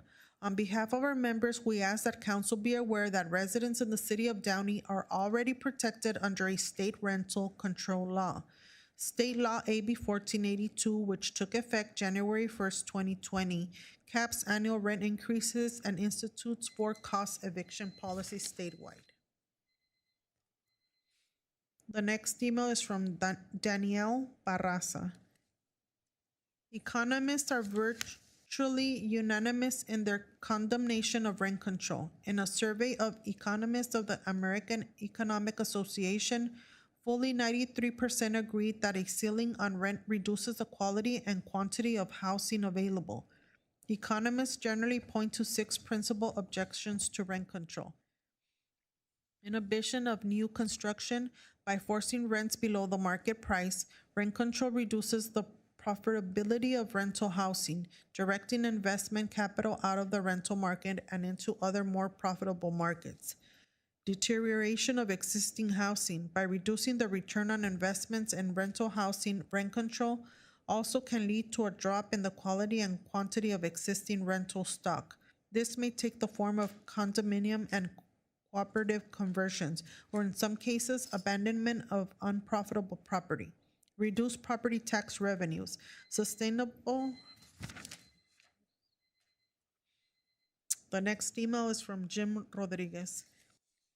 Oppressive rent control hurts quality of life. Many residents seek out better living conditions. They are working hard and want nice homes. They may want newer windows, central heat and air conditioning, gate-controlled system, upgraded flooring, shutters, light fixtures, quartz countertops, or modern appliances. Rent control limits a landlord's ability to invest in these types of improvements. Quality residents will simply find those better living conditions in another city. Rent control is a disservice to our residents. It incentivizes minimalism. Forcing everyone to live under an artificially created market takes away choice from both apartment business owners and tenants. In an open market, an owner may choose to not upgrade his property. He will be less attractive to new renters and not be able to retain quality residents. Imagine if you are happy with your apartment, but you want to have good AC and new windows. The resident has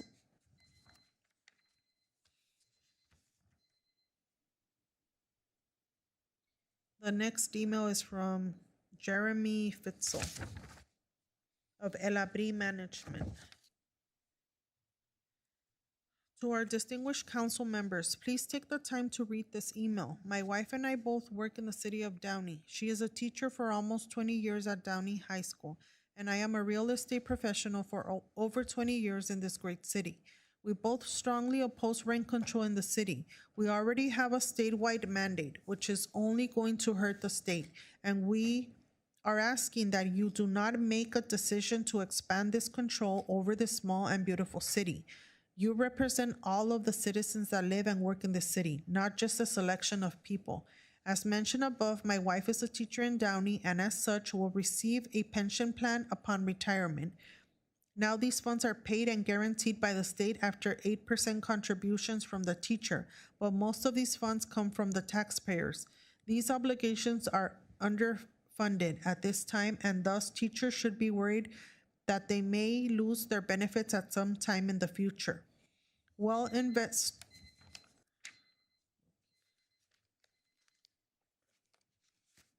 Mayor, these are the emails in opposition of rent control. Thank you. How many emails did you read? And those were all in opposition for rent control. How many emails were those?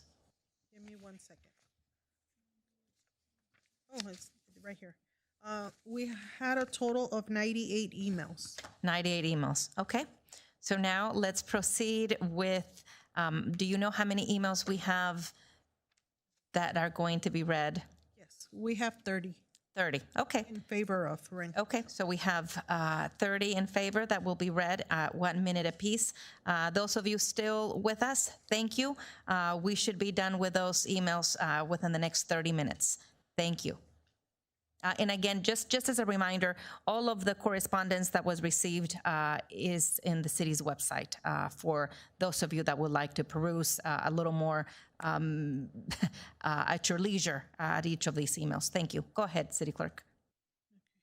The first email is in Spanish. I will read it in Spanish and then translate in English. The email is from Jose de Leon.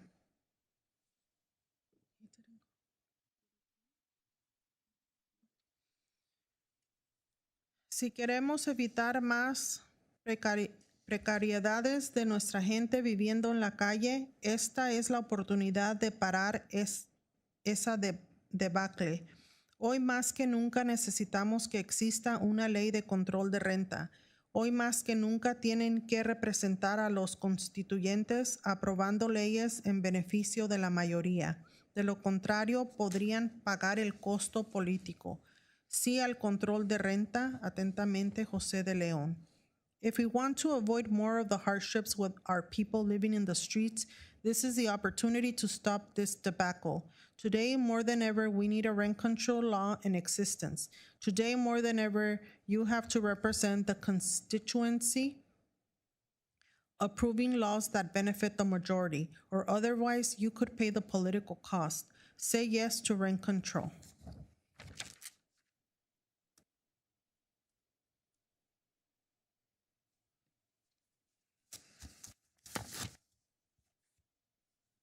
The next email is from Miguel Villarreal. We need your support of rent control on City of Downey. Next email is from Victor Frias. Good evening, members of the Downey City Council. My name is Victor Frias, and I am a special education teacher in Cudahy. I am writing in solidarity with local activists and support rent control in Downey.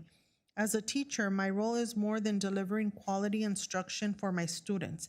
It is also advocating for the community I serve. In Cudahy, we are also advocating for rent control and recently formed Cudahy Tenants Union. This is a common sense and has strong community support in SILA. No one in the richest country in the world should be without a home because housing is a human right. The Southeast LA community has been hit the hardest from the pandemic. I see the suffering every day in my virtual classroom. I have a student who is on Zoom in the back seat of a car as his mother delivers for Postmates. They are temporarily being housed in a motel. Rent has increased, but minimum wage has not. The least that this council can do is explore. Next email is from Gabriel Ramirez.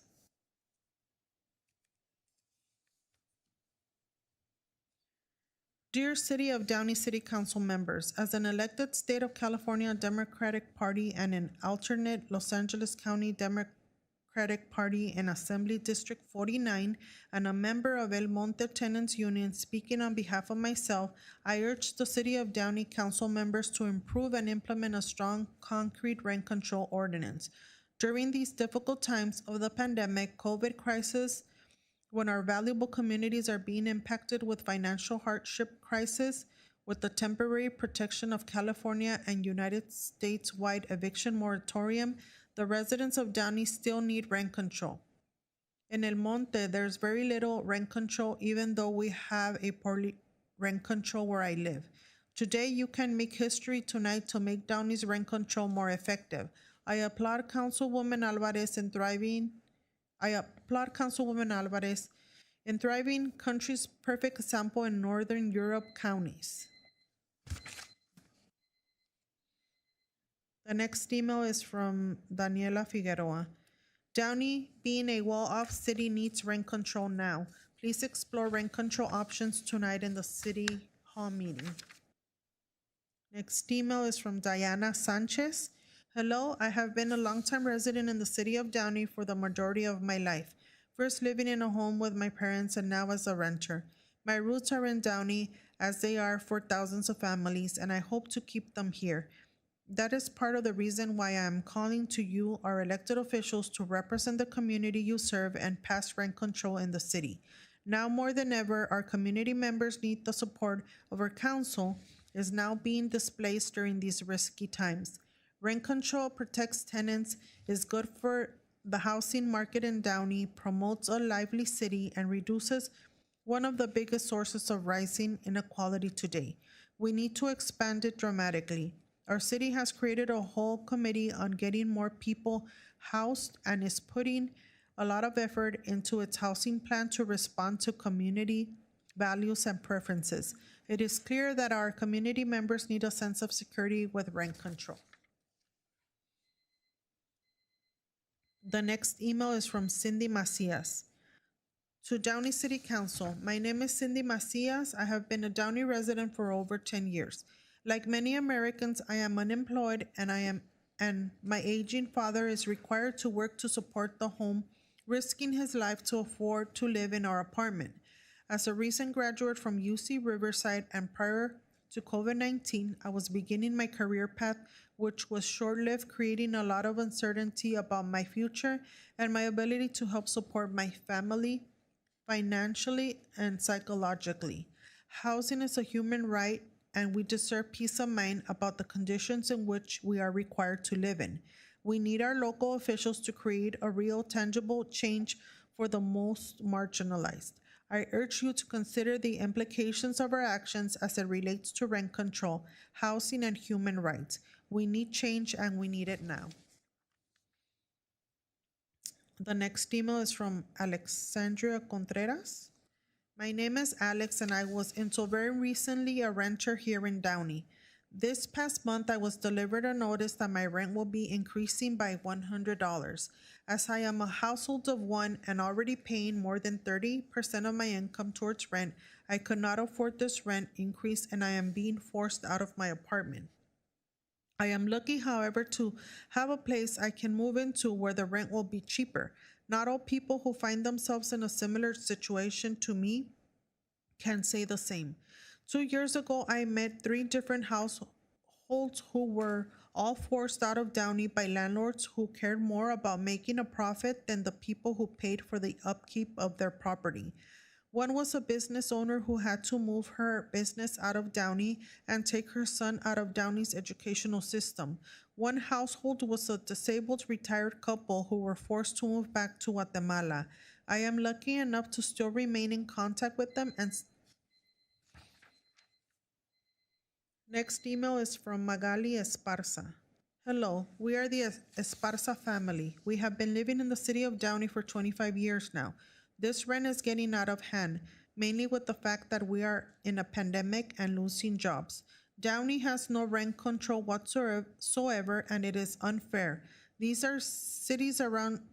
are cities around us who have complete rent control laws, but what about Downey? We must rely on rent caps instead of having more efficient and ineffective rent control laws. You guys are okay with our own landlords increasing the rent more than once per year? Don't you think it's unfair for those that barely work minimum wage jobs and still have to pay bills, and those who have kids still pay for their personal belongings? We weren't even allowed to petition whenever we receive an unlawful increase. That's fair to you? Fair for the fact that there's only one parent who pays for the rent, having to buy groceries just to have food on the table, having to pay bills to have light in their own home. Next email is from Kevin Esse. Greetings, members of the City Council, Madam Mayor Pro Tem and Madam Mayor. Earlier last year, in response to concerns over the spread of COVID-19, the City Council had the City Attorney draw up an ordinance placing a temporary moratorium on evictions of residential tenants in single-family residences and multiple dwelling units. Governor Gavin Newsom even issued Order Number 37-20 in recognition that the challenges Californians are facing and will continue to face for the foreseeable future are great in both magnitude and number. Back then, you recognized that tenants are unable to pay the rent due to the effects of COVID-19. You know about the financial impact, the surplus of COVID-19 illnesses, the unfortunate income reductions, and business closures. You've heard stories about the layoffs and furloughs. The times we are in require an innovative response, not more of the same complacency. Okay, next we have an anonymous email. Rent control for Downey tenants, please.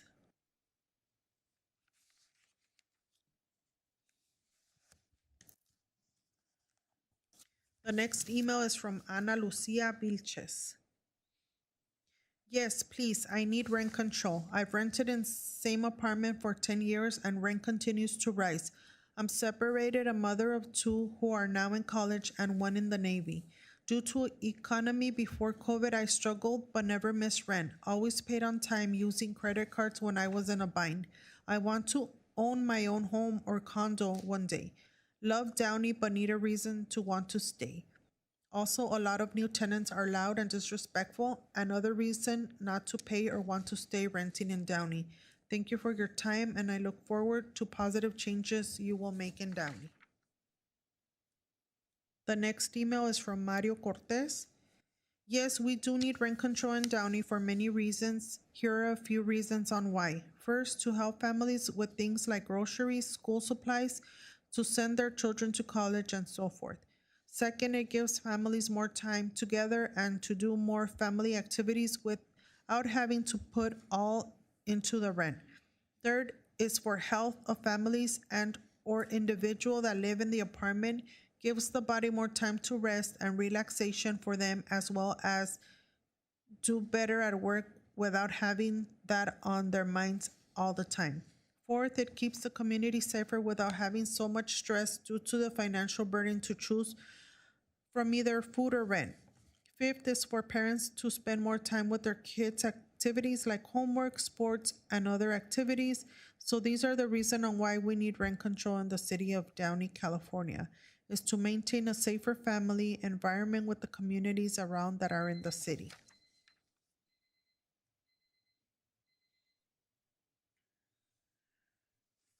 The next email is from Dr. Anthony Felix Jr. The discussion regarding rent control is much anticipated and long overdue, not only in the region but countywide. This council has much to consider in weighing the interests of all stakeholders involved. However, two groups of stakeholders have significantly more to gain or lose from any subsequent decision made by this council in addressing the matter. Those groups are rental property owners and renters. Since the existence of mankind, shelter has been a primal necessity for survival. The purpose served to provide protection from the elements and predatory animals to preserve life.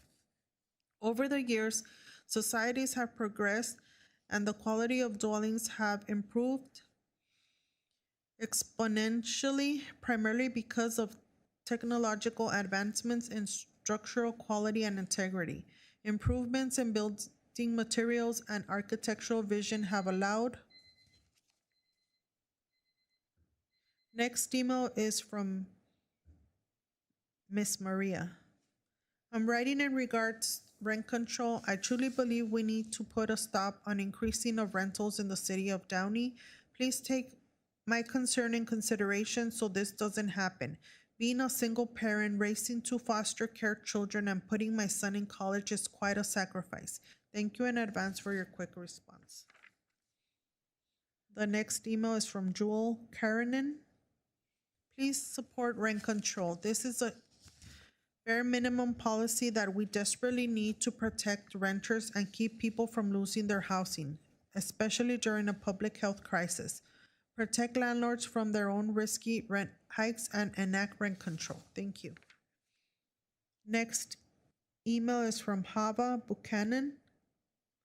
Hi, City Council. Since the City Council is discussing the possibility of rent control here in Downey, I would like to express my full support of it. In the 6 years I have lived here, I have seen my rent go up twice a year, every year. It has increased from $1,450 a month to almost $2,000 in only 6 years. That's ridiculous. No one here in Downey should be priced out of their homes. I hope that you all do the right thing and enact rent control here in Downey. The next email is from Jose Garcia. I'm retired and have a fixed income and the rent keeps going up every year. I'm paying $1,400 a month and if continuing to go up, I won't be able to afford to pay my rent. Next email is from Mary Ann Sanfilippo. Hello, rent control is very important to me just as much as low-income housing. My husband and I lived in Downey as my husband grew up in Downey.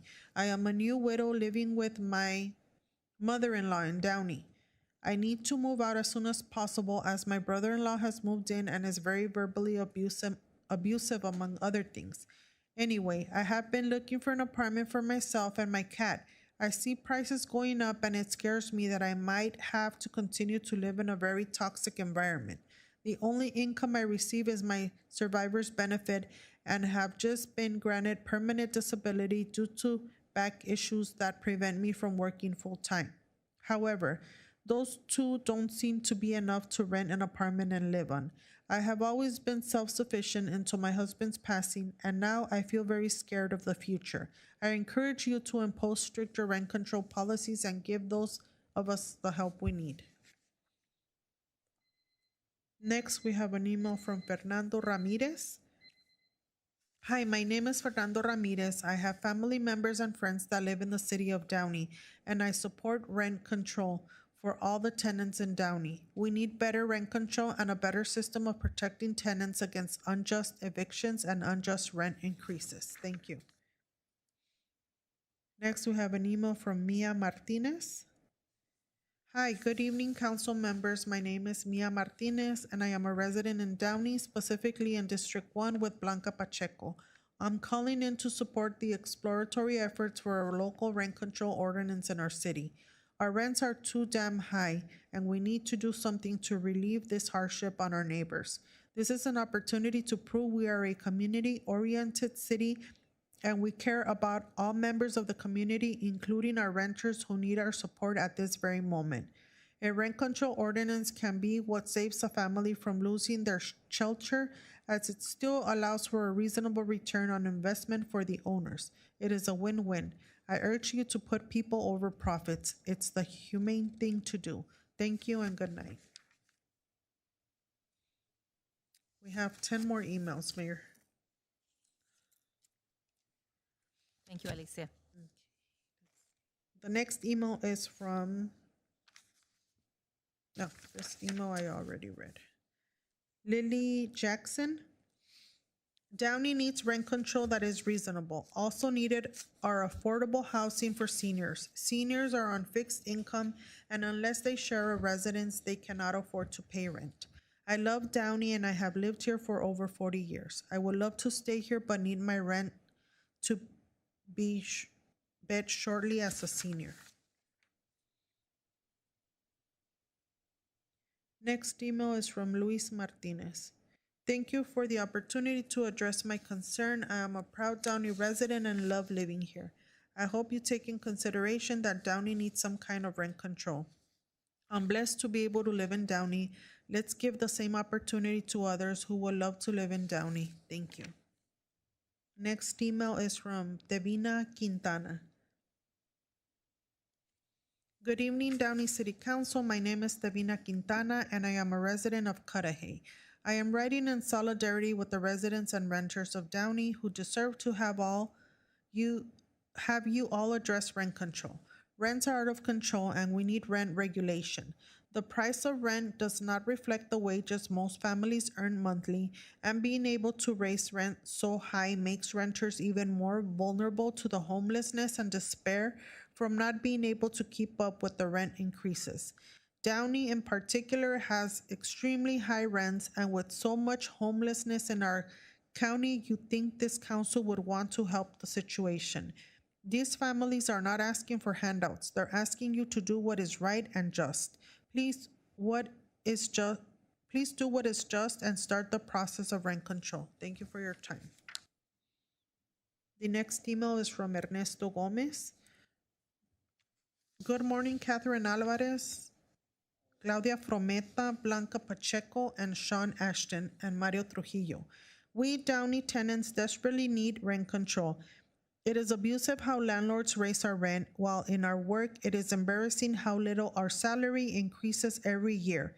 We get pennies. Please, you can stop this uncontrolled rent increase abuse. We trust in your work for the good of our community.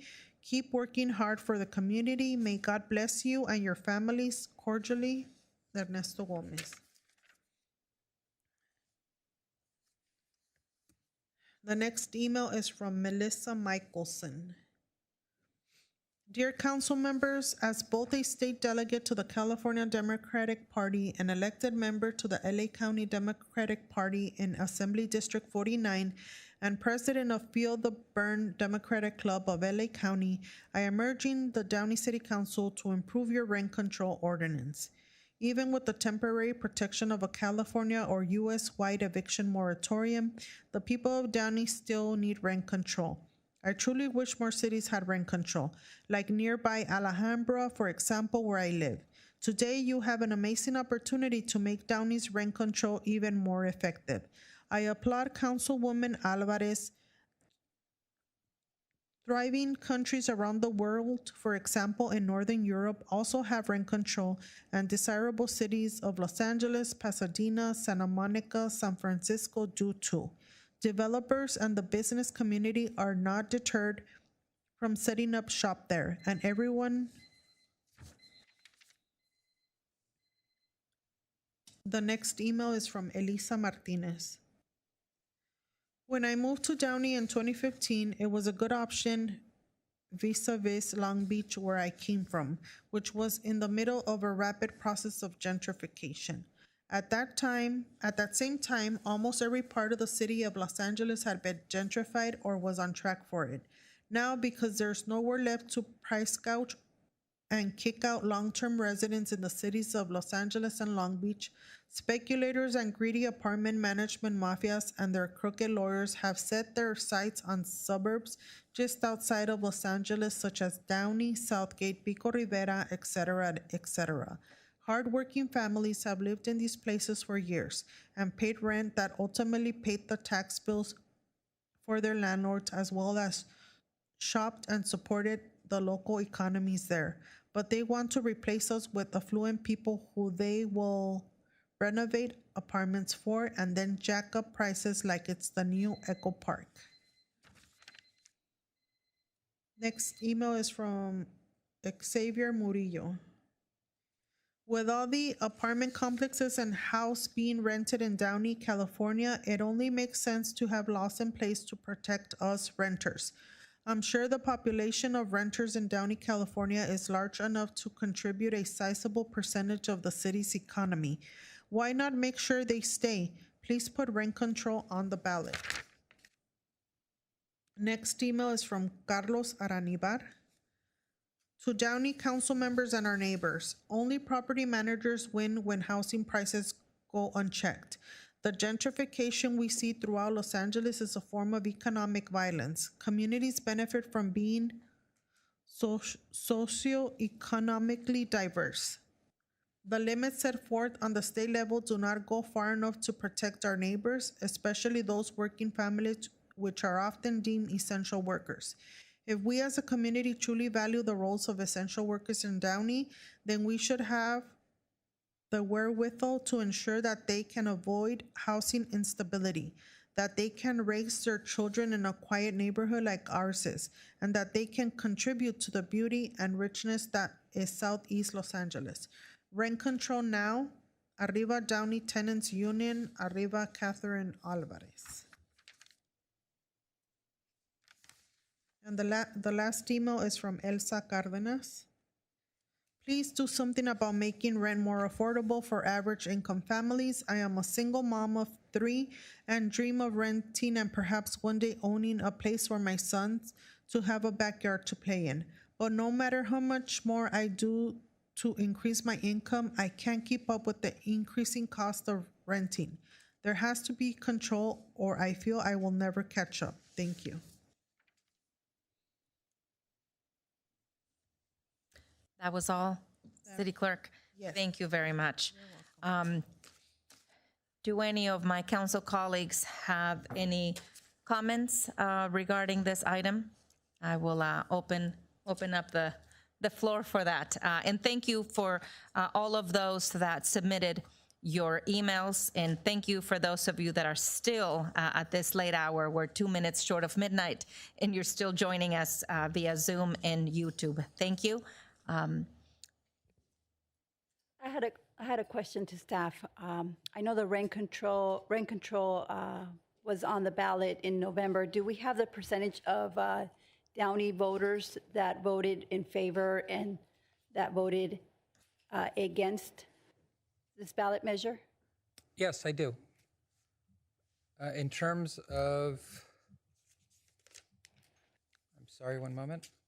There we go. Proposition 21 was on the 2020 general election ballot. The city of Downey voted 55.5% against it and 44.5% for it.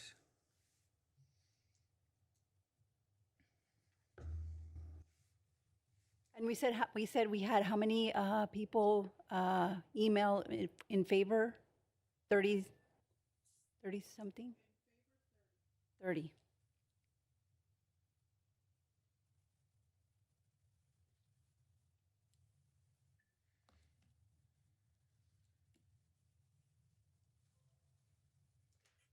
Mayor Pro Tem, is that all? Yes. Councilmember Trujillo, do you have any comments?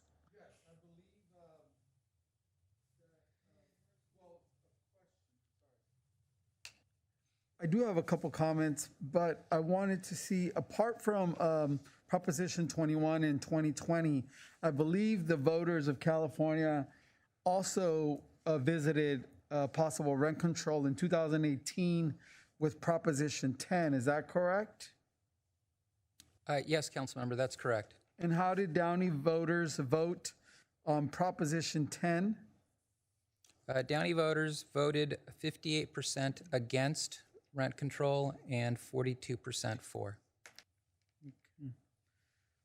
So if I may, Madam Mayor, first and foremost, I want to thank our colleague, Catherine Alvarez, for her passion and drive to represent what I understand today to be about 50% of the Downey population.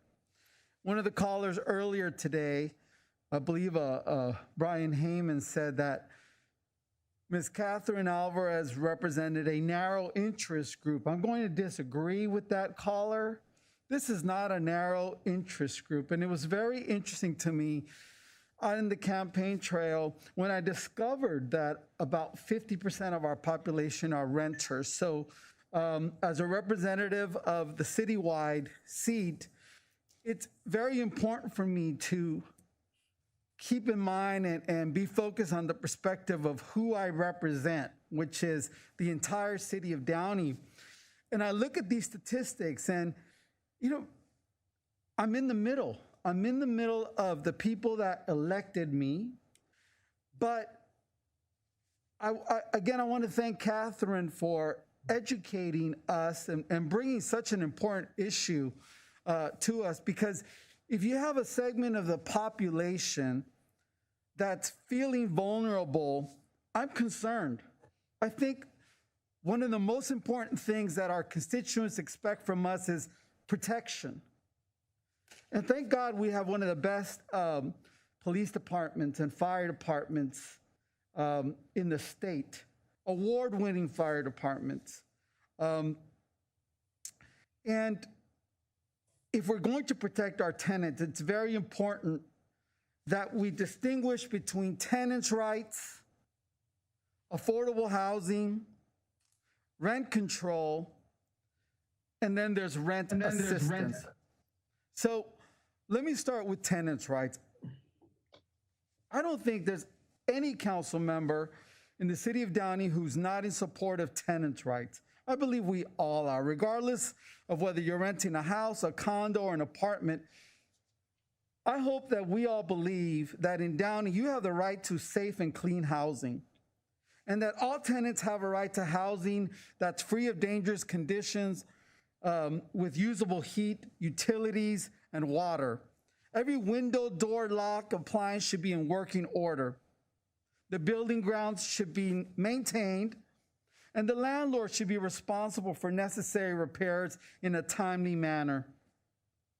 I don't think there's any member of this council that would not be in support of tenants' rights, in particular when we find that it's 50% of the population.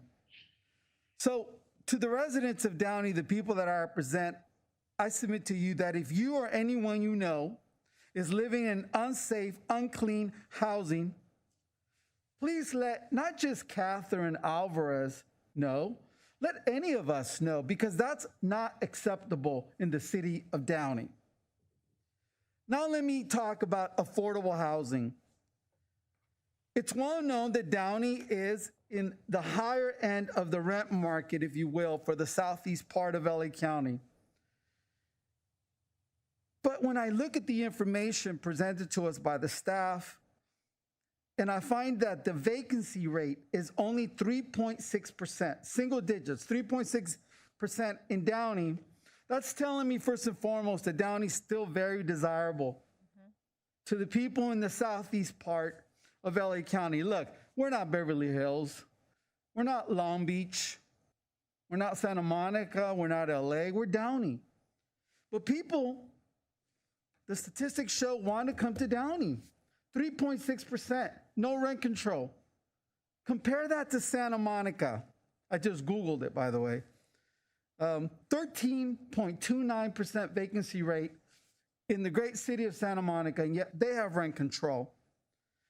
I looked up my old home, San Francisco, rent control, 13.29%. I'm sorry, that was San Francisco. Santa Monica is actually higher, 15.87% vacancy rate. Cities with rent control. And then we hear today that even though we are in the higher echelon, if you will, of rent in the Southeast, we have pre-COVID 2.5% delinquency. With all due respect to my colleague and many of the callers today, it is my opinion, and I believe I'm entitled to my opinion, but I'm basing it on the facts, that Downey's still affordable. Okay, so let's make this clear. We're not having a huge displacement of people in Downey because of our arguably high rent. It's just not happening. The figures do not support it.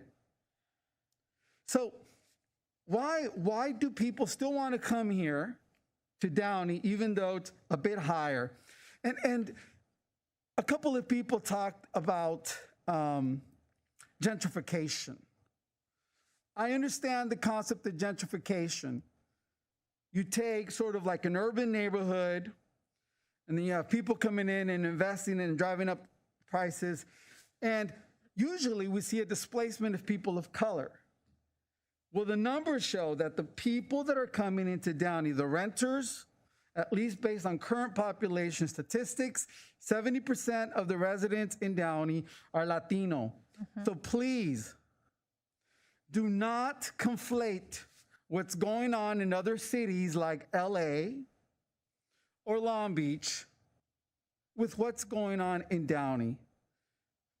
We're not about that life. In none of the callers or emails that I hear today did I hear about a bad landlord. Not one.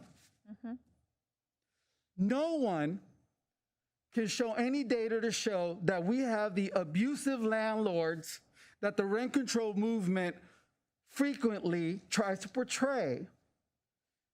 What we have found in Downey is that we have landlords who are willing to work with our residents because they appreciate that these renters take care of their properties. Half of our population are renters, and yet we still have some of the cleanest streets in the Southeast, a strong, safe police department, the fire department, good schools, no active gangs within the city boundaries. It's still desirable, and people are willing to pay for that. Let's not paint a picture or construct a false narrative that something horrible is happening to our renters in Downey. I don't think this council would allow that. But I want to thank my colleague for giving us the space to address this, because I've heard this out there with protesters and bullhorns. That's not happening here, people. In Downey, we cherish our renters because first and foremost, they are our neighbors. They are the families that we go to school with their children. This is Downey. I'll tell you what Downey does need: more affordable housing. And let's talk about that, because rent control will definitely deter developers. So if you need more affordable housing, why don't we unite, the five of us? Let's ask first and foremost our council staff to help us identify, as part of the stimulus, any funds we can use to build low-income housing in Downey. Let's build more affordable housing, but let's not confuse the conversation of a need for affordable housing with rent control. Rent control is counterproductive to building more affordable housing. Again, that's my opinion, but I am basing it on the facts that tell us that if you are a rent-controlled environment, developers are not going to come in because there's no incentives for them to come and build more housing, which is what we need. Let's reach out to Supervisor Hahn to talk about the Los Amigos site over there. Can we build affordable housing in that area? Let's look for the spaces where we can create the need for more affordable housing. But we do not need rent control to do that. Rent control, and I want to talk about that separately in and of itself, is already a form of tenant protection. And we already have tenant protection in place. It's Assembly Bill 1482. It's the state's attempt to bring a balance in the state of California, probably because the voters didn't pass it, right? So our governor took it in their wisdom to give us tenant protection, Assembly Bill 1482, because Assembly Bill 1482 protects tenants from unfair rent increases and wrongful evictions. Some people took issues with the amount of times that a rent can be increased in a year. It's capped. If they want to increase it twice, that's fine, but it's capped at 5% plus the cost of living index. But 1482 also gave us cause eviction requirements. Rent control is a form of tenant protection, and we already have that because of Assembly Bill 1482. If you or anyone you know is dealing with an abusive landlord, a landlord that's increasing the rent beyond what is legally allowed, please report it.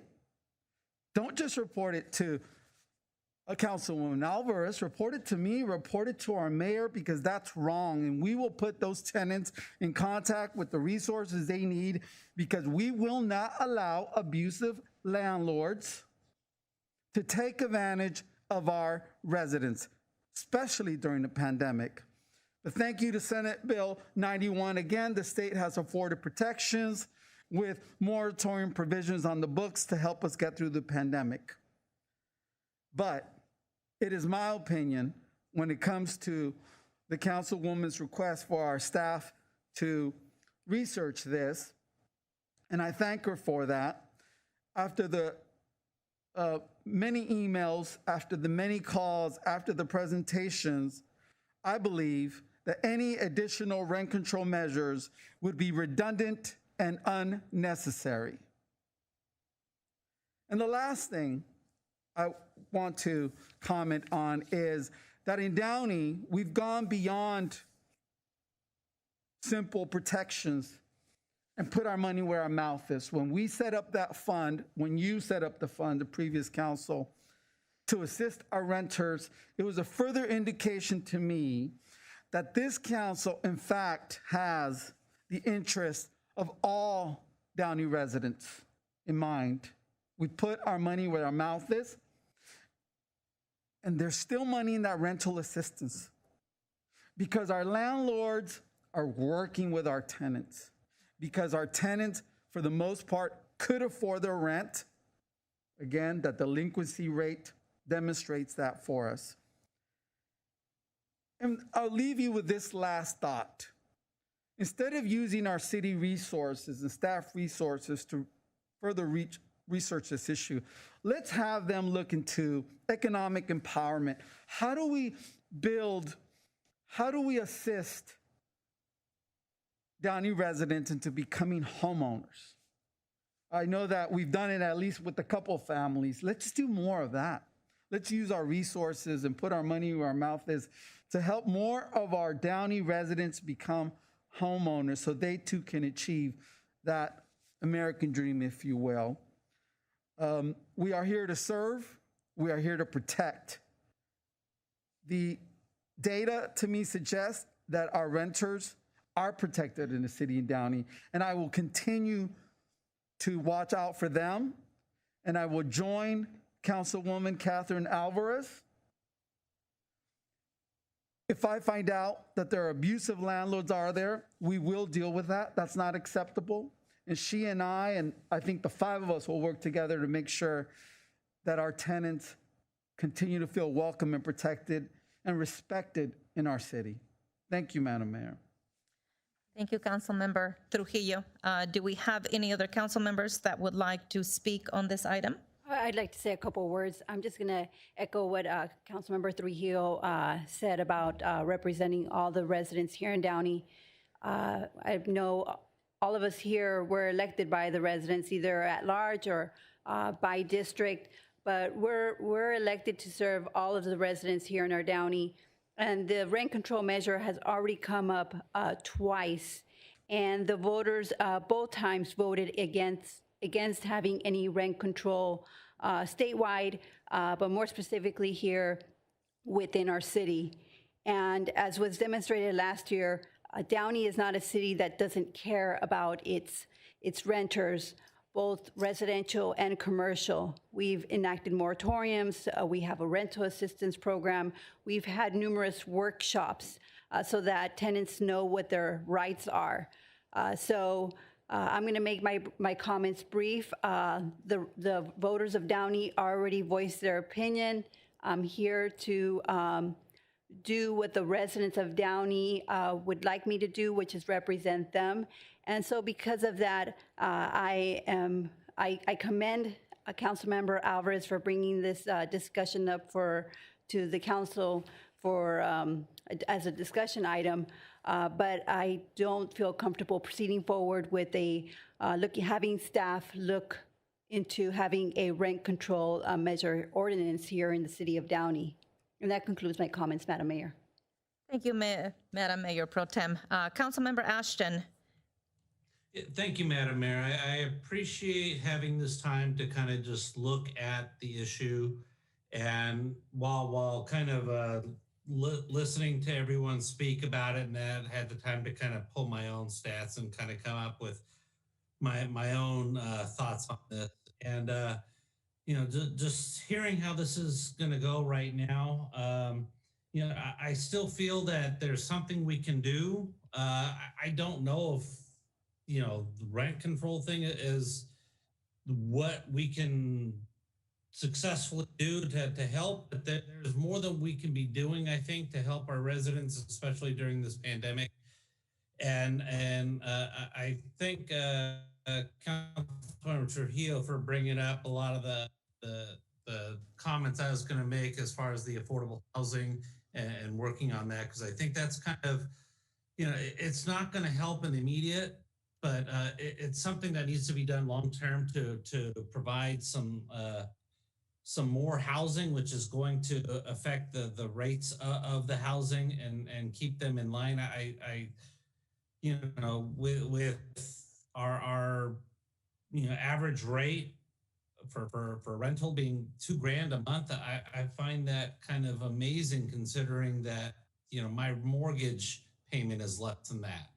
So it's a lot more than what I would expect, but we are in a housing crunch. Our city is supposed to build 6,650 new homes, not build, plan for that many new homes over the next 8 years. And I don't know where we're going to be able to find space to do that at, but it's going to be something that we need to focus hard on with doing what we can and finding other resources and other ways to help our residents. So I appreciate the opportunity to have this discussion, and that's all I have. Thank you, Madam Mayor. Thank you, Councilmember Ashton. And Councilmember Alvarez, do you have any additional comments? Yes, I also wanted to have points that I like to make. So thank you, Trujillo, Councilmember Trujillo, about the comment you made. I just wanted to say a little bit about the Proposition 21. If I would encourage everyone to look into this information, but the contribution to vote no on that Proposition 21 was $6,600,000. So, and I can go by names that they're landlords, that they put so much money on it, so people couldn't vote on behalf of this proposition. That is why it didn't pass. I would just give you an example. Dallas Tanner actually paid $17.3 billion just to say no on this proposition. Sam Zell, $72,280. And if I keep going, I'm not going to end. So landlords that has a lot of money, a lot of apartments on their name, that's what they did with the Proposition 21. They contribute a lot of money so people couldn't vote yes on it. So on the 2019, I will go back to Councilmember Blanca Pacheco. Unfortunately, that date, a lot of council members on those days didn't vote for the moratorium that it was needed. A lot of people was really stressed out because of the rent was really increased more than 100%. And And also, I wanted to say that the Just Cause will give more protections to the community. I really appreciate Mario Trujillo saying about that we do need more housing implement in the city of Downey. But like one of the other council members said, Shashan Austin, I think there's no space in Downey. So we really need to see what it's gonna happen with the community because the rent is too damn high. I really appreciate the opportunity for with you guys for giving me this space to talk about it, and also I wanted to bring it a little bit more about all the calls. 100 calls were not even all the people that lives in Downey. A lot of them were not people that live in Downey, and it's fine. We gotta accept what it is. So, and I just want to echo that AB 1482 is not a rent control; it's a rent cap. So that rent cap, it's gonna go every year 8.3%, and families don't get that 8.3% wages increase. So with that concludes my comment, and hopefully we can work together for the future, um, you know, for the future tenants, and let's see how can we work for them. Thank you so much. Thank you, Councilmember Alvarez, and thank you to my council colleagues. Again, it's been a long night. I will try to keep my comments brief. We understand the sensitivity around this topic because it's been said already. We are elected to serve our constituents and serve them all the same, and we don't discriminate one versus the other. We are here to ensure that everyone is being treated fairly.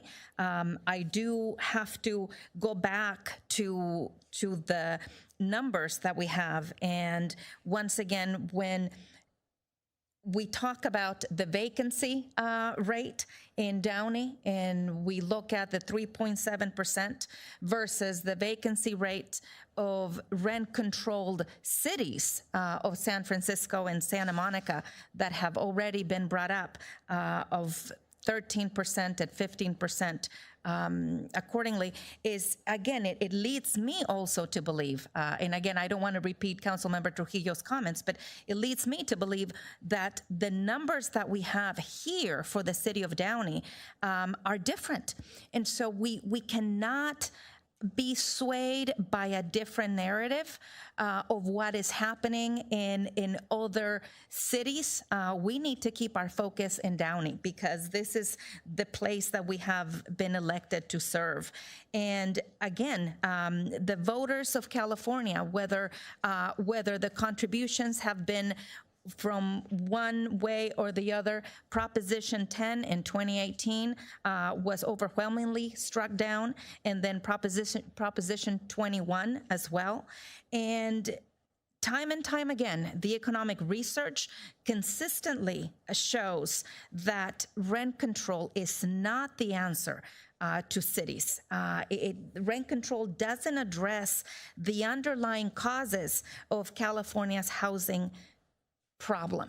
And so we think we need to look in that direction and focus our efforts. All of my council colleagues have brought forth our desire to continue to work together, representing our constituents and looking at opportunities to look at that affordable housing and look at opportunities to ensure that we begin going in that direction. We also need to look at, we have the biomedical overlay. What other city in Southeast Los Angeles has 3 hospitals in their city? And so we have great opportunities to continue to have good paying jobs in this community that will afford people opportunities to not just live here and rent here, but also purchase their home. We heard tonight from via email and calls. We heard from people from Cudahy and El Monte and Alhambra, and I appreciate those. But we need to be focused, of course, in our community and in Downey. We heard from teachers, from retirees, from small business owners. We heard from 90-year-olds, small investors, rental management companies, and people that have lived and contributed to the city of Downey for the past 20, 30, 40, and 50 years. We've heard from those community members. They took the time to tell us where they stand and how they feel about rent control. Again, as has been indicated, the economic research and what's been already done, in my opinion,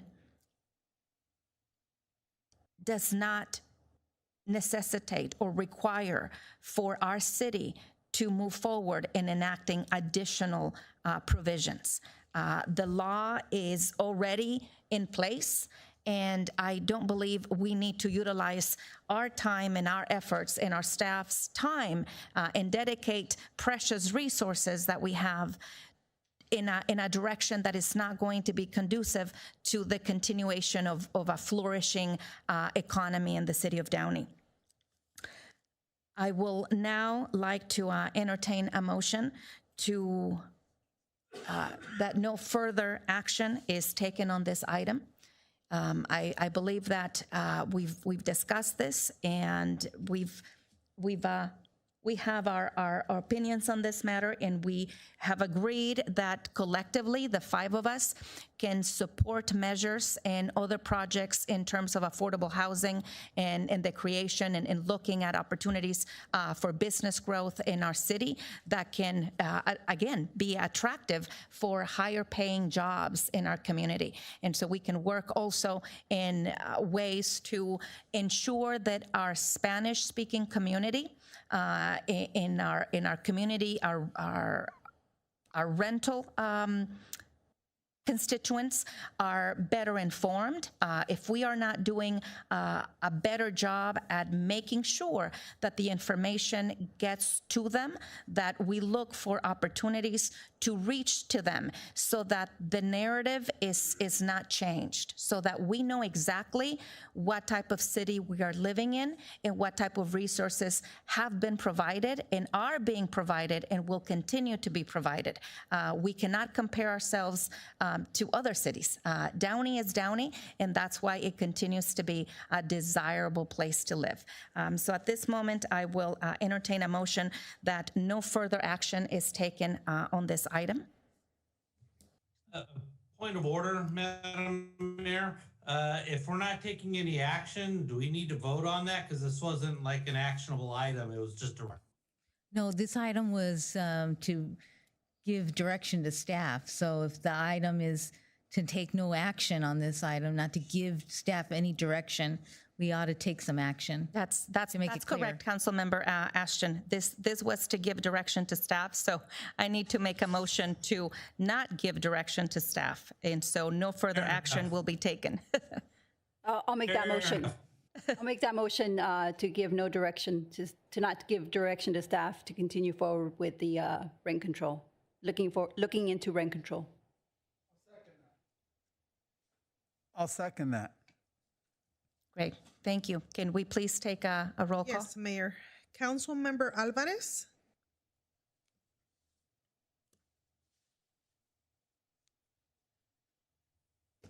Yes.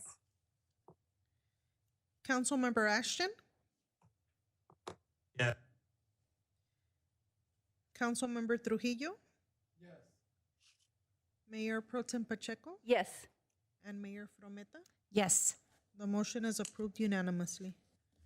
Thank you. Thank you, council colleagues. Look forward to working on other initiatives on behalf of our community. And before we adjourn, I would like to ask our city manager, Livas, if you have any last comments this evening. I'm going to be really brief because I know everybody wants to go. Councilmember Ashton was correct in that we have 6,000 units that we do have to plan for in the near future. So that's a a big hill that we need to climb, and we're looking forward to doing that. There are a number of things that we want to focus on for affordable housing to increase the housing stock in our city. That is something that is really driving rents up, significantly. Is that we do have a significant shortage across the state in terms of the amount of units that we have. So there are some interesting things that we're working with. In fact, I just spoke with some of the consultants from the COG yesterday, trying to advocate from the state to turn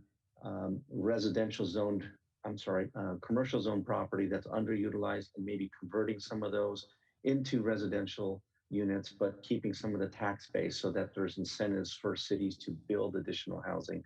And certainly when we have additional housing, one of the things that we're going to have to talk about is density, and density also begets parking issues, right? So that is something that we know is going to be at the forefront. So none of these have easy answers. So I'm just sort of managing expectations that one thing leads to another. But I think there are things that we can do and a lot of opportunities.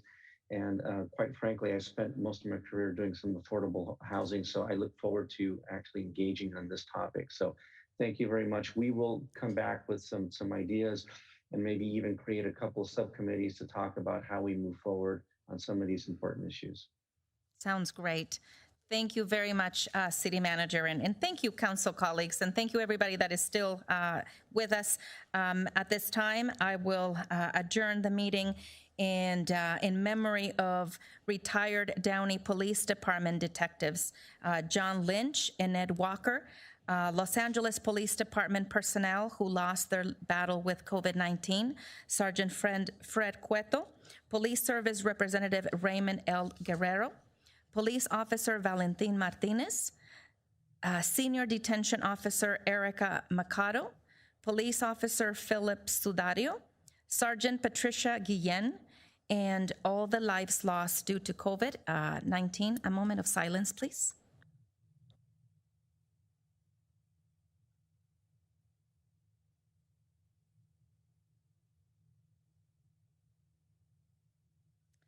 Thank you. Meeting adjourned.